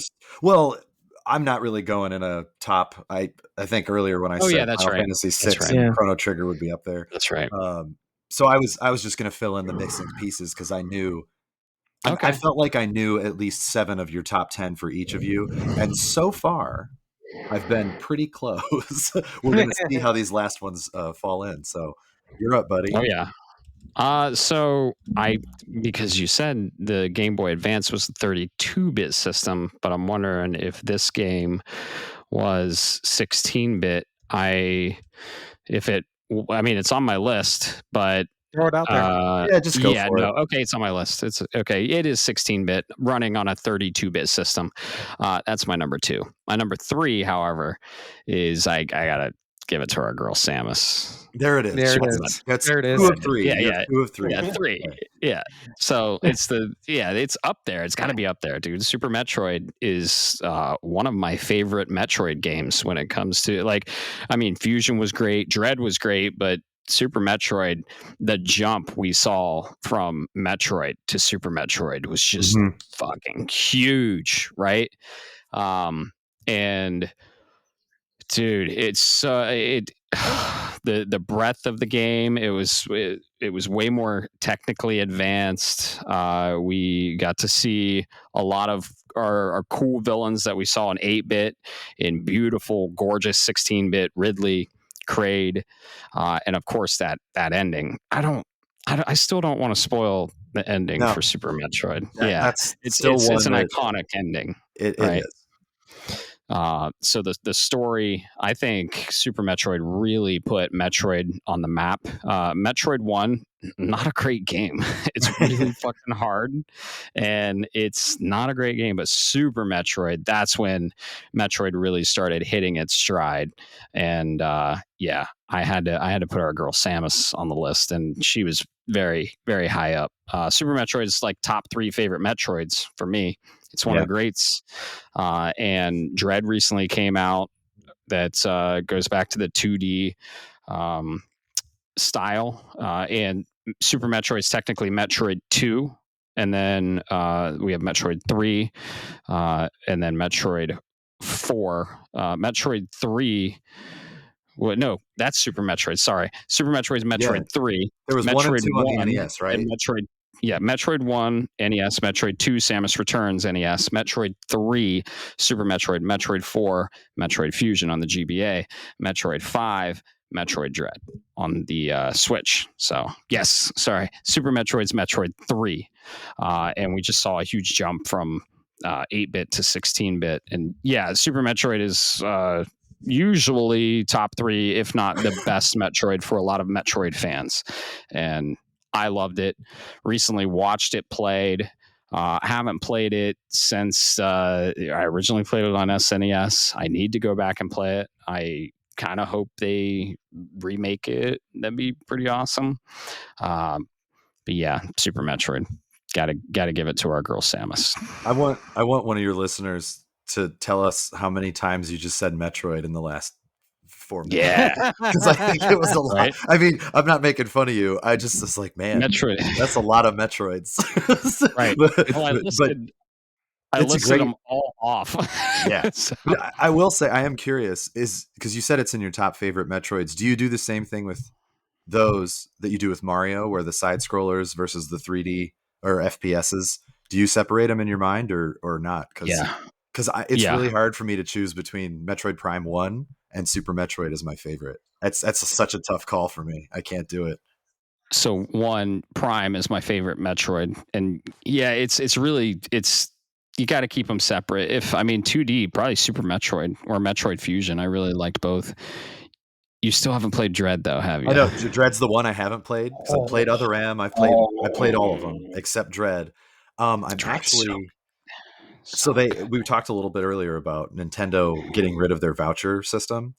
I think it's going to be done in January of 2026, and I was thinking I was going to get it physical, but I might just get a voucher and do one of the old. I still need to get Echoes of Wisdom. I actually haven't played it yet because I was waiting, yeah. And now that I know it runs really well, I'm absolutely going to get it. But I thought, okay, if I do that, I could get Dread, save some money, and then I could play it on my Switch too when I'm going to Los Angeles and when I'm going to Myrtle Beach and stuff. So I thought, okay, maybe I will do that. But Dread ran beautifully on Switch, the original Switch. I played it on launch. It was my game of the year that year, 2021, I believe. I'm actually glad I haven't played it because I don't want it to maybe replace my favorite Metroid. I don't want to do that to Super Metroid. What is your favorite? Is Super Metroid your favorite? It's a toss-up between Metroid Prime 1 and Super Metroid. I can't decide. They're different enough. I do think Prime probably holds up better mechanically for that feeling of exploration. Not that Super Metroid isn't magical in its own right, but again, you're getting to the 3D versus the 2D, and it just depends on what mood I'm in. If I'm in the mood for something that's 3D and visually stunning in that way, I'm going to go with Prime all day long. But if I want a 2D beautiful art, I'm going to pick Super Metroid. So yeah, I can't decide between those two. It's really difficult. What about you, Bob? Yep. And real quick correction. If I think I said Super or Metroid 2 Samus Returns was on NES. Incorrect. It was on the Game Boy. Game Boy, yeah. Game Boy, I think I said NES and you just went with it because I was wrong. Yeah. But yeah, it's Game Boy. You're correct. Yeah. Yes, Game Boy. So Super Metroid, 100%. There's a reason. And because our conversations, I just realized I know what your top three are, and I'm glad I chose what I chose because I'm purposely avoiding them. So thank you. The good old Shine Spark. Super Metroid is amazing. Caleb, I can tell you this much. Play Metroid Dread. If you're in the mood for it. If you're I can imagine Matt's already told you, but if I had my gumption, and this is coming from somebody, I like Metroid, but I'm not what I would call a Metroid fanboy. By any imagination, I appreciate what they've done. Yeah, I think Metroid Dread is better from a fundamental standpoint than Super Metroid. I love Super Metroid. I think there's a lot of good things about it, but everything that's good about it, the design team went back to Dread and said, "Hey, how can we bring this forward into the current modern era?" And when they do that, you're fundamentally making a better product. Awesome. The only reason I missed it at the time was I was way too busy, and I missed like 4 major titles when it came out. But it was one of those that I regretted. I regretted all of them that I missed, and I have played 2 of those 4, so I need to do Dread and the other. Right. But I'm glad to hear that it still holds up in your mind's eye, because even if it's not as good as Super Metroid, if it made it close to that, that's worth playing. Because it does.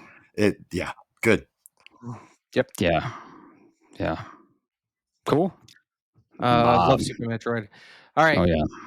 So you probably know these two, Caleb. You probably know these two, Matt. Listeners, you probably know these two. All right. I'm going to off for you to say. I've been avoiding. I'm going to beat these games into the ground, because if you still haven't played these games, you need to go play them.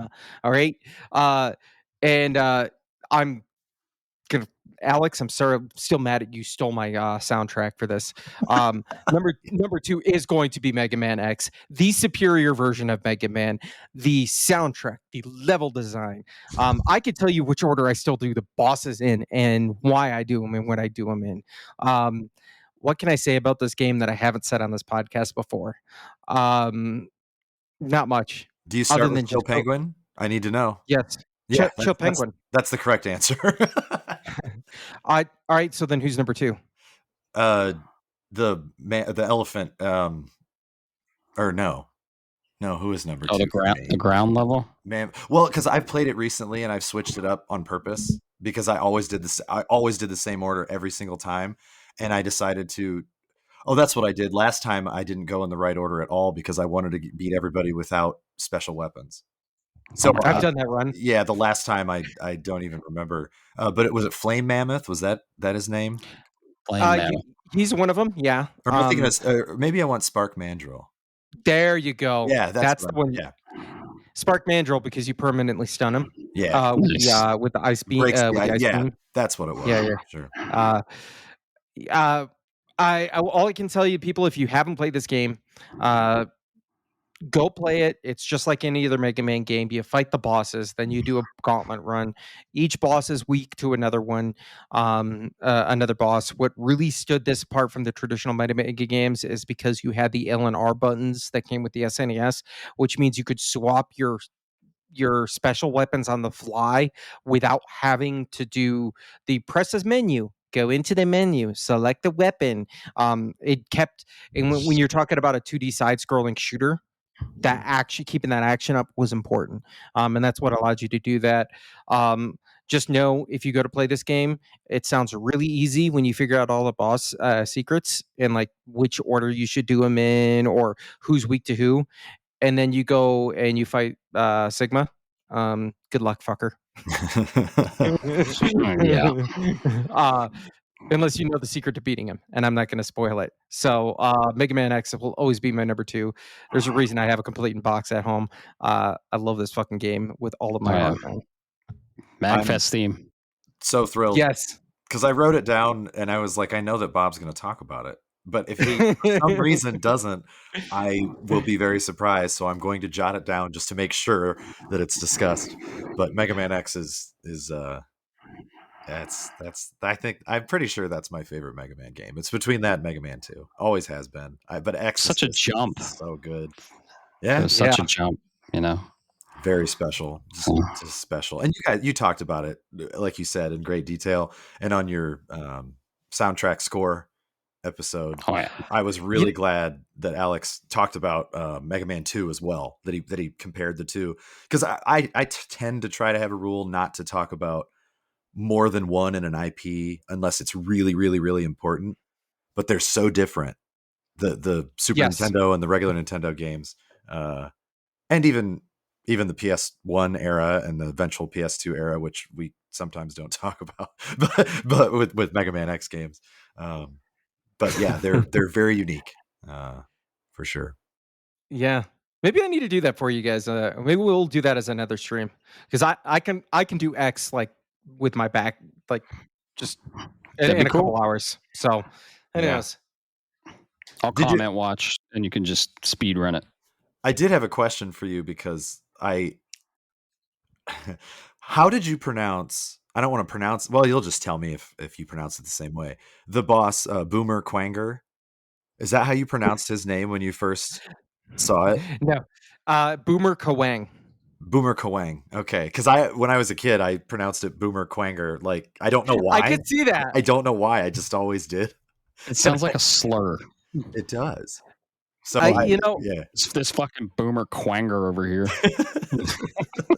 I guess you're right. As a kid, I could see that, but I'm also a bit of an idiot. So for me, I would have just shortened it and been like, it's Boomer Kawang. But I see where you're going with that. Now that I'm thinking about it, I'm like, he's right. Koanger. I still don't know how to say it properly. I don't either. That's why I figured maybe you would, because I've never known. And when I've gotten older and I've thought about things going from Japanese to English, you said it earlier, localization was a hell of a thing. I miss those days of localization being a little jank. Like one of my favorites, and not to go back on the Final Fantasy train, but almost anybody that knows Final Fantasy knows "You Spoony Bard" is one of the lines in 4 that Tella, when he's yelling at Edward, and it's stayed because it was so perfectly stupid popular. It's in the Pixel remasters, and they tried to clean up some of the dialogue in the Pixel remasters and the newer remakes and iterations of 4, but they kept "You Spoony Bard" because it was just iconic and kind of silly. Those are the localization things. But I think about how names are pronounced, and I never I couldn't figure out what Boomer Quanger was supposed to be in Japanese, and I've never wanted to look it up because it's almost like that mystery box that I don't want to open. Schrodinger's Quanger. I don't know. Same here, and I'm trying to think back because there's this a video series I watched that talked about the timeline, and I don't remember how he pronounced it. But before I move on from this is that one last thing. Anybody that's curious about Mega Man lore, particularly you there, Caleb, I think it's the Black Mastodon, Black Mastodoshi. He's been doing Honest History. He's a little bit of a newer guy in the YouTube space. Okay. But he has done the original Mega Man X, Mega Man X, Z, the XZ series. Okay. And he's done Legends as full history and story. I highly recommend you go check it out. It's amazing because you get so much lore out of it. And I'm gonna have to go back now and see how he pronounces the name because it's gonna bother the fuck out of me. Well, you'll have to let me know. Sorry that I did that to you. All right. Well, I guess I'm up. So I'm gonna take this one because I do believe it was originally in 16-bit. The ones that everybody played, probably not. Originally released on Sega CD. I thought you would have it, Bob, but now that I know we're up there, that you don't have this. Sega CD, 1992 in Japan, 1993 in the United States, and that would be Lunar, the Silver Star. Which of course became Silver Star Story Complete, and then eventually we got the newer ones remade or re-released again. I call them remakes because they got a different voice cast. I will admit I did not play the Sega CD version first. I did play the PlayStation version first. And then when I realized, because I was like, why is this called Silver Star Story Complete? Where was the other one, the incomplete version? So I went down this rabbit hole and I actually did have access to a Sega CD and got a copy of Silver Star. I will tell players, listeners, gamers, Silver Star Story Complete for the PlayStation is the best version of the game, period. It just is. The Sega CD one was special because it was first. It had the full motion videos and it had some of the voice stuff, but it was a lot uglier. It was much uglier of a game. And I think that was because it was stuck on the 16-bit, even though it was on a CD platform. I think it was I would bet money that it was 16-bit.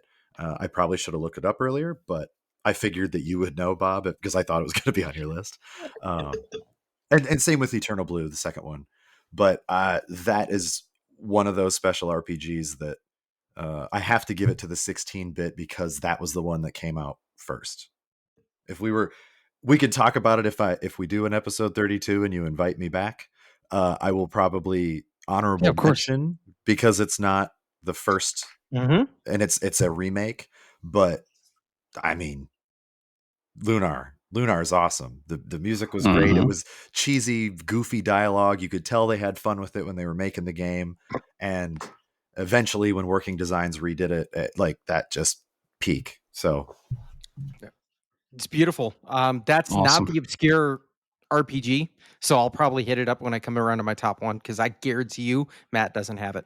Okay. Interesting. Look forward to it. I got the Lunar collection, so I'm excited to finally play it at some point. Yeah, I got the physical version that Amazon had limited, I guess. Yeah. So good for you. Yeah, they were like, "Oh, this won't be limited." And yeah, it's fucking limited. They're not printing anymore, I don't think. I have Lunar 1 and 2, Silver Star Story Complete and Eternal Blue on the PS1 in box. Yeah. It's like new. I mean, I played it, so the disc has the laser scratches, but beyond that, it's almost in pristine shape. Both of them. That's awesome. So, yeah, that's beautiful. Loved those games. So that's a good pick. Thank you. What's next up for you, buddy? So you have two on the list that you think I'm going to say? Two more or one more? So I thought that you were going to say Super Castlevania a little earlier on your list. Not because I know you love Castlevania. I'll just say for me, Super Castlevania was not my favorite. It's probably about halfway in all the Castlevania. Right. So for me, if I was making a top 10 list and Castlevania was on there, probably wouldn't be, but it would be like a 7 or 8 for me. I thought yours might be 5 or 6. Yeah. So when we got to 4, when we got to 4 for you, I was like, where the hell is Castlevania? But Castlevania, Super Metroid, and then this, if it's not 1 or 2 for you, then I'm jumping out of a window. You have to say it because it's probably number. It's probably number one. It's top 3 for me. So it's number one. Okay. Yeah. Well, you're up next. But my number two is on a 30-bit 2-bit system, and it's a 16-bit game, and it's from one of my favorite IPs of all time. It's Pokemon. Okay. Yeah, there it is. But so which one? Which Emerald? Okay. See, Emerald. Caleb's taking the exact questions I had. Sorry. Yep. No. Isn't Emerald the hardest one to like find on the market? It's one of, I think complete in box is like $900 right now. Good it's crazy. God. I used to have it. I sold it probably 4 years ago for like 200 or something like that. I regret it so much. Emerald's I know. Emerald's the third entry of the third gen. It started with Ruby and Sapphire, and man, coming off the heels of Gold and Silver, going into the 16-bit age, the sprites for the Pokemon look so much better. The color depth was awesome. We're in the Hoenn region. The legendaries are Kyogre and Groudon. One was like the owner of the sea, and the other one was the owner of the land. And when they clashed, they created the Earth, the Pokey Earth. And then the one that like reigns over them lives in the ozone layer and creates the weather. And it's one of my favorite Pokemon, probably top 5, and that's Rayquaza. It's the green dragon looking one, and that's the title Pokemon. It's the title art. So Emerald just made Ruby and Sapphire so much better. We got the battle tower. We get a whole new island. And what can I say? Our starters were Torchic, Mudkip, and Trico. That was Gen 3. So who was your starter? Who, like the first one you played that gen? Who was your first starter? In Ruby? Yeah. Torchic. Oh. Torchic. I was the Leaf one. I remember I was Trico. The Leaf. Because everybody else, it went back. We talked about this a little before on the OG, where everybody wanted Charmander. Right. And then everybody else had Squirtle. And I was like, what the hell is this Bulbasaur ass thing? Like, I didn't know. So I picked the Leaf, I picked the green, and I just did it again when I played the next 2 times. My starter, because I figured everybody else would go with fire or water again, and I was like, no, I'm gonna go Leaf, and but I wanted all 3 of them. That's what was great about the Pokemon games. All the starters were so unique and sought after, and so in Emerald, I did get all 3 of them because I had the Game Boy Advance, and then I had the Game Boy Advance SP, and I had a link cable.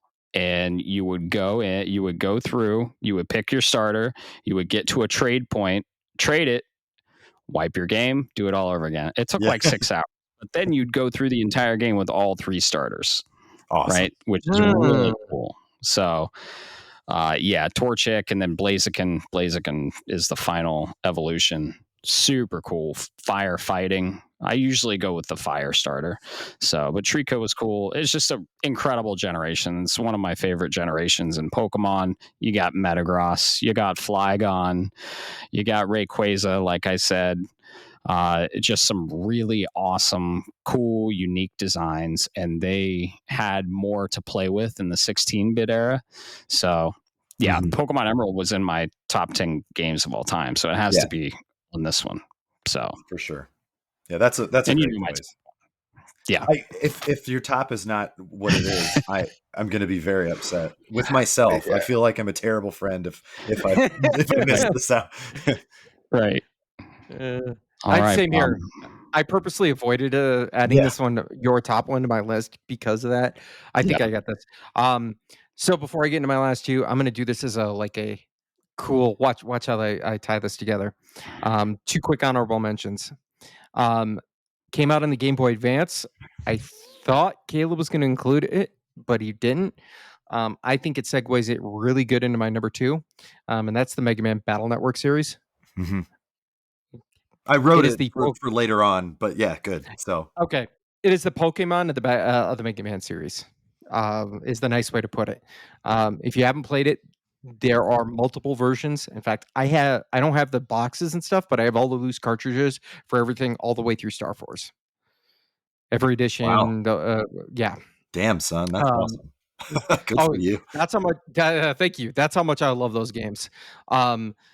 And then the other one is, I said obscure, but it's not necessarily obscure by the zeitgeist, but it is obscure in the number of sales, Caleb. And I had between Chrono Trigger and this one, I flipped a 50-50 coin and it came up bad, which is Earthbound. Okay, yeah. Yeah, that's another one that I was going to mention if nobody else did. So, yeah. It is a top tier, in all seriousness, a top tier RPG for me out of the 16-bit era. The only reason I didn't select it is I didn't play that. I played Chrono Trigger because, let's be honest, Earthbound at the time was a very niche game. It didn't sell a lot. It got caught on later, kind of like, I don't know, other RPGs at the time, i.e. Lunar. But it is a worthwhile to go check out. Sure. Totally would recommend, but those would also be on my list. But obviously, number one is my number one game of all time. What can I say about this game? It is one of the only games I truly believe in my heart of hearts is a 10 out of 10. And all across all of gaming, you can nitpick a lot of games, and I think a lot of games come really close, like Claire and Death Stranding and Metal Gear Solid. But this is one of the very few 10 out of 10. I can't find a fault with the games, and that's Super Mario RPG Legend of the Seven Stars. What can I say about this game I haven't said other than bring back fucking Gino already? I know, dude. God, I love Gino. Like, no kidding. What Square owns the character, so it just sort of went to nowhere for a long time. And when they teased him, and I think it was in Super Smash Brothers, right? It was that because we got him as a not as a playable character, but I don't he's know an what that's assist called. trophy in Sprite. fucking Ultimate. Yeah, and it's like, really? He's relegated to that? Oh, Gino deserves not only better. not only that, he's an outfit for the Mii fighters. Oh, that was the other thing too, yeah. Which I will say, it pissed me off at first, and then when I saw it, I was like, I kind of dig that quite a bit because it's neat. But I do think he deserved to be in something else because he's a neat character. Everybody loved Gino. Everybody did. Glass cannon puppet creature thing. Such a glass cannon. He's not in my main party, by the way, when I play that game. Me either. But he's fun. And I think people look at things like Gino and stuff and they don't understand the real beauty behind this game is they were able to provide emotion through music and through dialogue in a unique way, and they could tell jokes like in the original, like some of the Final Fantasy games that were only text based. When you're doing dialogue, there might be a joke from the localization team, or there might be something that's supposed to be lighthearted, but you don't quite understand it at the time because it's just blah blah blah blah blah blah blah blah. I think of most famously when, spoilers for a game that got remade and is 30 years old, when Mallow finds out that he's not actually a frog. Everybody comes in and goes dun dun, like it's supposed to be dramatic and serious, but it's lighthearted at the same time because everybody goes, well, no shit, you're not a frog. Yeah, everybody knew that, and he's just like dumb and surprised. It's fantastic. Those are the things that made that such a great RPG on this in the 16-bit era. I'm hard pressed to find another one that did it just as well like that. But once again, Square, Nintendo, they got together, they had a baby, and that baby is beautiful, kind of like Lou in Death Stranding. Well, and the thing that actually impressed me the most. It's not a spoiler. I'm just being silly mad. You're fine. In Mario RPG, because Square was always very funny back then. Back in those days, they had a very unique sense of humor in their Final Fantasy games and Chrono Trigger. The facial expressions that they could show you in the 16-bit graphic style was surprising, because you would see when somebody was excited, their eyebrows would go up, and you could just see that, like these little black things going up on the screen, but you knew that they were excited, and it worked, right?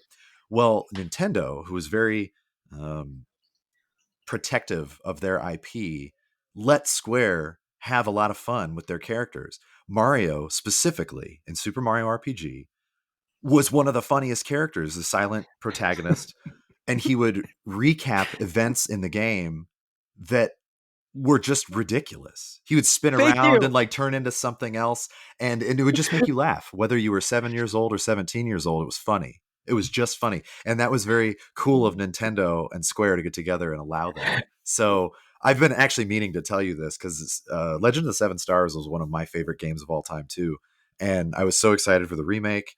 Obviously played it, and when you had told Matt on the podcast about the Power Rangers and he didn't really know, I was like, oh my God, you need to play this right now. Cause I used to play this actually in a gray van when I was traveling in Montana when my parents were working on a movie. I had a 13-inch TV in that gray van that my parents were using it for the film. And I was like, I just have one request. I need to bring my Super Nintendo with Mega Man X, A Link to the Past, and Super Mario RPG. And my dad was like, as long as you pay attention when we're places you've never seen before, I don't care. So I played the shit out of that game over and over and over again. And I remember the only real wall that I hit was the Power Rangers, the Axum Rangers fight, because they were fucking hard the first couple times you tried them. Now they're a bit of a joke, but again, this was how many years later, and the game was made a little bit easier in the remake. So yeah, it was. I'm glad that you had that, because I left that and Mega Man X. I left for you, the one that Matt has not said yet, and Super Metroid I left for him. So yeah, I gotta ask, since you mentioned the remake, and we were talking about it in our last episode, did you play with the remixed or the classical audio tunes? So I did play it with the remixed just because I wanted to hear how they did all the things. I went back and forth for zones that I might revisit, but I did want to give them a chance. I didn't hate the remix, but I do think it was a little weird not having the classic music sometimes. It just felt a little wrong, but I was like, no, I want to experience what they did. I want to see how the new remastered score, I guess is how I would put it. And it's not bad. It's just there's like a little bit more, and I remember it being a little bit less. So my nostalgia factor was like, oh, okay. Okay. Yeah, no, that's good. And I'll leave it up this. I still remember if you get the princess's brooch and all of that in the church fast enough, it's Bowser kissing Beetle. And then when they realize it, they're like, ooh. And then you see Bowser's like tears just going down because he's crying because he didn't get to kiss the princess. All right, I'll leave it like that. Go play this game. It tells it's environmental storytelling to a natural. So and it is just humorous. It is. Yeah. So I'm going to actually just skip and let Matt do number one so that we could talk about it. And then we could rapid fire some honorable mentions and then probably go to bed because I think some of us are a little tired. And Dude, EST sucks. It's welcome to my world, motherfucker. Holy crap. Oh my God. Yeah, we're going on 1 a.m. on EST. Yeah. Well, so you're up, buddy. Give us your numero uno. Okay. Lay it on us. My favorite 16-bit game is Banjo-Kazooie, Gruntilda's Revenge. This game is very nostalgic for me. Oh my God. All right, I take it back. I'm going to ruin it for everyone. Bro, of course, it's from my top favorite IP of all time. One of Bob's top favorite IPs of all time. Of course, it's fucking Link to the Past. Yes. And what are your favorite top IPs? My favorite Zelda of all time. So there you go. The Legend of Zelda: A Link to the Past. What can I say? This was peak Zelda, honestly. So many dungeons. It was going from Zelda 2 or what? Zelda Link's Awakening, right? From the Game Boy? From the Game Boy, yes. Yeah. And just the more color depth, right? More pixels. Follows our boy Link, of course. You're saving Zelda. All the goddesses are trapped in the crystals. Like, it's just incredible. And it was a lot of dungeons, and you go into the dark world. That was a huge twist, right? There's a whole nother map, and you have this whole other, like, it was mind blowing, right? And then it more than doubled the size of the game, because you thought, oh, I have these 3 things I have to do, and then you see this other world, and you're like, wait, what? And it's not just 3 Right. more. It's like No. 8 more or 8. whatever. Yeah. It's and then there's like bonus shit you could find. It's magic, pure magic. Yes, it is. It is. And the music is, I mean, top notch. Some of the best. It's got really cool, unique dungeons. You get a ton of items, a ton of weapons, a ton of support items, and there's some really cool ones in game that you can do or that you can get and do a lot of cool shit with. So yeah, a lot of cool weapons, a lot of cool puzzles. It's peak 2D isometric Zelda, honestly, in my opinion. It's I do like the Oracle games, but Link to the Past is like probably number 2, and Oracle games were in my 8-bit. They were, I think, in my top 3. So as they should be, because they were awesome. Oh yeah, yeah. So I know we've all played this game. We all love this game. It's all of our it's our top IP of all time. So what do you guys have to say about it? I fucking love this game, man. It's number one. I can't count the amount of times. Some other games on this, what we've talked about so far, this follows true for them. It holds true for them as well. But I cannot count the amount of times that I have beaten this game, played it from start to finish, whether it was just speed running and beating it with like 13 hearts or whatever the minimum was, or speed running to get everything. This is my favorite Zelda of all time. I don't think it ever won't be my favorite Zelda of all time. I played the ever-loving shit out of this game, and it was just the perfect storm of Zelda. I felt like an idiot when I couldn't. The very first time I played it, I thought you could get the pendants in whatever order you wanted, so I was obsessed with going north, and you can't go north, but I just thought that I was dumb and bad at the game, so I was, because I kept trying to go north and didn't work. Because I rented it 2 or 3 times, and then I finally got fed up and I was like, I need to buy this game. And when I bought it, I finally forced myself to go the other direction, and I was like, oh my god, I'm an idiot. and then I just fell in love with it even more, because it was good. It wasn't too easy. It also wasn't too hard. It was the perfect level of challenge that you could overcome. The score, like you said, it's Zelda. What can you say? Everybody needs to know and respect that title the screen music when the sword comes down. Yeah, and the Triforce is sort of spinning and locks into place. It's great. Yes. What about you, Bob? I mean, I know you have to at least like this game, right? Oh, I fucking love this game. There's a lot of cool stuff about this, so I'll keep those to the side. I go look up some of the facts about this game. You can look at anything about like upgrading your weapons, you know what I mean, or items with the pond. That's based off of a real fucking fairy tale. Yeah, that's I didn't know that when I played, but I learned that later, and I thought that was really cool. Same here, and I was like, oh my gosh. I will say, funny story for this game. I was at a buddy's house the other week, and they had their youngest kid playing this game specifically. And I remember, he's younger, keep that in mind, he's still learning games, and he kept getting mad. But then he was pissing us off as parents because he was in the very first beginning and he couldn't escape and go to explore the map because he didn't have the sword. And we're like, well, you should probably go get the sword, or go towards the castle, like they say, and you might get something, buddy. But he refused, so he kept picking up every grass and then throwing it all the way up, and we painfully watched him work his way up to the castle all the way to get in there to finally get the sword. It was like 30 minutes of watching just the most antagonizing thing in the world when you know the answer, but you can't say anything. I laugh now, but at the time my toes were starting to curl because I was starting to get so mad. That would be painful for sure. I feel you, but some of that is kind of cool because you think maybe when this person finally got there and finally figured it out, it opened up this realization for them, and it might have become one of their favorite games because they're like, wow, I didn't realize that it even went this far. And that's kind of what some of these games, well, all of them that we've mentioned so far in this era have done that, I think, better than any other generation.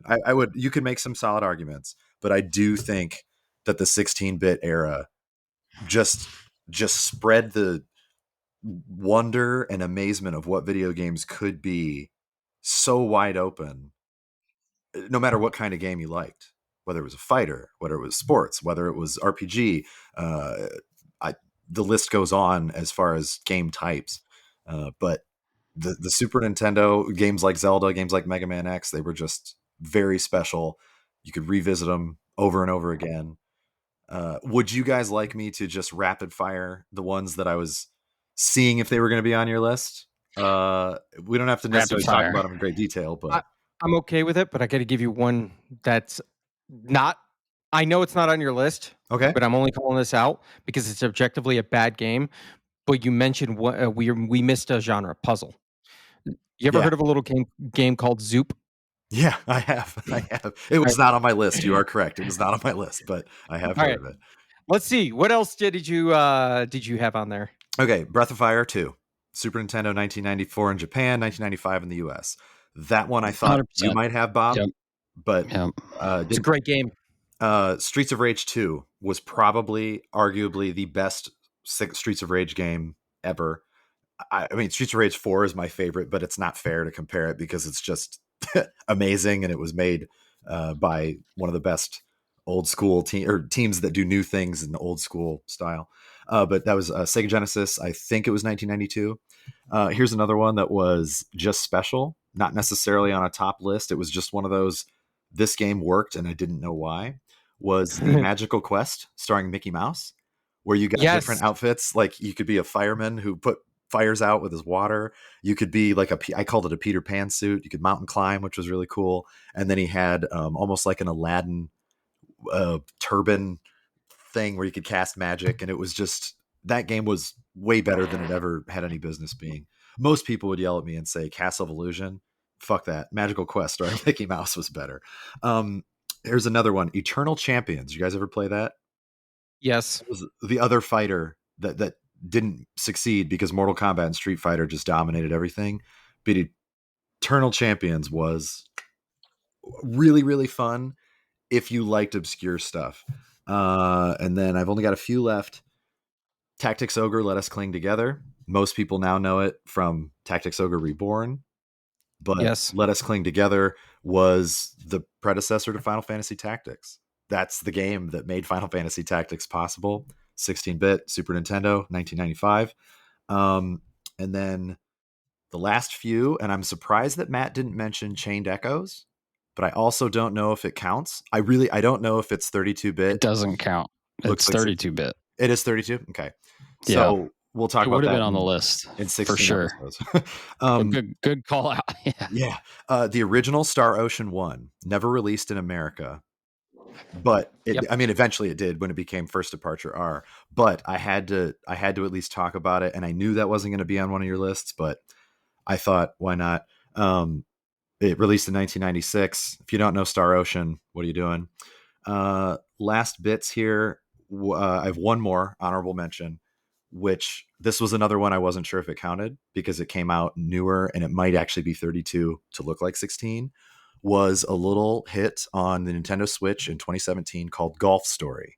I don't know if you guys ever played it, but that one, it's great. We won't talk about it that long. I just wanted your listeners to know, but all of these games that we've listed so far have been, I mean, they're important to us, right?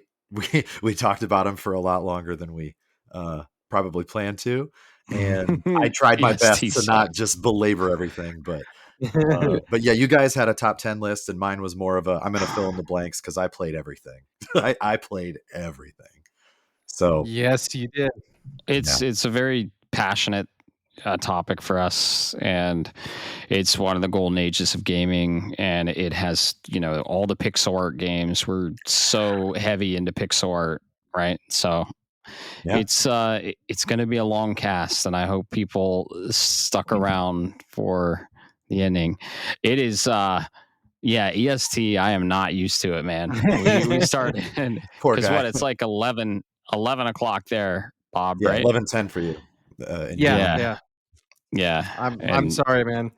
No worries. Well, we started a bit late, um, and then in the beginning, we right, kind of right. got off on, I don't even remember what the hell we were talking about. And Yeah. your setup's different, so you had a few special Yep. guest situations, and Yeah. it's just whatever. I had to work on my setup, and yeah. So for sure. Yep. But dude, I had a blast. This has been super fun. Me too, gents. Yeah, and I always love talking video games. I've drank 2 beers. Um, doesn't affect me that much down here. It's just the time. It's Yeah. just a little. It's like a little jet lagged. Like EST is like different. So, but yeah, I'm so glad that we got to talk about these games, the 16-bit era, like one of our faves for sure. And I'm glad we had you on as a guest again. It's been Thank I you. always love to have you on. You bring so much to the cast, and you bring another good perspective. So we really appreciate you being on here, man. Well, I'm flattered every time you ask, and I'm glad to do Yeah. it. I mean, this was we could have talked about 16-bit games for 12 hours. We know that. Oh, So easily. it was really Easily. hard to even keep it to this, and I didn't want to throw all 30 that I had at you guys, but I had to talk about them. They had to at least be Yeah. mentioned. So Absolutely. Yeah. Absolutely. Absolutely. Like there's a licensed game that I want to talk to you about afterwards because I'm like, sure. but yeah. Cool. What do you gentlemen think? Should we get the hell out of here? Matt needs to go to a bed immediately. Yeah, Well, not here's to cut you off, but you sound pretty tired. here's the thing. After it's done, I have to process it, and the longer the cast is, the longer the processing. So I do have to stay up like another hour, I think, for this processing, but we'll see. And it's for the love of the game, and I'm glad everyone has listened to episode 16. We love doing it. It's a long one. 16-bit era was really passionate for us. We're very passionate about it, and so yeah. There's some post processing stuff I still have to do as well. He has to make me sound beautiful. Yeah, well, it's not edited. It's just the processing, merging all the tracks. It's all done automatically. So, but it still has to process, and I do the description, and then I get it ready. So there's just a little bit of post. We don't edit, and yeah. So this has been episode 16. I hope everyone has loved it as much as we did, and yeah. Everyone have a great rest of your day, evening, night, whenever the fuck you're listening to this.